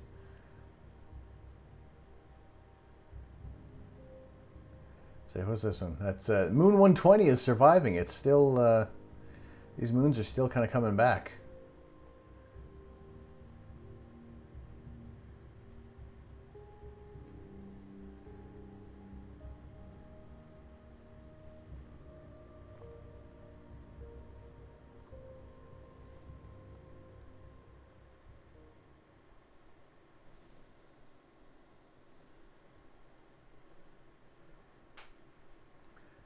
All right, I'm guessing these stars are not going to be colliding. Are we in like a stable orbit here? Let's speed things up.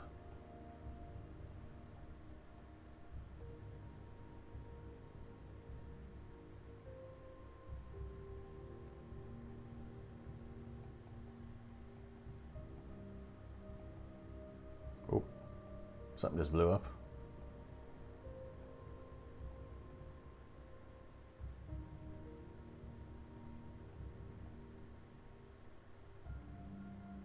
Proxima Centauri is... Oh, someone else blew up. There goes that Proxima Centauri. Fragment. Moon 147, still kicking.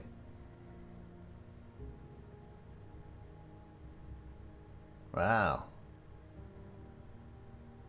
Look at that. We've created something... Oh, there is... Moon 67 is just getting the heck out of there. Oh.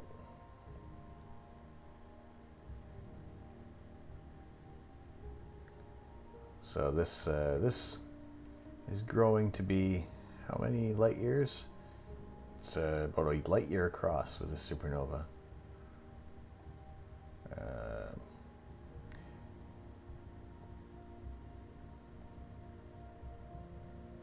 That's another UI Scooty.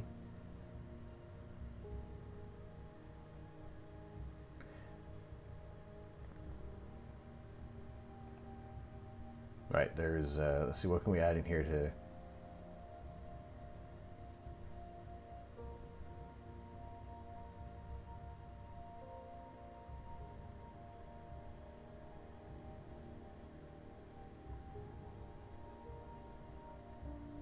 $10 million solar mass black hole.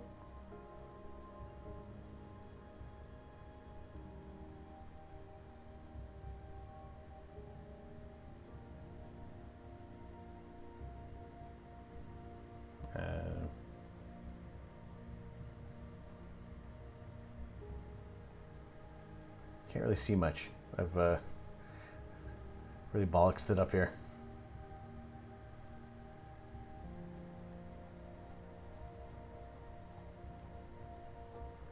Oh, it does look very pretty. We hit escape. Okay, that takes me back to there. Moon 167, getting the hell out of Dodge, that's for sure. Is there any other moons that survived? There's the supernova, supernova, supernova.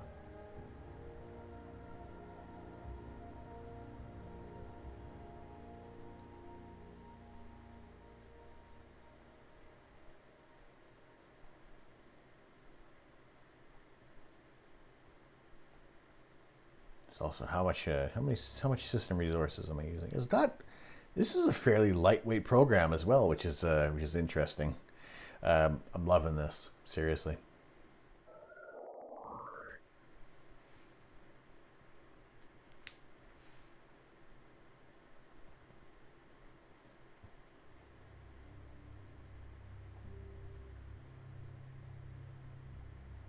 All right, so how do they portray the black holes here? Just warps the space-time around it. That's cool. Who's still in here? There's a fragment. Is there any moon? There isn't. There can't be any moons left in here.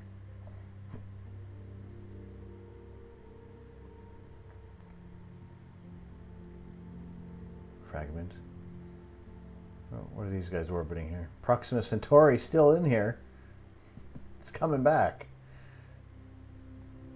Is it orbiting a black hole? It seems. Seems to be having a bit of a bad day.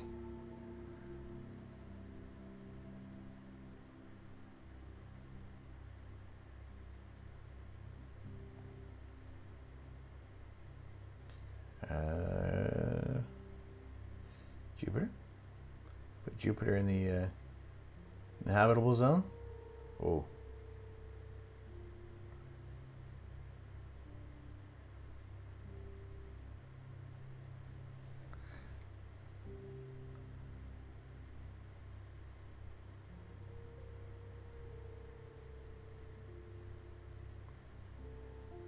Jupiter does not like that. Although, how am I going?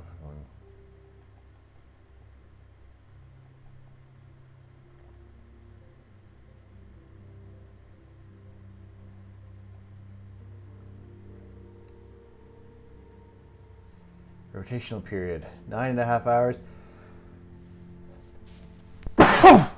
Sorry. Pardon me. Pardon me.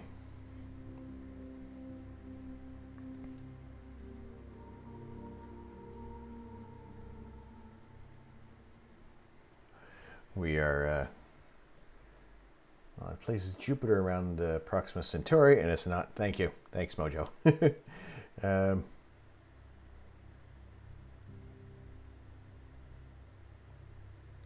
And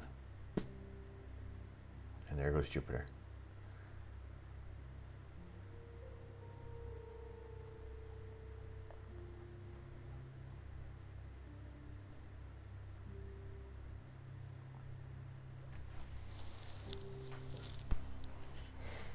Now, I said before I was going to stand up and stretch, and it turned out to be a bit of a lie.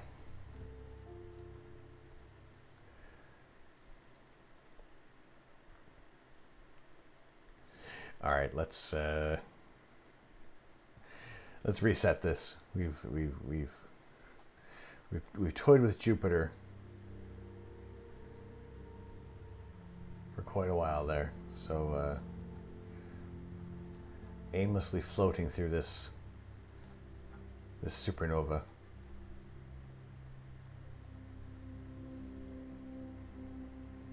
Collapsing moons, Earth and 200 colliding moons, Saturn and Neptune. What's this one do? Just put them close together? Oh yeah, look at that. In this simulation, Neptune orbits Saturn on an eccentric inclined orbit that crosses Saturn's ring system. This goes badly for all involved. The ring is first distorted, then completely disrupted by Neptune's gravity, sending some ring particles into space while others crash into Saturn or Neptune. The gravitational interactions between Saturn and Neptune create tidal forces that heat both planets.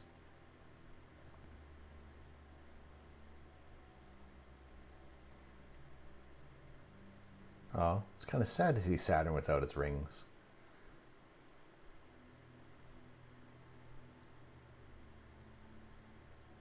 Everything just kind of plips into it there.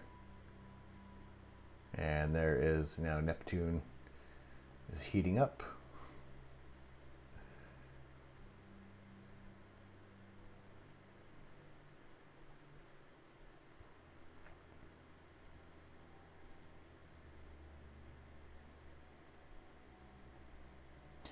Now if we were to add, okay, obviously we added black hole, that's not going to have a good day. Let's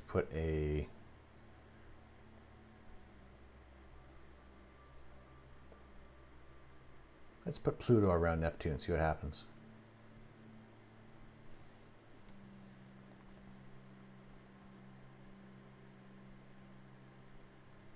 I think it's gone.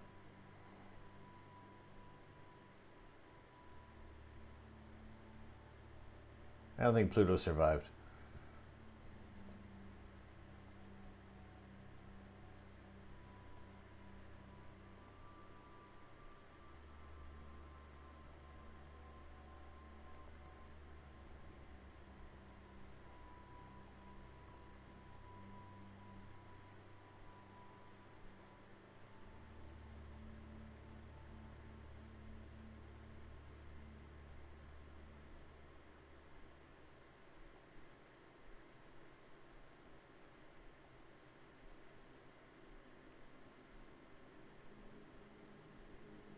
Oh. Neptune is not having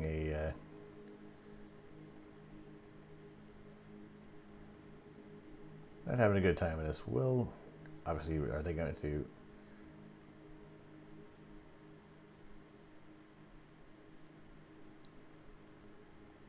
Is Neptune getting smaller?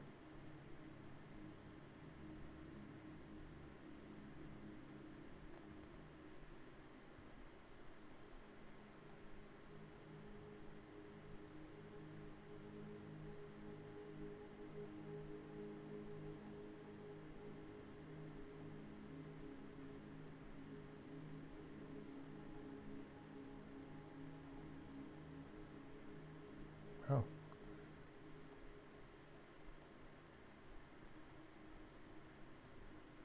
Uh-oh. Where'd I go? What happened? Oh, did I lose it? How do I get back to...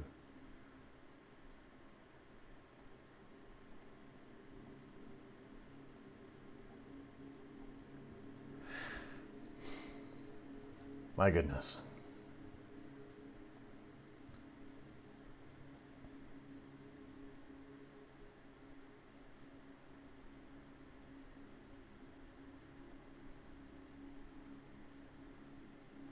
There is so many things that we can do in here. And I mean, I love this for the fact that when we get when kind of like what if questions are going to pop up, what this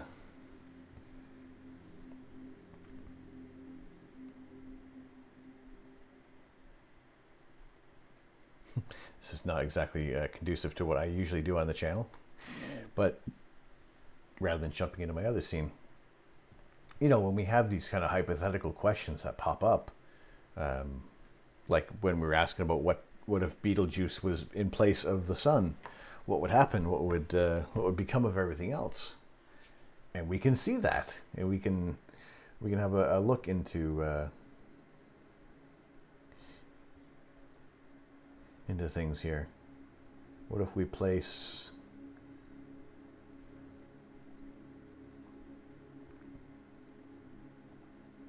We drop a black hole. A black hole of 10 million solar masses.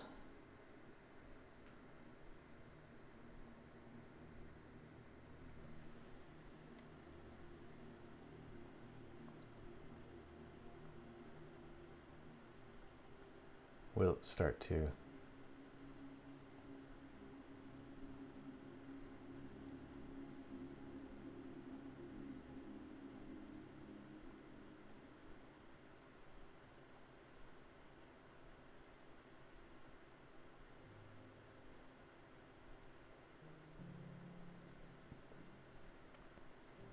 What effect is that having? Will that have an effect?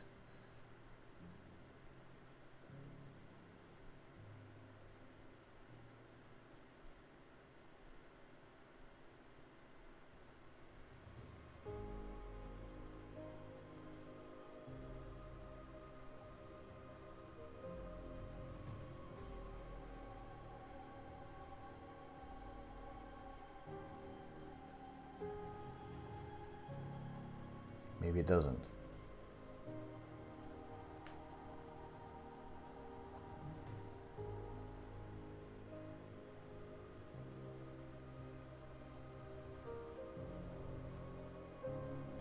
Oh, it's changed its orbit maybe? It is starting to impact on things. I doubt it's doing that much.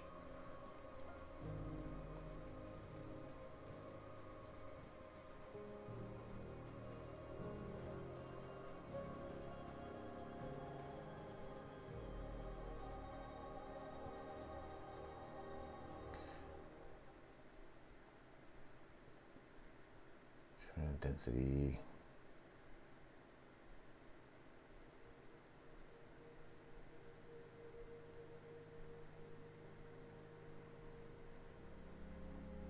Schwarzschild radius is the radius of the black hole. Make it larger. Make it 10 times larger.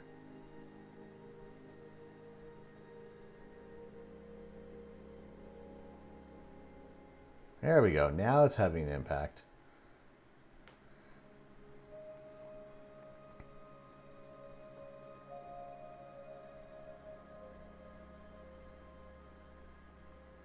Can you really gather the size of this thing?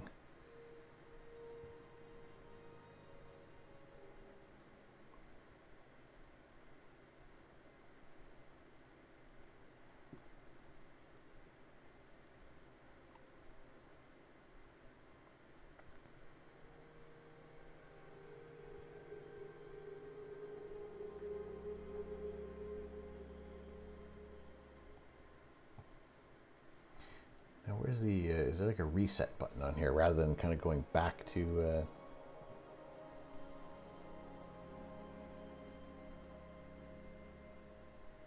gravity, collide, fragment, temperature.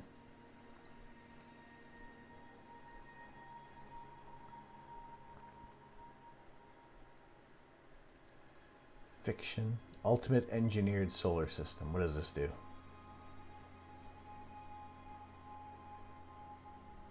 How many planets can you cram into a habitable zone and still have a stable system?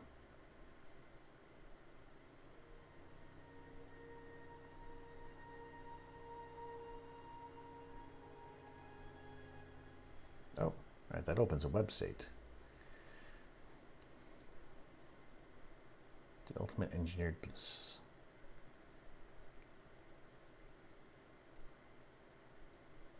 It'd be interesting.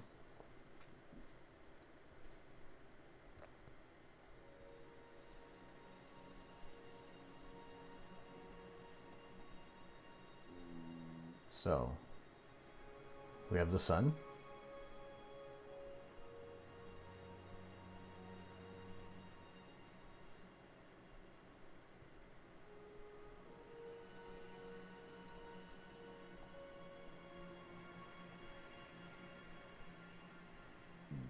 And if we add 2 suns,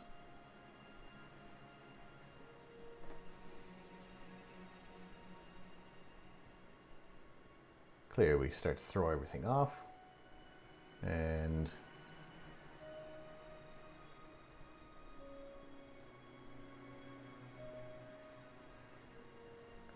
planets will start to cross paths and just cause general chaos.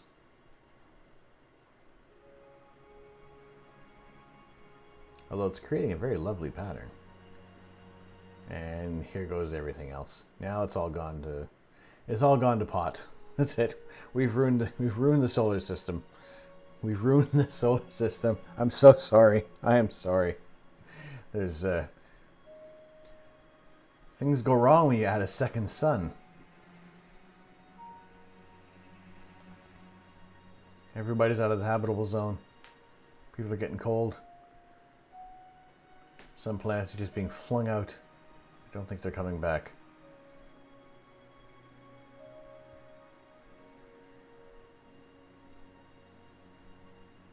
Okay, if we don't view the trails, we have a... Oh, nope, that is...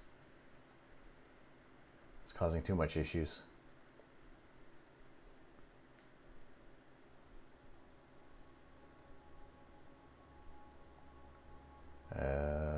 If we... Oh, well, you know what happens if we do this.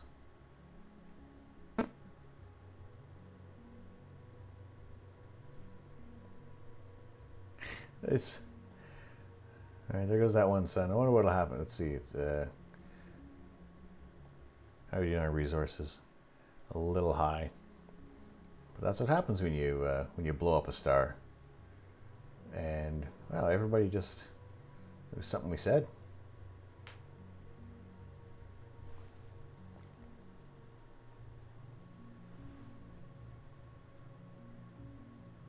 All the planets have... that one's alright. That one's still okay.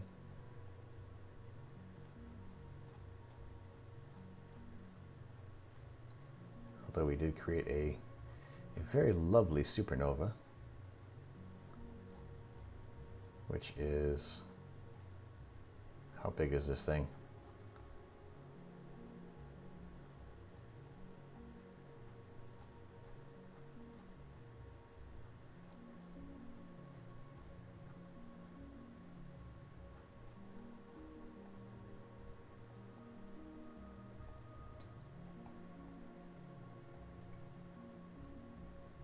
Oh, I can move the supernova as well? Interesting. Hey, really muck about with this.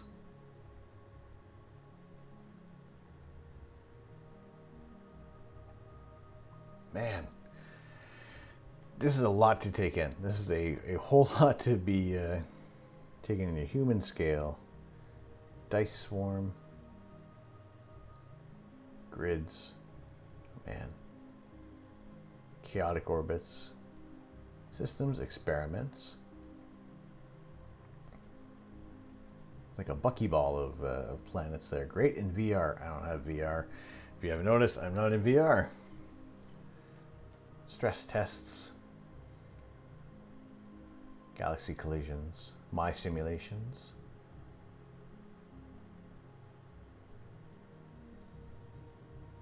Man, there's a lot. There's a whole lot in here.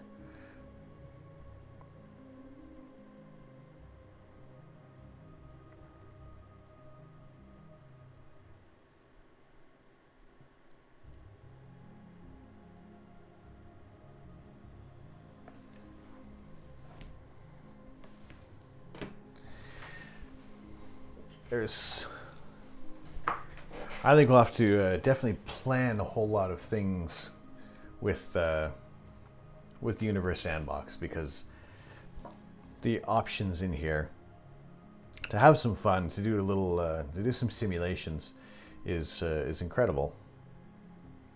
Like, way better than Space Engine. You know, it's it's nice in the Space Engine to have that tour of the universe, of our galaxy. You know, kind of go over to some other galaxies, and you know, just have that experience of maybe gaining some scale of where we are. However, with the Universe Sandbox, we can play with the what ifs. You know, we can have a look at the collision of our galaxy and the Andromeda galaxy. You You know, we have a view of the Parker Solar Probe. You know, what happens to our solar system if Betelgeuse is put in there? Looks like there's stuff from Vsauce, Oumuamua in 2017 with that encounter. Have a view of the TRAPPIST-1 system. Earth and the Moon tidally locked.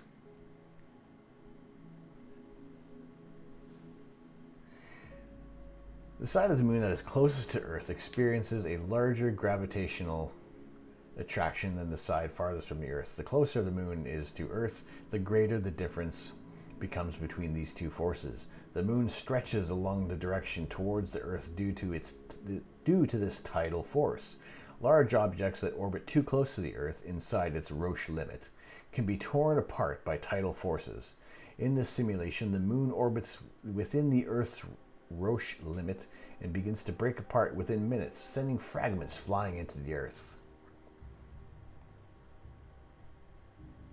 The Roche limit is a theoretical bulbous double-shaped, or a bulbous-shaped dumbbell and a double envelope. Looks like we've formed many other moons.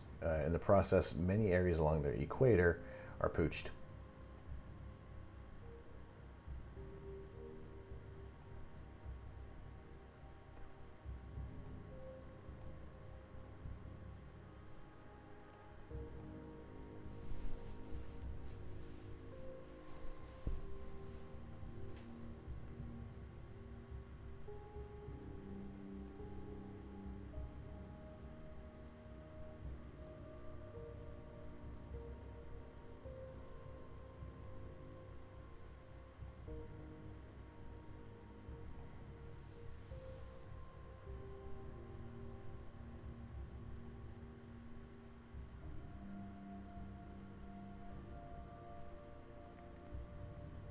What if we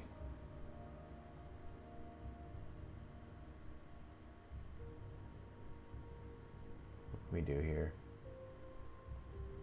Increase the mass? Oops. That's what happens. Not very good. Okay. Right, so increasing the Earth's mass doesn't...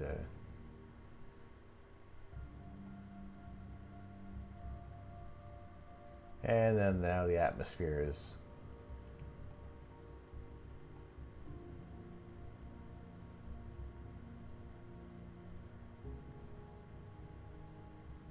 Surface gravity, 2 Gs.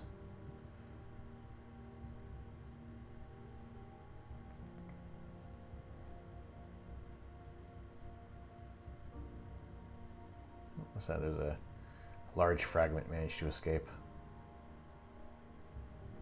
Lots of little mini moons. The equator is very, very hot. What's the temperature? Composition? Iron. Oh yeah, there we go. Increase the core. Add more water. Add more hydrogen.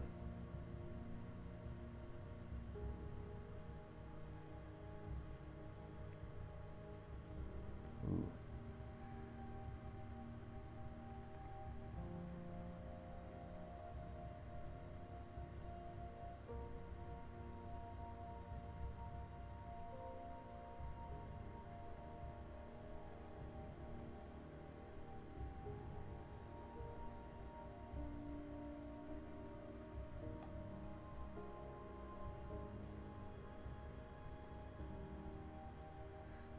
This is not the Earth anymore. It's a bit of a kind of a bit of a Jupiter, maybe?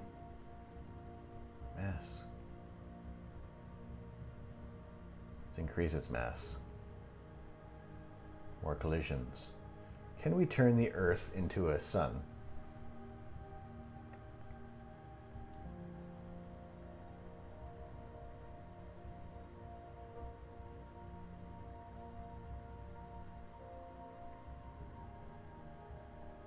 Those are graphs.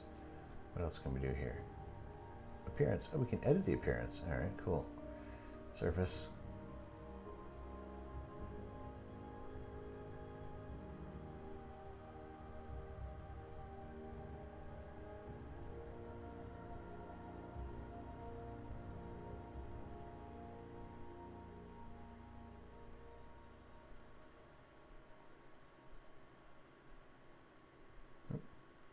Attracting all sorts of stuff. Radius. Enhance.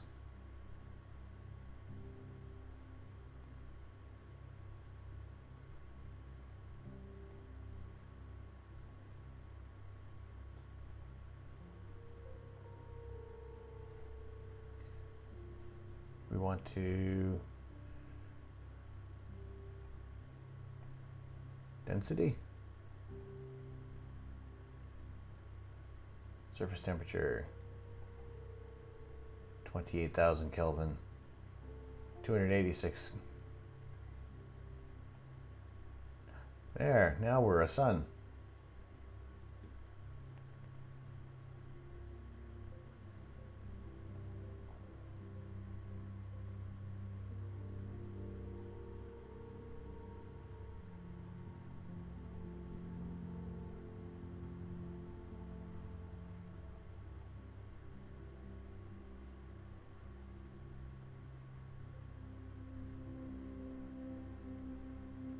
Didn't take much. We're good.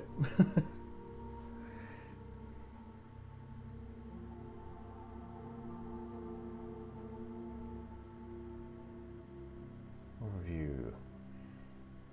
Radius. Let's go bigger. You're 16 times the size of the sun.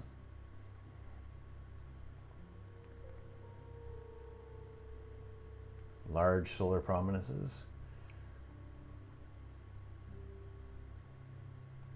Need a banana in here. Need to find out exactly what's up. All right. It is 1 in the morning.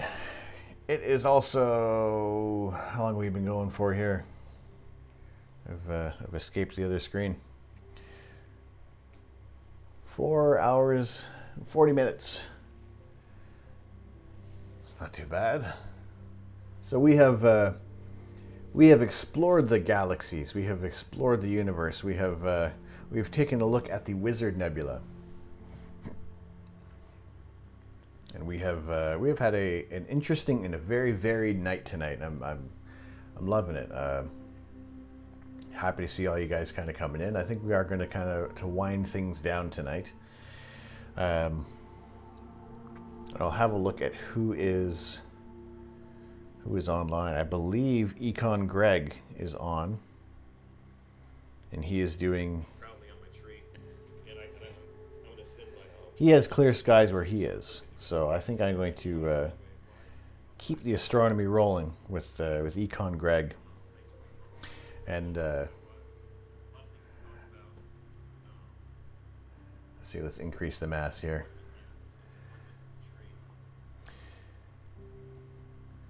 Sweet Sage, this is a very chill stream. Thank you so much. Well, I appreciate you guys coming in here. Hopefully you guys are do get to enjoy things as well. If you know, lurking is fantastic. If you want to chat, that's great. We're last night I did try doing Among Us, and that just didn't work out well. It kind of turned a little chaotic, and it wasn't the kind of stream that I want to be having here. So let's do this here.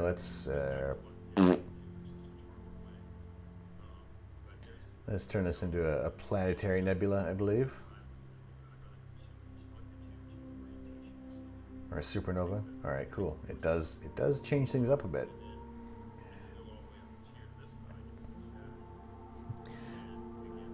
Oh, Anime Amy, you've changed to Sweet Sage. Cool. I do not have a clear sky, but Econ Greg in Atlanta, or in Macon, Georgia, he does have some clear skies, and he's my inspiration for doing this. Let's leave our planet Earth to expand into a beautiful supernova.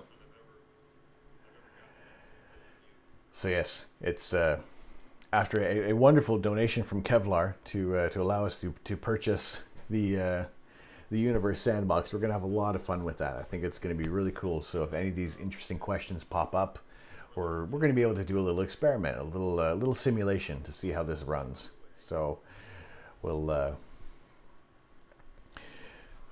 pass you guys over to Econ Greg. Tomorrow night, if it is going to be clear, right now the forecast is, what's it saying? Because it's teasing some clear skies. Possibly. Between 3 o'clock and 8 o'clock, it's kind of iffy weather. So I'll put an alert out on Twitch. If you're following the Discord, I'll have some alerts on there. For those of you who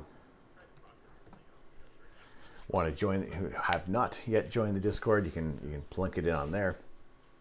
And yeah, it's been a fun night. It's been interesting to explore the universe in ways that we haven't yet on this channel. So it's really fun to see how things are progressing here. So thank you to our new followers. Thank you again for Kevlar for the donation going towards Universe Sandbox, allowing us to do that little bit of expansion. That's kind of a prime example of what I do with the funds here. This is going towards creating a new experience, better understanding of the universe, of our solar system, of as much of astronomy related things as possible. So, that's the way how I want to return my thanks to you guys, and I thank you guys so much for tuning in. I thank you guys for all the questions that have come through in the night, and those who have been just hanging out and just having a chilled time with me tonight. And that's what I want to have, is just a easygoing, relaxed time, and just having some fun, just enjoying the wonders of the universe in any way, shape, or form. So I'm going to send you guys over to Econ Greg. I'm going to keep the astronomy going because he is, like I said, he's my inspiration for all this. He's been doing Twitch for much longer than I have. Econ Greg, there we go. Yeah. So show him the appreciation.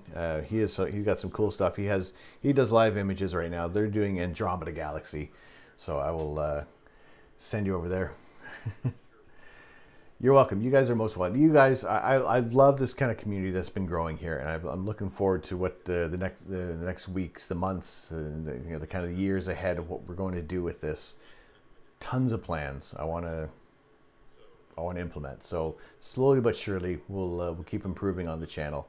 So I will get that going over there to Econ Greg. And that is that is our night for tonight. So I hope you guys have a fantastic remainder of the weekend. And if I don't see you tomorrow night, we'll do this again sometime during the week when the clouds are maybe a little clearer. So I have been Tom. I'm the Astro Canuck. I'm not here to change the world. I'm here to share the universe. Have a very good evening, and we will see you again soon.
kind of it's a different thing.